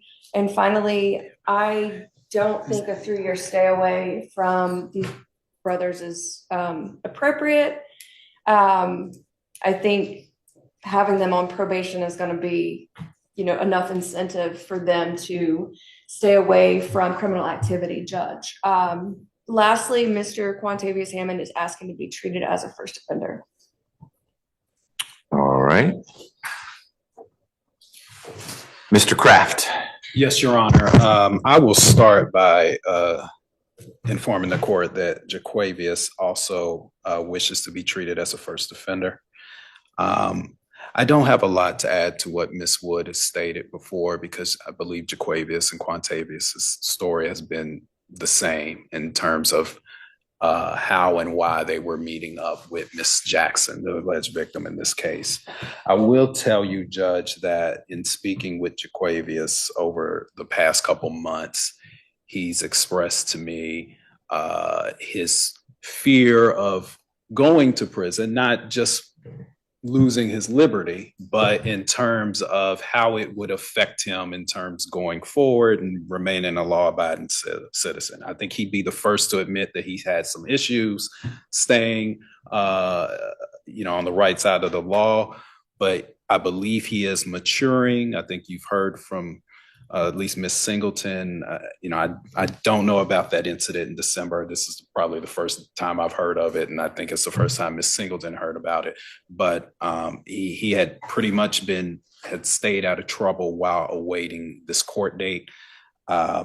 He has mentioned to me, one of the things he mentioned to me today, just kind of out of the blue, is how he wants to actually graduate from a high school and not take classes in custody. He's wanting to go to the Army. Now, we didn't talk too much about that, and I don't know how the Army treats first offenders, and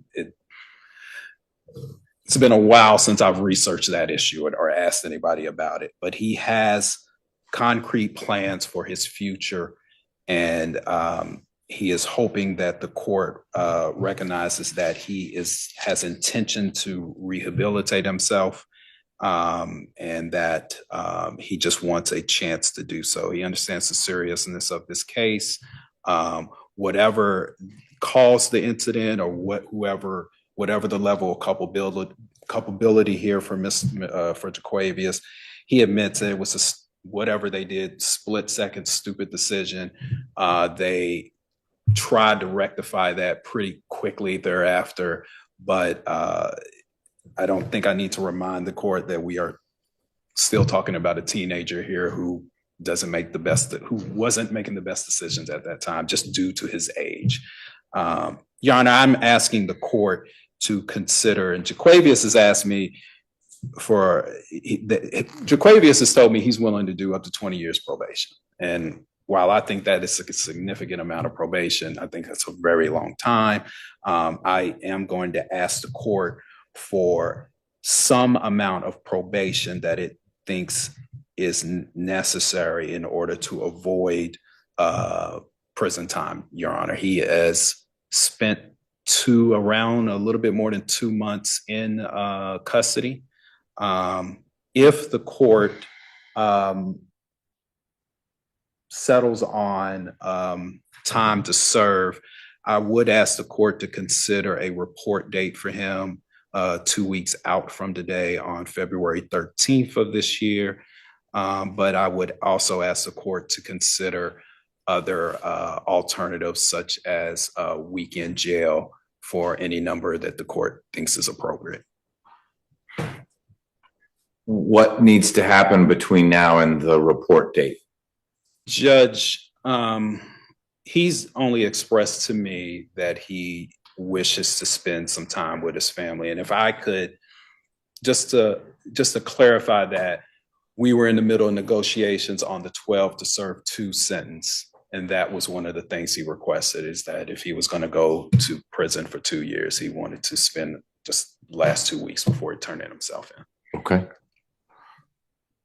There is this arrest in the system for Jaquavius. It looks like on Christmas Day, battery, criminal trespass, and misdemeanor obstruction.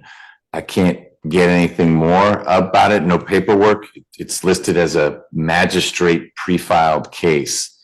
But it's in the system. So that's why it's showing up with Ms. Jackson. What can your client share with me about that I'm not interested in what his version of the facts are, but is he acknowledging he got arrested? And he is acknowledging that, Judge. Okay. Ron, if you go to I was looking as well, to jailings. Yeah. Each one's, I found the warrants. Okay. I tried to find him in jailings, but because he's a juvenile, I thought that's why it wasn't coming up. You have to click released jailings. Okay. On the right side. All right. Let me do that. And then I clicked on look at that. Include released. Okay.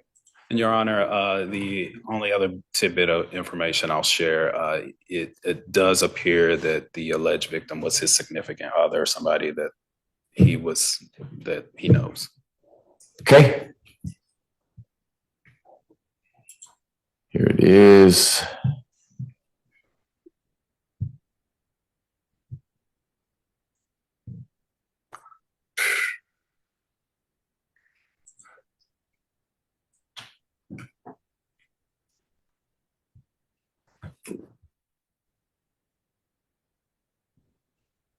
Good old Hapeville Road.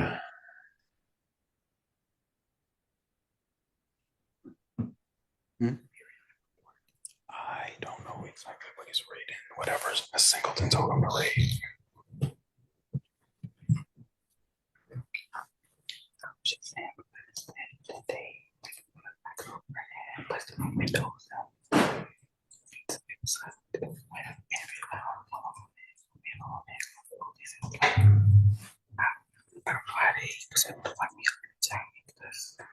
I guess because I was around,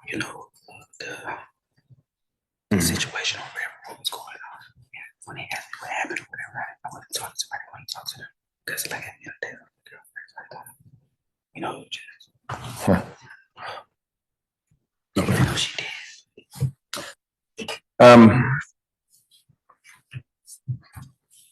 How old are you now, Jaquavius? 17. So, Ms. Singleton, you're here because Jaquavius was under 17 when these charges happened? That's correct, Your Honor. Okay, whatever I'm sorry, I didn't mean to interrupt you. No, he was 16. Right. So whatever disposition flows from this wouldn't be a DJJ disposition, or it would because he was under 17 when it happened? It would not be DJJ. Okay. Because he's 17 now. Okay. Quintavious Hammond, anything you want to add or any questions about anything we've been discussing? No, sir. Okay. Jaquavius Hammond, anything you want to add or any questions about what's been going on? No, sir. So, Jaquavius, you've been living with your mother, Old Hapeville Road, and you were supposed to swap and live with your father. Do I have that correct, or I have it reversed? Yeah, we never swapped because the day after we left court, it snowed the next day, and we was waiting on my lawyer to contact us about that, but we never talked about that. Okay, I don't mind that you didn't swap. I just want to make sure I've got people in the right place. Okay. Yeah. There seems to be a lot of trouble down at the whole Old Hapeville address in hearing about this case and reading the warrants in your Christmas Day, really Christmas night arrest. Quintavious, I know you would then be moving to where your mom is, which is sort of where this carjacking-ish situation happened, or at least stolen car robbery.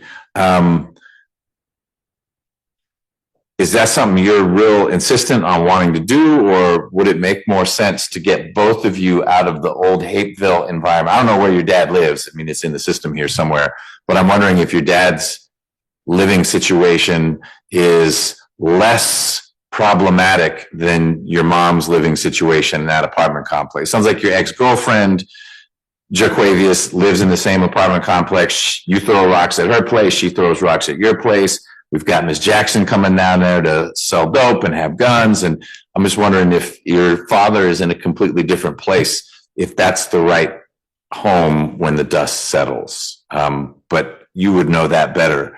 It's not going to change what sentence I give you. I just need your honest assessment of, no, actually, Dad's a pain in the butt. I don't want to be there either. I was about to say, it's definitely a calmer community. Oh, your dad lives real close to where your mom is? No, I'm talking about where my dad lives. When you say, like, calmer, got it. Calmer community. Okay, that's why you want to leave? I mean, I already left. Oh, you're not with your dad anymore? I live with my mom. Oh, so you relocated? No, he's saying like, that's why I left from, like, that's why when we first got out, I didn't go with my mom. Correct. I be over there. But the bond switcheroo was going to be you're going back to your mom and your brother's going to your dad. You're okay if the answer is no, you're staying with your dad. Nah, we can switch because it's gonna be better for him, and also my mom get to see my daughter. Okay, but is it going to be okay for you to be in the less calm community? Yes, sir. I'm mature. I can control myself. Yeah. Okay. That's a good perspective to have. Okay. I find there's a factual basis for both your pleas. I think this is something less than an armed robbery, something more than Ms. Jackson was up to no good, because it sounds pretty clear that in the end you guys rolled away in her car. And my guess is she didn't say, please take my Mustang and don't bring it back. I also find that your pleas are knowing and voluntary. You've been very well counseled and thoroughly counseled today. So I'm accepting your pleas. I'm sentencing you both to the Probation Options Management Act, which means that the part of your sentence that's on probation, if you have a small or a minor violation, you in probation will deal with that. I won't get in the middle of it. But if it's more significant, that means any arrest, no matter what it's for, that comes back to me and we'll work through that. So, Quintavious Hammond, the overall sentence that I'm going to impose in your case is 10 years to serve 1 year with the balance on probation. I'm going to go through the rest. If you want me to, but really what you and Ms. Wood need to talk about is that something that you're going to go forward with, or should we go to trial?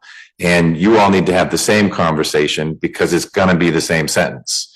And so I'd like the two groups to break up, and just before you have the conversation, understand that I respect your decision to say no, but then that means we're going to have a trial, and your trial is to the counts in the indictment right now. I don't control reductions, and these reductions that Ms. Dilligard made were purposes of the plea only. And I'm confident Mr. Kraft already told you, Jaquavius, and Ms. Wood told you, Quantavius, but hear it from me because I'm the one who'd have to sentence you.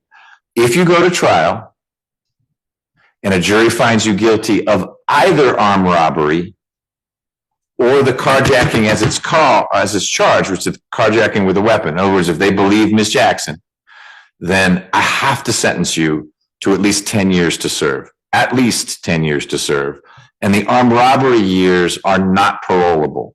The carjacking ones, I think, are parolable. It's a funky statute, but the armed robbery ones are definitely not parolable. And you can talk to your lawyer about it, but what that would mean is every day of the 10 years you serve, and the only credit you get would be the little bit that you've been in already. I just want you to understand the contrast, because I don't know what a jury will do, and they may hear from Ms. Jackson and say this is ridiculous, and you guys walk free, and that's a big win for you all. But the dice you're rolling are very, very big dice. And on one of the faces of the dice, it says at least 10 years to serve, no parole, which would mean you would be 27 before you get out of prison, and you'd be whatever 10 plus your age is. I'm not saying that's the outcome. Don't go to your lawyer saying the judge says I'm guilty of armed robbery. I'm not. I'm taking a plea of robbery because I think there's more to the situation than what just the indictment said. But a jury would decide that, and they'd be sizing you up. They'd be sizing Ms. Jackson up, and juries are hard to predict. So talk with your lawyers about it. I just wanted you to be clear on what plan B is, which is going to trial with the unknown of what's the sentence. And at the end of that trial, your lawyers will be very persuasive, but saying, hey, how about probation? That's not even to say those words is nonsensical because you can't get just probation. Okay? All right. Huddle up.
Yeah, we need more time for that.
Yes, ma'am.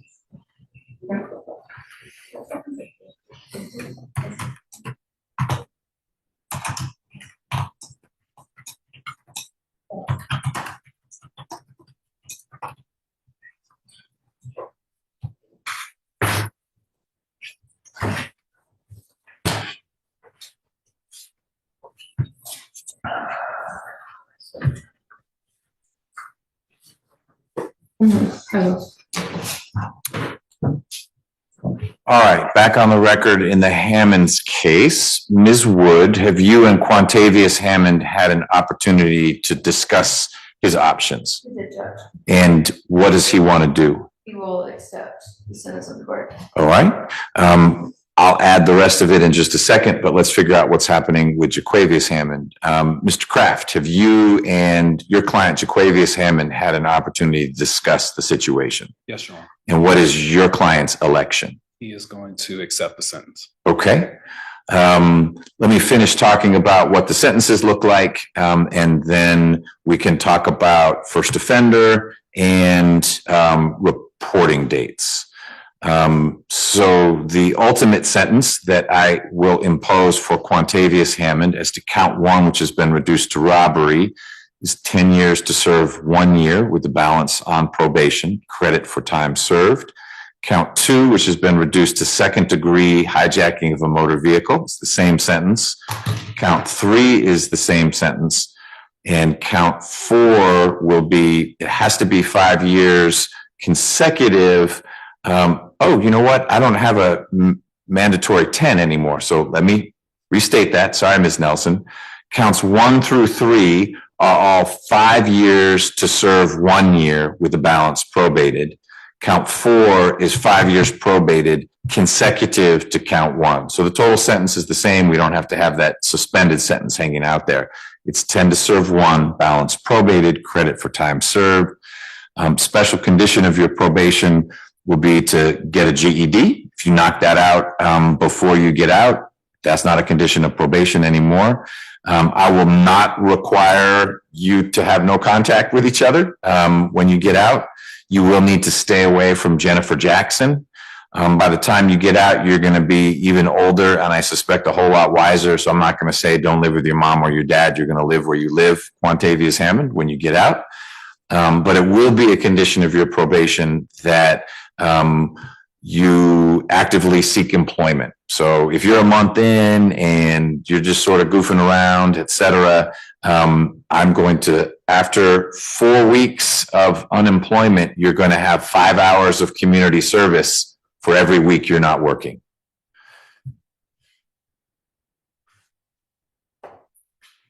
Just thinking if there are any other conditions. I will also waive your probation supervision fee for the first 3 months, because you got to get on your feet and figure out what you're going to be doing to earn a living. We'll talk about first offender collectively. Let me turn to Jaquavious. Jaquavious Hammond, same sentence. It's 5 serve 1 on the first 3 counts, followed by 5 years probation consecutive to count 1 with the final count. That's a total sentence of 10 to serve 1. You'll also get credit for all the time you've been in. You'll need to get your GED if you don't knock that out while you are in custody. You will also need to seek work when you get out, or I don't mean to preclude you may go to college, or if you're in the military, any one of those things qualifies. But if after a month of being on probation, you are not employed at least part-time or enrolled at least part-time in school, or you're in the U.S. Army, then you'll be getting 5 hours of community service for each week. You also can have contact with your brother when you get out. but you will need to stay away from Jennifer Jackson and her Mustang. Restitution will be dealt with at a later date, should the state seek a restitution hearing, since that's been challenged. Any other conditions for either of the sentences, Ms. Dilligard? No, Judge. Any questions about the sentences, Ms. Wood? Judge, I'm sorry, did you address first offender or are we? No, I'm going to do that in a second. Then nothing. Okay. Mr. Kraft, any questions about the sentence? No, Your Honor. Two things. I'm prepared to give you a reporting date, but I'm nervous about it because even though you say you're older and wiser and all that, you're young and fast and you're going to think, I'll just disappear. The sentence that I just pronounced will be a first offender sentence if you show up on your reporting date. I will have 2 sentences to sign on your reporting date. And reporting is to here. You'll come back to 8D. And we'll figure out that date and time, and it's going to be the same date for you. So older brother can grab younger brother if he really is more responsible. Hey, you're coming with me. If you show up, it'll be the sentence we talked about. It'll be a first offender sentence.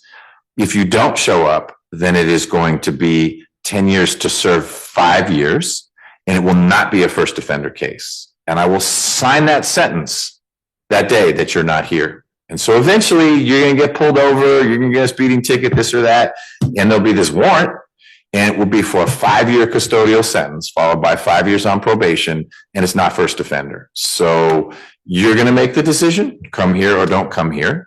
Mr. Kraft had asked for 2 weeks. Ms. Wood, same for Quantavious. I know he's got a kid, so it's a slightly different situation, but they need to be here same date, same time. We're good with that, Judge.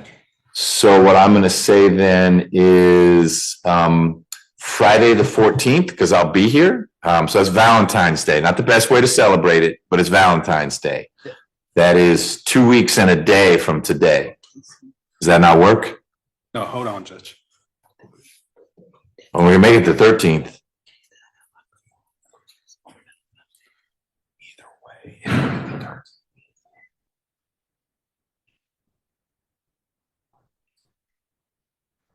Don't worry about that. We're fine, Judge. 9 a.m., Friday the 14th. Easy to remember. It's Valentine's Day. 9 a.m. this courtroom. You spent all day in this courtroom. You know how to get here. If you're running late, have your lawyers be blowing up my office's phone. They're on their way. Don't worry, they're going to be here. But if it's 9:30 and I haven't heard from Ms. Wood or Mr. Kraft and you're not here, I'm assuming you've picked option B, 10 serve 5, not first offender. And I will sign those sentences and they'll catch up with you eventually.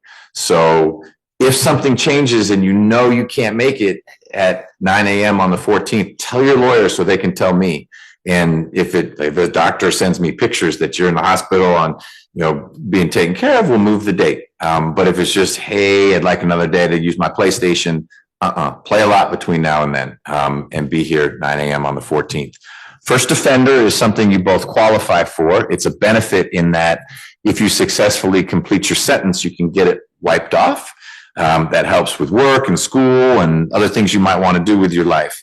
But it carries with it a pretty big risk, especially for younger people who haven't necessarily mastered their ability to make good decisions. If while you are on probation for those 9 years, something serious happens, and by serious, I mean you get arrested again, you've got a gun on you, you got something more than a little bit of weed on you, that's going to come back to me. And without a trial, you'll have a hearing and a lawyer will represent you, but it's a pretty low burden for the state. I can revoke your first offender status and resentence you. And all these numbers that were little can get big. Robbery is still 1 to 20. The carjacking is still 1 to 10. Aggravated assault is 1 to 20. You add those up, that's 50 years right there. I'm not saying I'd sentence you to 50 years, but what I am saying is if you're back here in 3 years because you got picked up having a gun, because you cannot have a gun while you're a first offender, doing something like taking a car, whatever, you're going to have those new charges and you're also going to lose your first offender status because you would have told me, yeah, you wasted your time on this, Judge. I really wasn't ready to do it. And I haven't figured out how to do things differently. And I get to resentence you. And if it is a pretty serious new thing that you did, it'll be a pretty serious resentencing. without a trial. Some jury doesn't come in here and hear like, whoa, Jennifer Jackson, you're nuts. They're going to go forward. I will go forward with you already having pled guilty. Quantavious Hammond, do you feel like you understand how first offender works? Yes, sir. You understand that there's a big risk associated with it? Yes? Yes, sir. Okay. Do you want to be sentenced as a first offender? Yes, sir. Jaquavius Hammond, do you feel like you understand first offender? Yes, sir. Is that something you want to do? Yes, sir. You understand that if we're together again in a few years because you got arrested for something, you could lose your first offender status and be sentenced to prison on this case that you're just doing a year on right now. You understand that? I understand. Okay. Then that's what we'll do. I will see you when? You said 14? What time? 9 o'clock. 9 o'clock, courtroom 8D. Mr. Kraft, you do not need to be here, but you're welcome to be here. You just need to be available to work the phones if Jaquavius is calling you. Same with you, Ms. Wood. You may be here because we may be at the tail end of one of your trials anyway. But that's the situation. Someone had a question. No, Judge, he had a question. You went through the total exposure just now, but those were to the charges he just pled to. Earlier, I gave him a different number. Oh, yeah. Without reduction, it's life plus 20 plus 20 plus 5 if the state hadn't reduced these charges. So life plus 45. The state's reduced, and so you're at 55. So I saw you say thank you to Ms. Dilligard. The way you thank Ms. Dilligard, the way you thank Mr. Kraft is don't come back here other than, hey, look, here's this student, Jaquavius Hammond, this new lawyer, he's here, whatever it is, come back that way. Don't come back through that door. Coming back through that door is the start to a sad song. Okay? Your Honor, I have a question. Yes. As to the supervision for the next 2 weeks, the ankle monitor stays on, he has a 24-hour curfew. Is there anything that changes? What's that? Sorry, say that again. Ankle. Oh, between now and then, yes. Now and the 14th. Yes. Right. No, you have the same situation. You're still on bond. You haven't been. We've talked about what happened, and you've entered this plea. But until you turn yourself in, all the conditions of bond still apply. So ask questions now rather than Ms. Singleton's reaching out to me saying Jaquavius is in East Point and he's not supposed to be in East Point. We gotta catch the train home, but we're not allowed to be around each other. How that work? I mean, right. You don't worry about today. You're good until I'd say like 6 o'clock today. But you think you'd be, well, how long will it take you to get home? Well, he gotta go to the south. He on the east side. All right. But how long will it take you to get home? I don't even know where to trade it from here. Okay. Go home. I mean, the ankle monitor is going to show us which way you go. If you're going to Decatur, you shouldn't be in Alpharetta. Well, I know that. Right? Okay, good. So start heading home. And same with Jaquavius. You're heading home, but Ms. Singleton raised an excellent point as usual. All the stuff that you've had to do with bond, you got to keep doing between now and the 14th. Okay? The other thing that would change things is if Ms. Singleton reaches out to me saying, wait a minute, Jaquavius is running all over town and doing this and that and not complying with curfew, then I probably need to change my sentence. So is it that I have a curfew or is it a 24-hour house arrest where I can't go out the house at all? So, Your Honor, he has a 24-hour house arrest except for school, which he does online. Okay. So you're at home. That's pretty simple. That's a good, clear, bright line. It may be your brother can come visit you. In fact, I think he's supposed to be living there now. But you aren't supposed to go anywhere until the 14th. And obviously medical emergency. You fall and break your arm, you got to go to the hospital. Just don't fall. All right. Anything else, Ms. Singleton? That's all. Thank you, Your Honor. Don't leave quite yet. Ms. Simpson, I'm assuming we don't need to worry about reporting instructions. They're going into custody. 14. They'll get it on their way out. Okay. Great. I ain't just gonna bring it. Thank you.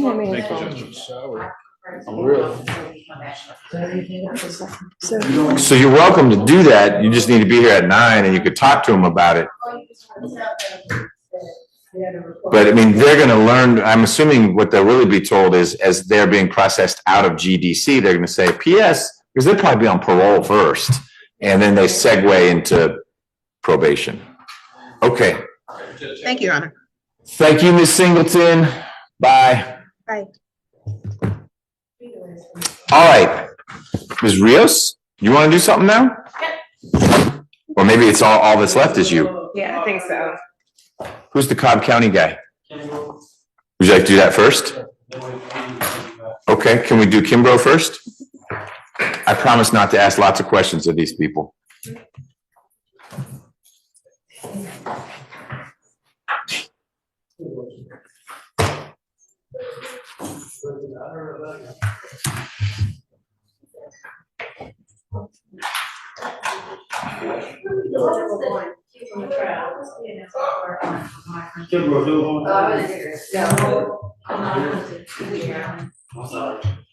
You should be. Yeah. About Kimbrough? They really want him back. Okay, sorry. We're playing musical ADAs and I'm doing this plea. Okay.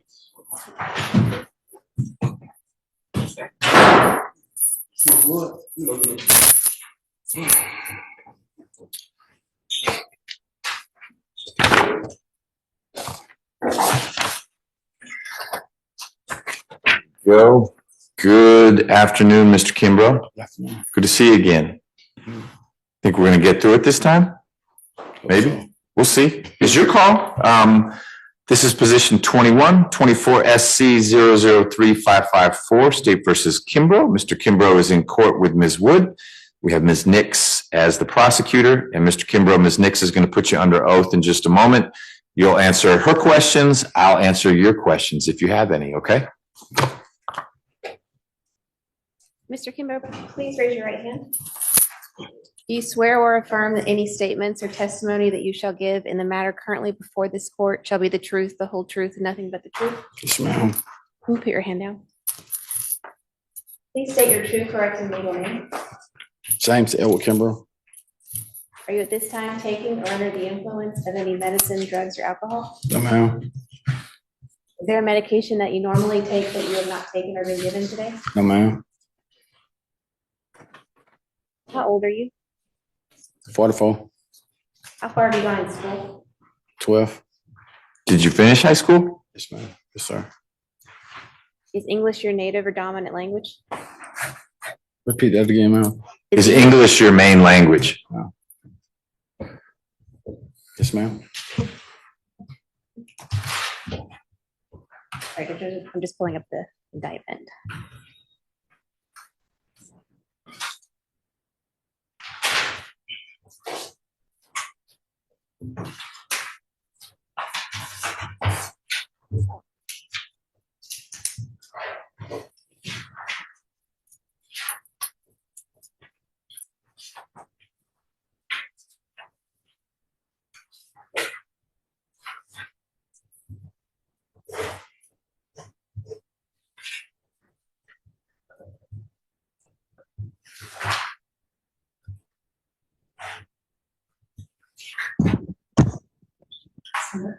Yeah. 24 SC 003554.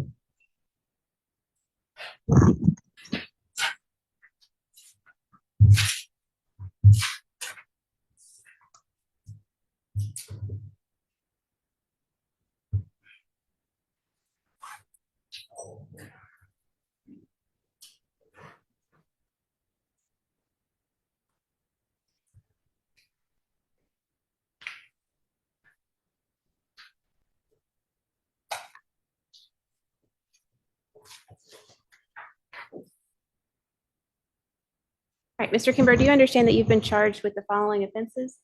2 counts of cruelty to children in the 2nd degree, possession of a firearm during the commission of a felony, and 2 counts of reckless conduct?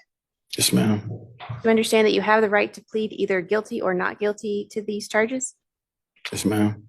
Do you understand that if you plead not guilty or remain silent and refuse to enter any plea at all, then the state is required to prove the charges against you at a jury trial? Yes, ma'am.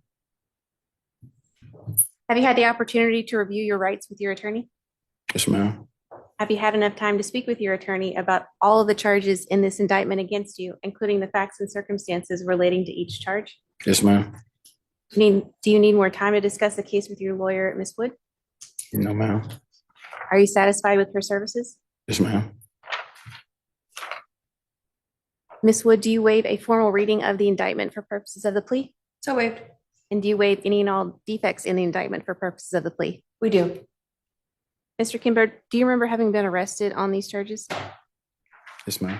Has your attorney advised you of the minimum and maximum sentence for each charge to which you're pleading guilty today? Yes, ma'am. You understand that today you're entering a negotiated plea of guilty, which means that the state will recommend the following sentence to the court. Yes, ma'am. She hasn't said the sentence yet. Okay. I'm sorry. State recommends I'm sorry.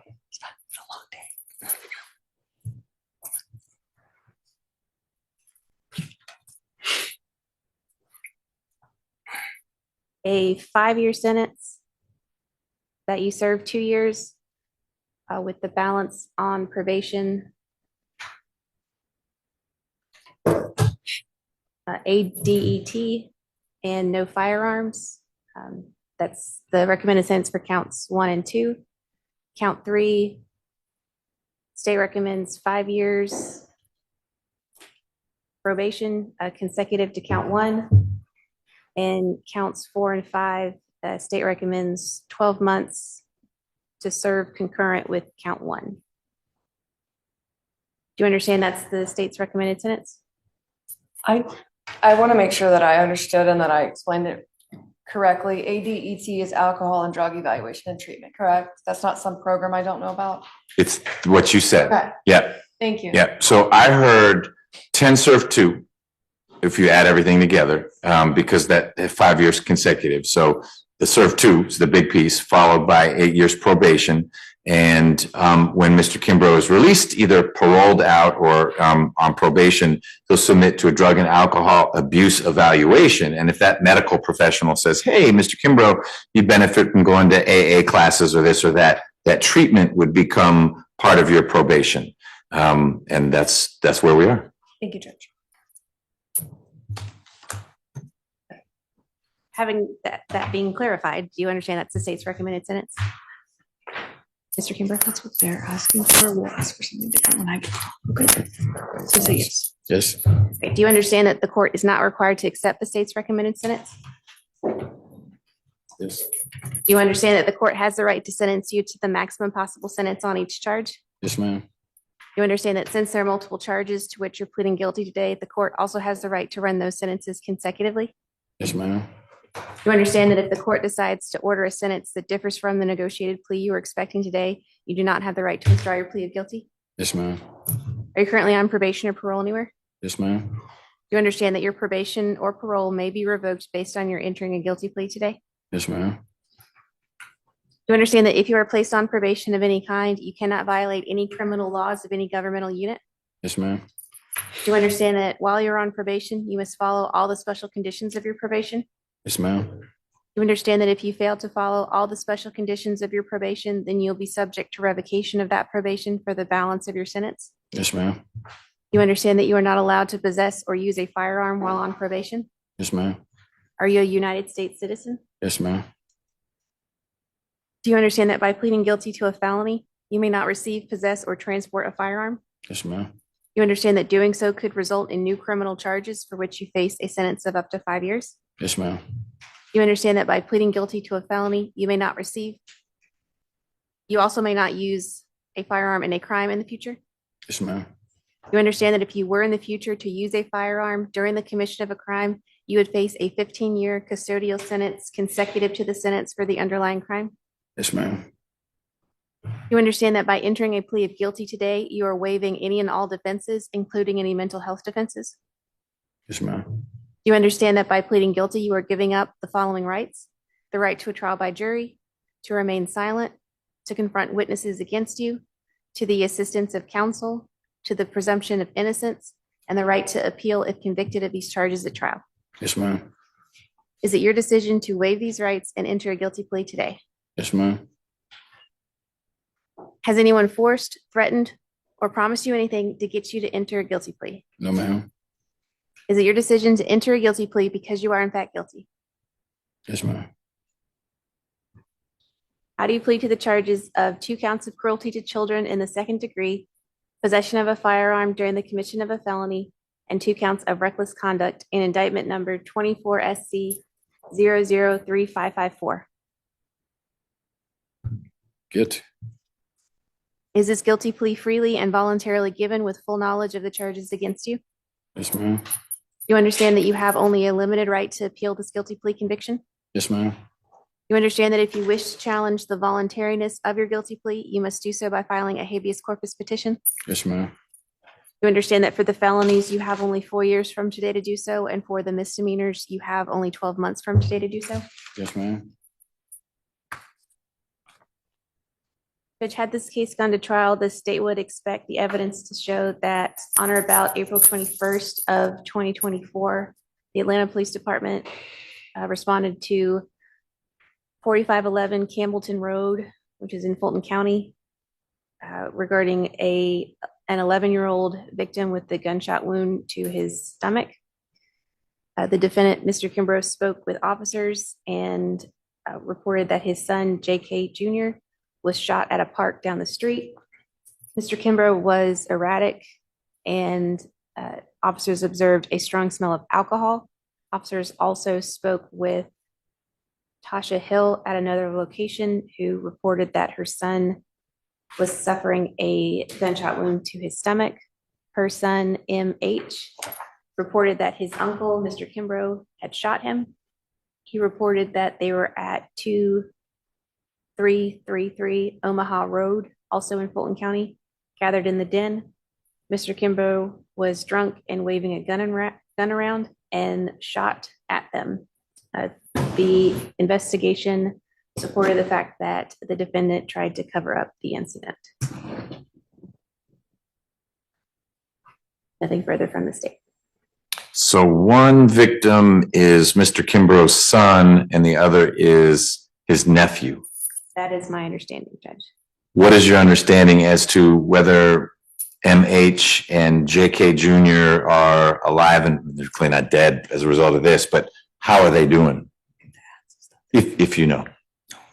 I do not know, but I can see if there are notes. Okay. Judge, I'm happy to add when it's my part. Well, that's fine. You should look at the notes, but we'll press on, and then if you found something that's different from what we hear from Ms. Wood, you can add that. Once I'm here, Malachi Hill's mom. Okay. That's Ms. Hill? Yes. Okay, we'll hear from you, Ms. Hill, in just a sec, okay? Okay. Thank you. You've been very patient. Ms. Jackson, if you could just get me the criminal history information, please, for Mr. Kimbrough. He has 7 cycles. The last arrest was December the 20th, 2023 in Fulton County for battery, family violence. There was no disposition for that arrest. He does have a prior misdemeanor conviction. It's in 2017 out of Chris County, Georgia, for driving without a valid license. Nothing in addition, Your Honor. Thank you.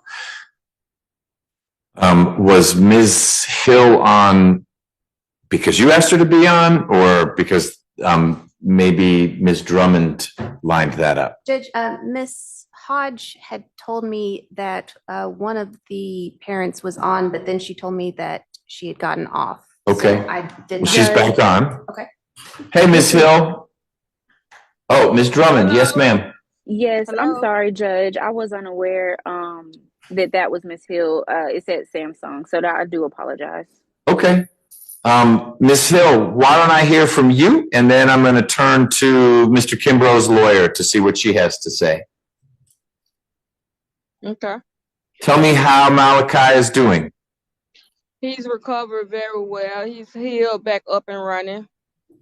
Good. Literally running like a little kid running around? Yes. Good. How old is he? 11. All right. And no lingering effects? Like he can use the restroom just fine and he can run with the other kids? Yes. Okay. Is he able to eat a normal diet? His diet a little off. Other than that, he's pretty much good. How long was he in the hospital? Close to a month. How was that paid for? Medicaid. Okay. Did he miss a grade because of that, or is he still in the same grade with all his friends? Yeah, he missed school. He wasn't in school when it happened. Okay, but he didn't have to repeat a grade or anything? No. Okay. Any sense on how JK Jr. is doing? I know that's not your son, but maybe you know him. Yes, he's doing good. He was released from the hospital like 2 days after the accident. So he was not in as long as your son was? Correct. Okay. And is he running around like a healthy kid now? Yes. Okay. Anything more you want me to know, Ms. Hill?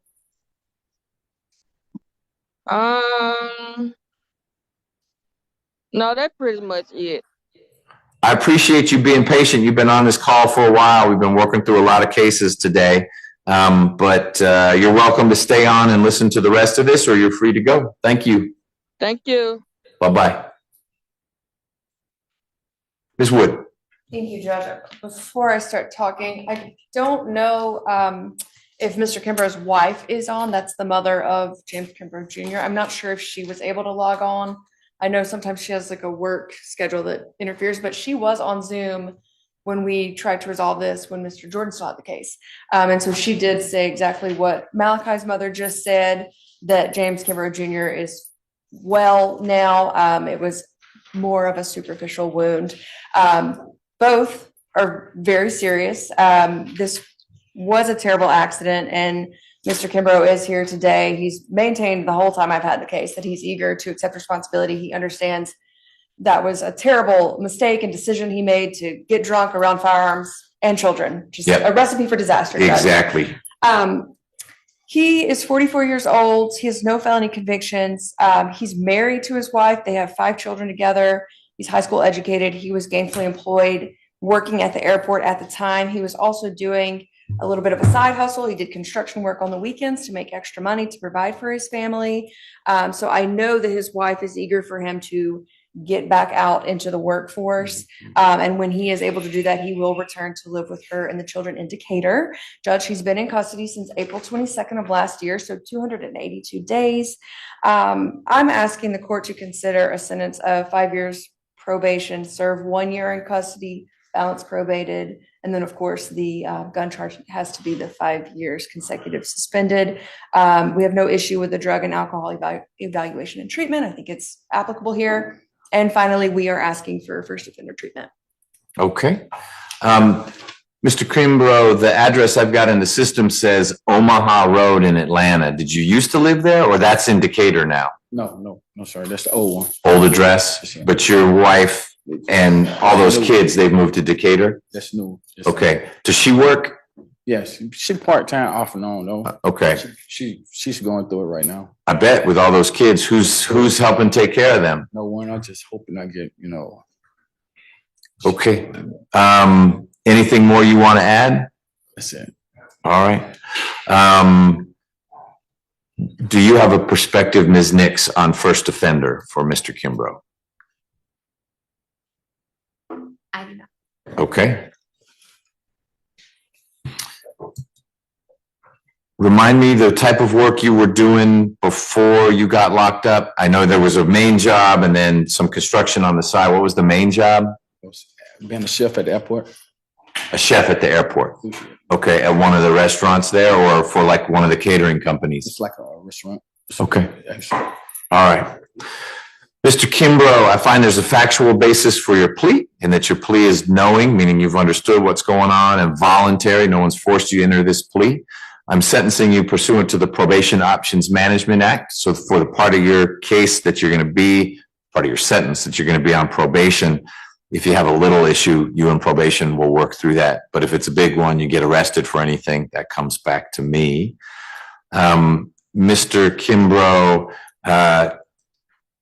your lawyer summed it up well, that this was a terrible decision that had serious consequences. And the main thing I feel is relief that it was as minor for your nephew and your son as it was, because someone could have lost an eye. It could have been in the liver. They bleed out. You could have had 2 dead boys in the den. And then we're not talking about probation in a few years. Is it 2 life sentences or concurrent life sentences? And your kids grow old looking at you through a wire gate. So that's the swing that we're going through here. I appreciate what your wife is going through, but I'm not particularly sympathetic to you other than that I know you want to go and help. And that part's good, and that's a good instinct to have. And we got to help you tackle the alcohol or drugs or whatever the substance abuse was. Mr. Kimbrough, I'm going to sentence you on count, let me do the math right, counts 1 and 2 to 3 years to serve 18 months with a balance on probation. Count 3 has to be consecutive, has to be 5 years. I will probate that. And counts 4 and 5 will both be 12 months to serve. They'll run concurrently with counts 1 and 2. So it's a total sentence of 8 years to serve 18 months with a balance on probation. You'll get credit for all the time you've been in. These are parolable offenses. The special condition of your probation is that you submit to a drug and alcohol abuse evaluation when you get out. And if that medical professional recommends any treatment, that treatment becomes a condition of your probation. I'm not going to sentence you as a first offender, and I'm going to wish you the best once you get out for when you reunite with your family in Decatur. Okay? Any questions about any of that? All right. Ms. Wood, anything else? No, Your Honor. Ms. Simpson, anything you need to tell Mr. Kimbrough about reporting other than that he'll hear about it when he's paroled? Yes, he'll just need to make sure he reports within 48 hours. Okay. If you continue to be in Decatur, you'll be reporting to, I think it's in Conyers. It's pretty far out, the office, but they'll tell you where. You don't have to guess where that is. And then you'll plug in with probation and we'll go from there. All right. Good luck. Do you need our permission to sign the indictment? Not today. Okay. Thank you for giving it. I meant to ask that. So we have Mr. Statham. You ready on that? Hey, how are you? Ms. Jackson, I'm going to ask you to give me Mr. Statham's criminal history now, and then you can go.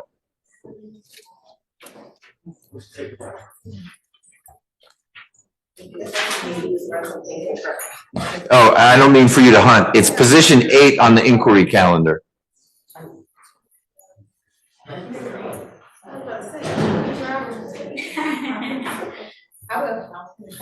I will. Are you ready, Your Honor? Yes, ma'am.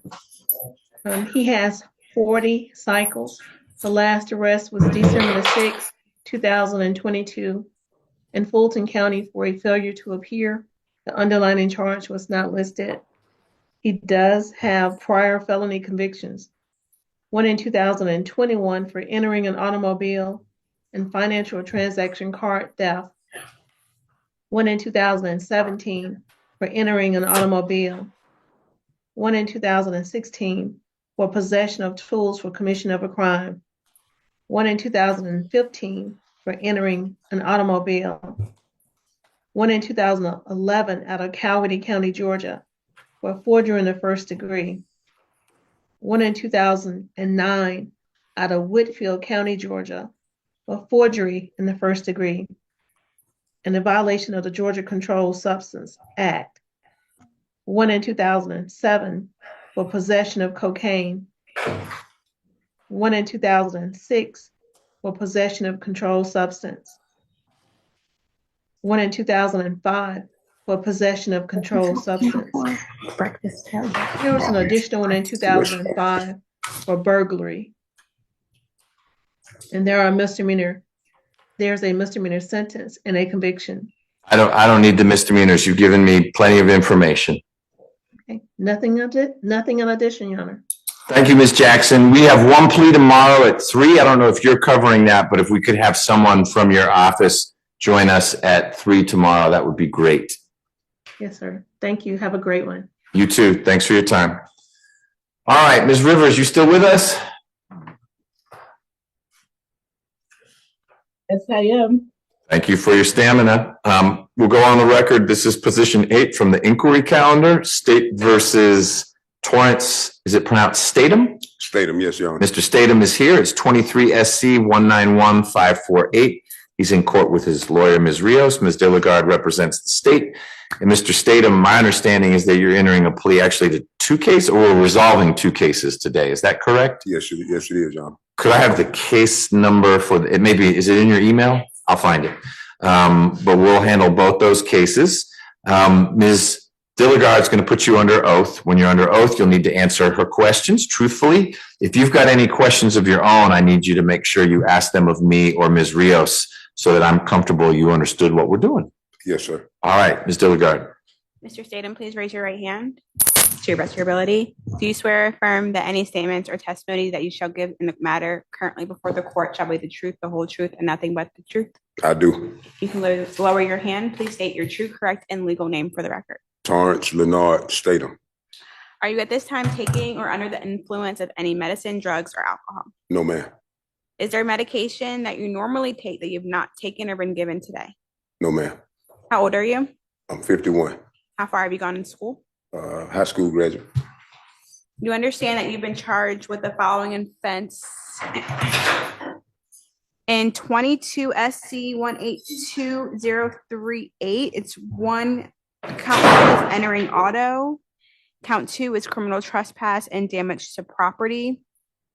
In 23 SC 191548, count 1 is criminal attempt to commit a felony. Count 2 is criminal damage to property in the 2nd degree. Count 3 is possession of tools for commission of a crime. I understand. Do you understand that you have the right to plead either guilty or not guilty to these charges? Yes, ma'am. Do you understand that if you plead not guilty or remain silent and refuse to enter any plea at all, then the state is required to prove the charges against you at a jury trial? Yes, ma'am. Have you had enough time to speak with your lawyer about all the charges in both of these indictments against you, including the facts and circumstances related to these charges? Yes, I have. Would you like more time to discuss the case with your lawyer? No, ma'am. Are you satisfied with your lawyer's services? Very. Counsel, do you waive formal reading of both indictments for purposes of this plea? Yes. Do you waive any and all defects in both indictments for purposes of the plea? Yes. Mr. Statham, do you remember having been arrested on all of these charges? Yes, ma'am. Unfortunately, I do.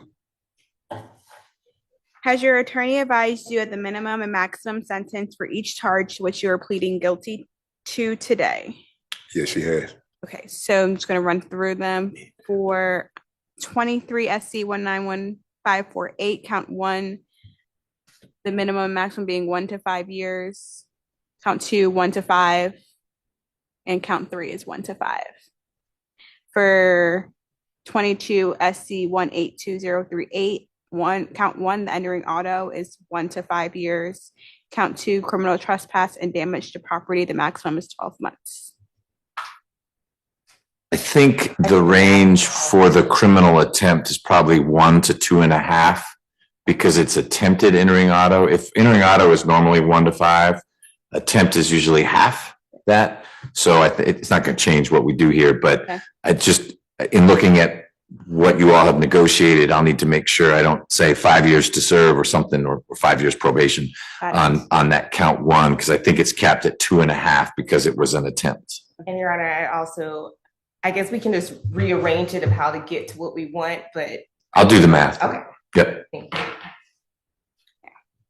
Do you understand the minimum and maximum on all the charges? Yes, ma'am. You understand that today you are entering a negotiated plea of guilty, which means that the state will recommend the following sentence to the court. Judge, for both cases, the state is recommending 8 to serve 2.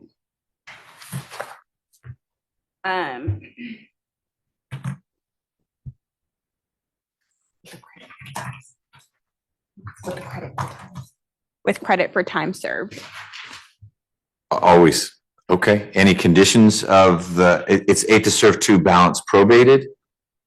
Yes, Judge. Okay. And so any conditions from the state on the probation? Judge, no contact with either of the victims, Okay, and We did not discuss we any did not other discuss. okay. All right. It'll be basically, I mean, the main condition of probation is stay out of trouble. Yes, sir. That's not been easy for you, but we'll work through that in a little bit. Yes, sir. Okay.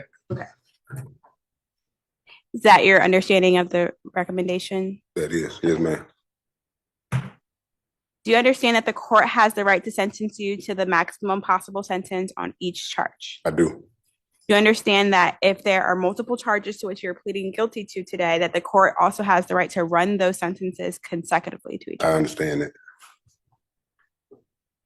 Do you understand that the court decides to order a sentence that differs from the negotiated plea you're expecting today, that you have the right to withdraw your plea of guilty? Yes, ma'am. I understand it.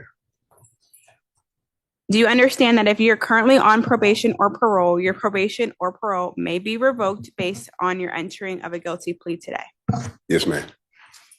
You understand that if you're placed on probation of any kind, you cannot violate any criminal laws of any governmental unit. I understand it. Yes, ma'am. Do you understand that if you are on probation, you must follow all the special conditions of your probation? Yes, ma'am.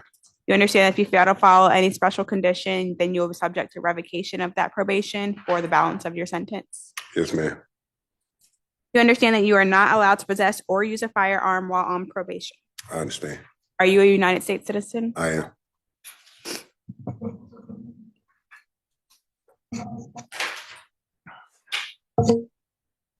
You understand that by entering a plea of guilty today, you are waiving any and all defenses, including any mental health defenses. Yes, ma'am. You understand that by pleading guilty, you're giving up the following rights: the right to a trial by jury, the right to remain silent, the right to confront witnesses against you, the right to the assistance of counsel, the right to the presumption of innocence, the right to appeal if convicted of these charges at a trial. Yes, ma'am. Is it your decision to waive these rights, which means not to use them, and enter a guilty plea today? It is. Has anyone forced, threatened, or promised you anything to get you to enter a guilty plea? No, ma'am.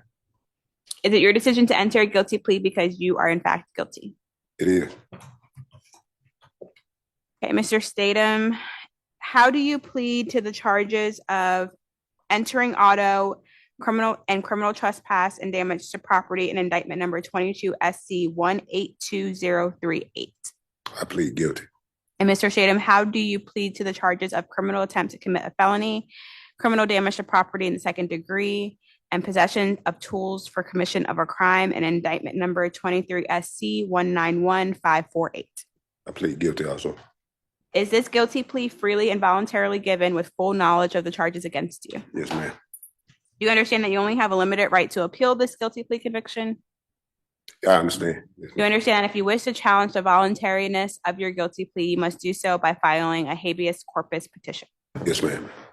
You understand that for a felony charge, you only have 4 years from today to file a habeas corpus petition? Yes, ma'am. Judge, in regards to 22 SC 182038, if this case were to proceed to trial, the evidence would show that on October 6th of 2021, officers were met with Atlanta Police Sergeant and another investigator who had the defendant in custody. The officer who responded spoke with the officer who had the defendant in custody, who stated that he was standing in the parking deck adjacent to the open parking lot located at 215 Pryor Street when he witnessed Mr. Statham use an object to break the passenger rear window of a pickup truck in the parking lot. He stated he watched Mr. Statham toss his bag inside the vehicle and then climb in through the window. He approached the vehicle and ordered that Mr. Statham exit the vehicle, and he placed him into custody at that time. All that occurred in Fulton County, Georgia. In regard to 23 SC 191548, this was to proceed to trial. The evidence would show that on February 8th, 2023, an off-duty officer was working an off-duty job, reported that a black guy wearing dark clothing and a beanie hat had shattered a window to a vehicle and was seen standing by the car based on CCTV footage. Officers received the report and followed in the direction that the suspect was headed. Officers maintained a visual on the suspect, observed him matching the description of the suspect that was relayed. They approached the defendant, who was breathing heavily.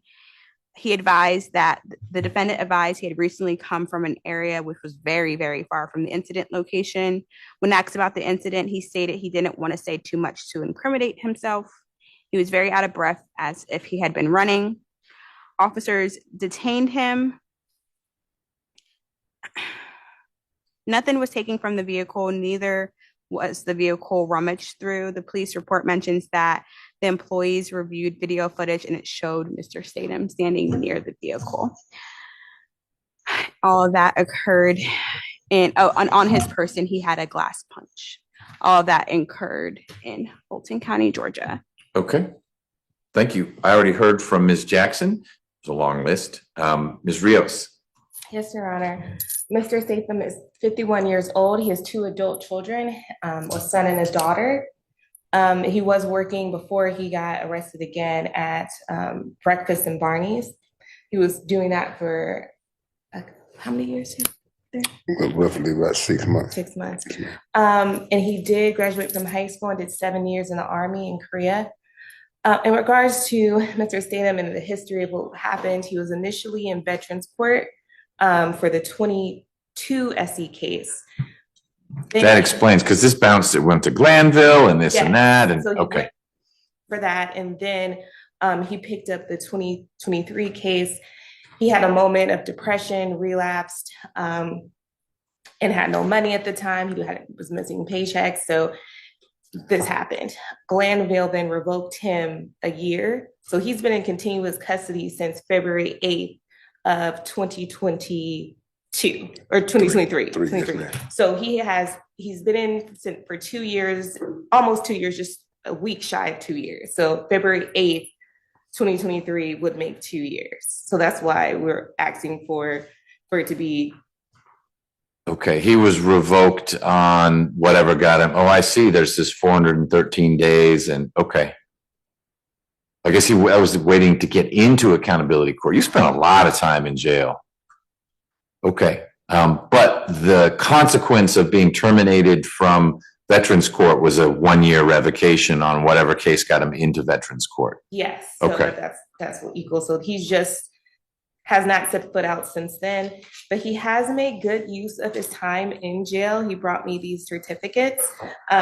He has completed 9-credit program for business and customer service technology. He has completed a job skills program. He has completed an emotional intelligence program. He has completed a customer service program and a certificate achievement spiritual program. And he also finished some college credits while he was in that I have here. He finished some courses when he was in jail. So he wants to make a change when he gets out. He was doing everything he possibly can to improve himself while he was in custody. And when he gets out, he's done with this. He's too old. He wants to spend time with his children, with his grandchildren now. I have 2 grandchildren. 2 grandchildren. So that's what he wants to do. And he's spent a considerable amount in jail already, Your Honor. So I'm just asking that he be able to be on probation, whatever drug testing and everything goes on with that. He thinks he would be able to do very good on probation this go around. Okay. What I'm seeing on the jailing screens is that Mr. Statham was released on the 30th of November in 2023, after having been in for a long time, in connection with the more recent case, which is still old, but the busting the attempt, but not going into the car, breaking the window, but not going in. But he got released on November 30th, and then the next arrest isn't until just before Halloween of last year. So there was almost an entire year when he was out. What am I missing? Prison. I I got revoked on the 27th of October, and I got paperwork to verify that. Okay, so when you were, I'm sorry to interrupt, but just so when you were released, this release date of November 30th, 2023 may well have been released to the Department of Corrections. When I actually went off to the Department of Corrections, yes, sir. Okay. About a month waiting to go to prison. Yeah. But I never hit the street though, sir. Okay, well, you, Ms. Rios, are gonna need to help Ms. Nelson with those dates. I'm not doubting you, but some of them aren't popping up in Odyssey, and Ms. Nelson can't invent dates. Okay. So you'll get credit, Mr. Statham, for time that you served. That we just need to figure out what those numbers are. And if for some reason you're still in and you think you haven't received adequate credit, you reach out to Ms. Rios and she can help us look at all those numbers to see what's going to happen. All right. Anything you want to add? Well, yes, I do. I just want to say that I am, very sorry for putting myself and my family and the victim, of course, in this position right here. I've had some time to really contemplate. It wasn't something that I sought out initially doing. I had a bad, just dark cloud in my life that I was dealing with at the time, and I made a bad decision. That has led me to be off the street for 2 years. Like I say, I've been working on it, and I'm trying to get myself together, Jan. I've been trying, hard to stay in contact with my family support or whatever, and they're expecting me to come back out. Okay. Is there some addiction that's connected with, if you're in Veterans Court, there must have been something going on. What was that? Was it alcohol, drugs? Correct, cocaine, sir. Okay. Yes, sir. And you were getting some treatment for that in Veterans Court? Yes, sir. Had you ever received treatment before then? I have, Your Honor, and I didn't do too good then either. Okay. But it was years ago. It was years. It wasn't. All right. I mean, you may have reached a point where you're just sick and tired of it. And sometimes that's the best treatment of all. We'll see. I have one other thing, Your Honor, to add also. As far as those dates go, I have paperwork to show that out from here, releasing me to the Department of Corrections. What if you'd like to see that? I don't need to see it. Ms. Rios will look at it and then she'll get it to someone on my team who will verify all that. You served in Korea. You're not old enough to have served in the Korean War. Sure. You were posted in Korea in the Army or something. Yes, sir. Okay. I was there for a year. Up in the DMZ or down near Seoul? I was about 30 miles from the DMZ. Okay. A place called Camp Hovey. It's northern South Korea, but it was an experience. And you were there for 7 years? I was there for 1 year, but I did 7 total years in the Army, sir. Okay. I had my paperwork from the military also. All right. Well, I appreciate that. I don't need. Clearly you were if you were in Veterans Court. All right, Mr. Statham, I find there's a factual basis for your plea to both cases, and that your pleas are knowing and voluntary, meaning no one's forced you to enter these pleas and you've understood what we talked about. Do you agree with that? Yes, sir. I'm sentencing you pursuant to the Probation Options Management Act while you're on probation, which you will be for a few years. If you have a minor issue, you and probation will work through that. But if it's something more significant, you get arrested for something, or there's too much drug use, they may send it to me and then I'll work through it. Yes, sir. Ms. Rios, is it all right if someone in my office signs the indictment for you, with the indictments? Yes, Your Honor. Ms. Dilligard? Yes, Judge. And Mr. Statham, can we electronically sign for you showing your 2 guilty pleas? Yes, sir. All right. In 23 SC 191548, I am sentencing you on count 1 to 2 years to serve. Count 2 will be 1 year probation consecutive to count 1. And count 3 will be 5 years probation consecutive to count 2, which gets us to 8 to serve 2. You'll get credit for the time that we can document, and the balance is probated. No contact with the victim in that case. And in your other case,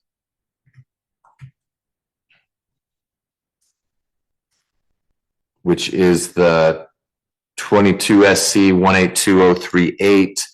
Your sentence on count 1 is 3 years to serve 2 years with the balance probated. And oh, that's a misdemeanor. Can't really get that high. It's going to be 5 years to serve 2 years, balance probated. And count 2 is 1 year to serve, 12 months. It's a misdemeanor. 12 months to serve concurrent with count 1. and your sentences in your two cases run together. So overall, it's what you and your lawyer have been talking about, which is 8 years to serve 2 years, and the balance on probation. Special condition of probation in both cases, when you get out, you will submit to a drug and alcohol abuse evaluation. And if that professional recommends that you go to NA classes or AA or whatnot, that treatment is part of your probation. Yes, sir. Okay? Yes, sir. You need to get reporting instructions from Ms. Simpson. Mr. Stanton, zip code is 30311. 30311. okay, so just to clarify, he is receiving credit for time served. Right. He's not going to get out right away, but he probably won't leave Rice Street. There'll be such a small amount of time left that they won't ship him out. Okay, so then you're going to report to the Atlanta office within 48 hours of your release. Yes, ma'am. The Atlanta office is 276 Memorial Drive, and it's right around the corner from here. I will By Garnett everything- Station. I'm sorry. By Garnett Station, train station, down by pre-trial. Oh, yes, Yes, ma'am. yes. I will have all the information for you, documented for you, as soon as we finish. Yes, sir. Man, thank you.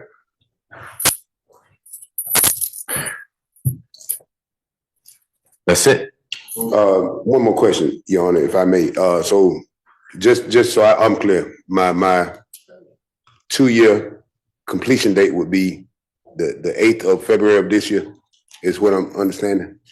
I don't know the math, but it would be, you're getting credit you're claiming that you have not been out since you got, yes. Based on what you said, if you've not been out since you got arrested, when they said you were out of breath and you broke the window but didn't go in the car, if you've not been out since then, the maximum would be February 8th. Yes, sir. All right. Okay. This is why I'm saying you're not going to get shipped out. That's so soon. The sheriff has the authority to say, you know what, we're in 2 more days and get you out. It's not 2 years to the door. Okay. Gotcha. Thank you, sir. All right. Thank you. That's it. The deputies are going to take you that way. I think all that's left is Mr. Newmeister. I don't know, it is so late if he's still okay. I'm good. I feel terrible for all of you. But if we can do Mr. Newmeister, we can. If we should bring him back, we can do that too. So, Judge, he's eager to get out here and try to resolve the situation. I was telling Ms. Nix earlier, this is something that's not as simple as my usual probation application. So I don't know if the court wants to reset it. I did speak with his mother today. She was not going to be able to be on Zoom, but she did want me to share with the court that while she is supportive and hopeful to be able to support him, right now it's not in the position of he can come live with her. Got it. Okay. Is there a place where he can stay? Not that we verified. Okay. Then I'm going to have him come to the door and I'm going to explain and I'll own it. But then you're going to need to find a place for him to stay. So that is part of our issue right now, Judge. I bet. He's refusing. So Ms. Wiggs at the jail has tried, and then Ms. Ross with my office has also tried, and so that's part of the predicament we're in. Okay. All right. So we'll bring him back soon, but I don't want to bring him back before the predicament has been resolved. Is there something I should address with him that might crack open a door? He's refusing to do what? He won't talk with them? So the programs that we partner with, you have to be on your medication. Basically. Okay. So that's a big issue. Ms. Primovic did speak with him earlier, so it may be that she can help me out. Okay. Further, but yeah, that's where we are right now. All right. Well, why don't I talk to him briefly? He'll go back and then you can say, look, put it out 30 days, whatever, but we'll do that. And then I just want to talk real briefly with you guys about whatever we're going to try to do on Monday. I'll still send an email out, but let's see.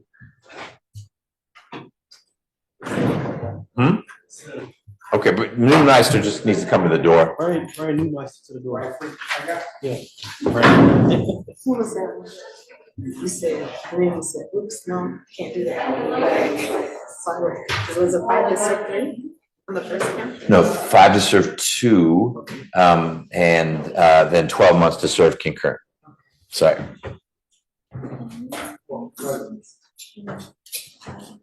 Hey, Mr. Newmeister. Hello, sir. Good to see you again. Good to see you as well. I'm sorry that we kept you here all day today. It's been booked. Lots of people, as you've seen back there, and we had people out here. It's now late enough that they're gone. I wanted to give you an update, and then you may have something real brief you want to share with me, and then we need to bring you back here when your lawyer can have a few more pieces in place. It sounds like we're very close to resolving the revocation piece. People have been talking with your mom, who remains very supportive of you. But the main issue is finding a place for you to stay when you get out. I'm not interested in saying to you, good luck, find a place. That's not safe. It's not fair. There are some programs that likely would be open to having you stay there, but it is always, always, always conditioned on someone taking medication, and no one can force you to take medication. So what I need you to be thinking about between now and when I next see you, which will be soon, just a matter of days, is how you're going to navigate that, because you retain that independence to say, I appreciate it, but I'm not putting that medicine in my body. Should you make that decision, you tie your lawyer's hands, because she and Ms. Ross, who may have tried to visit you, Ms. Wiggs out at the jail, they are finding programs where they say, Mr. Newmeister can stay here, but he's going to need to take medication for your safety, for the safety of the people around you. And I don't know how you want to do that. Today isn't the day you have to decide, but I wanted to tee that up for you, because when I see you next, that's the heart-to-heart we have to have, is how are you going to manage that? There aren't places other than home, and home is saying right now you can't go back home until you're stable on the outside, where they're going to say, yes, Mr. Newmeister can be here, but he doesn't need to take his medicine. I spoke to Ms. Wood about it.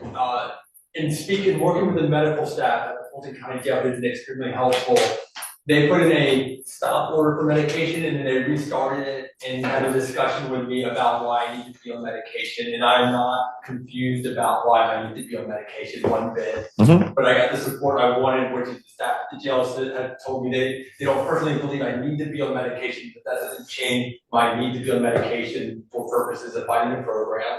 And so I accepted I need to be on medication for purposes of fighting the program, because Ms. Wood reminded me that Grady Hospital has, the 55 Park Place, and there's the open clinic, and basically I need to go talk to the Grady Hospital if I want to do something with my medication. That would be the plan. Immediately would go talk to them about working that out, and so I'm completely fine with that. I've heard of the Salvation Army as being interesting. I'm not picky about programs, but okay. The medication, I'm not confused about the medication thing. The staff don't work with me at the Fulton County Jail. I need to get the medication to get into a program, and they agree that they don't think I need to be on it from a long-term. Right, and long-term is a different question, but I want to modify the thing you're saying only slightly. You need to be on medication to stay in the program, not just to get in. It's not like, hey, today everything is good, but for you to be there, because my requirement would be, Mr. Newmeister is, let's pretend it's Salvation Army. I don't know, it would be, he needs to be at Salvation Army for at least 3 months. Well, they're going to make you leave on day 2 if you say, now that I'm in, I'm flushing my medicine down the toilet. You would need to be taking your medication in order to stay there. And as long as you, so I get it, it's not a forever thing, but to be at Salvation Army, judge said 3 months, judge said 4 months, then while I'm there, I'll be taking medication. I can also go to Grady and work on titrating off it and be talking to my mom about maybe coming home. But your commitment would be, I'm taking it now, good relationship with the folks at the jail, and I will take it as long as I am at Salvation Army or whatever place we find. No, to be completely honest with you, every time I take the medication, it makes my heart race and I start self-harming.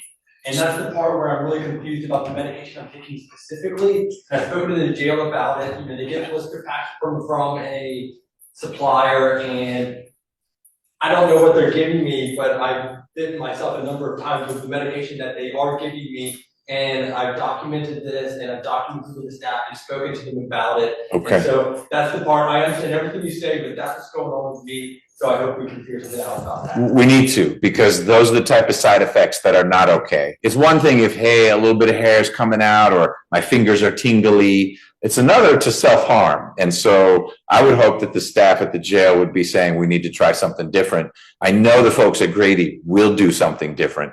And so that's another reason to try to get you out into a program so that you can be working with the folks at Grady. Okay? They told me at the jail that they can't change the prescription. I don't know. I have spoken to them extensively about it, but as of right now, Ms. Weeks has told me that she's waiting for the next mailing at the next address to take me to. And as of right now, they have a blister pack. They will soon move me to the next location. Okay. And I'm absolutely wanting and interested to be medication compliant. Okay. These are my complaints. And so I think that's all I have to say. Good. We've had a good conversation. I will get you back here soon once Ms. Wood tells me they've lined up one of those options for you. Okay? Okay. Be safe. Thank you, sir. Take care. Anyone else back there? That's it. Okay. Thanks, guys. We've had 2 marathons this week. I feel bad. But we've been playing catch up after all these weeks off. Thank you, Ms. Simpson. Sadler, you guys did great. Let me do this.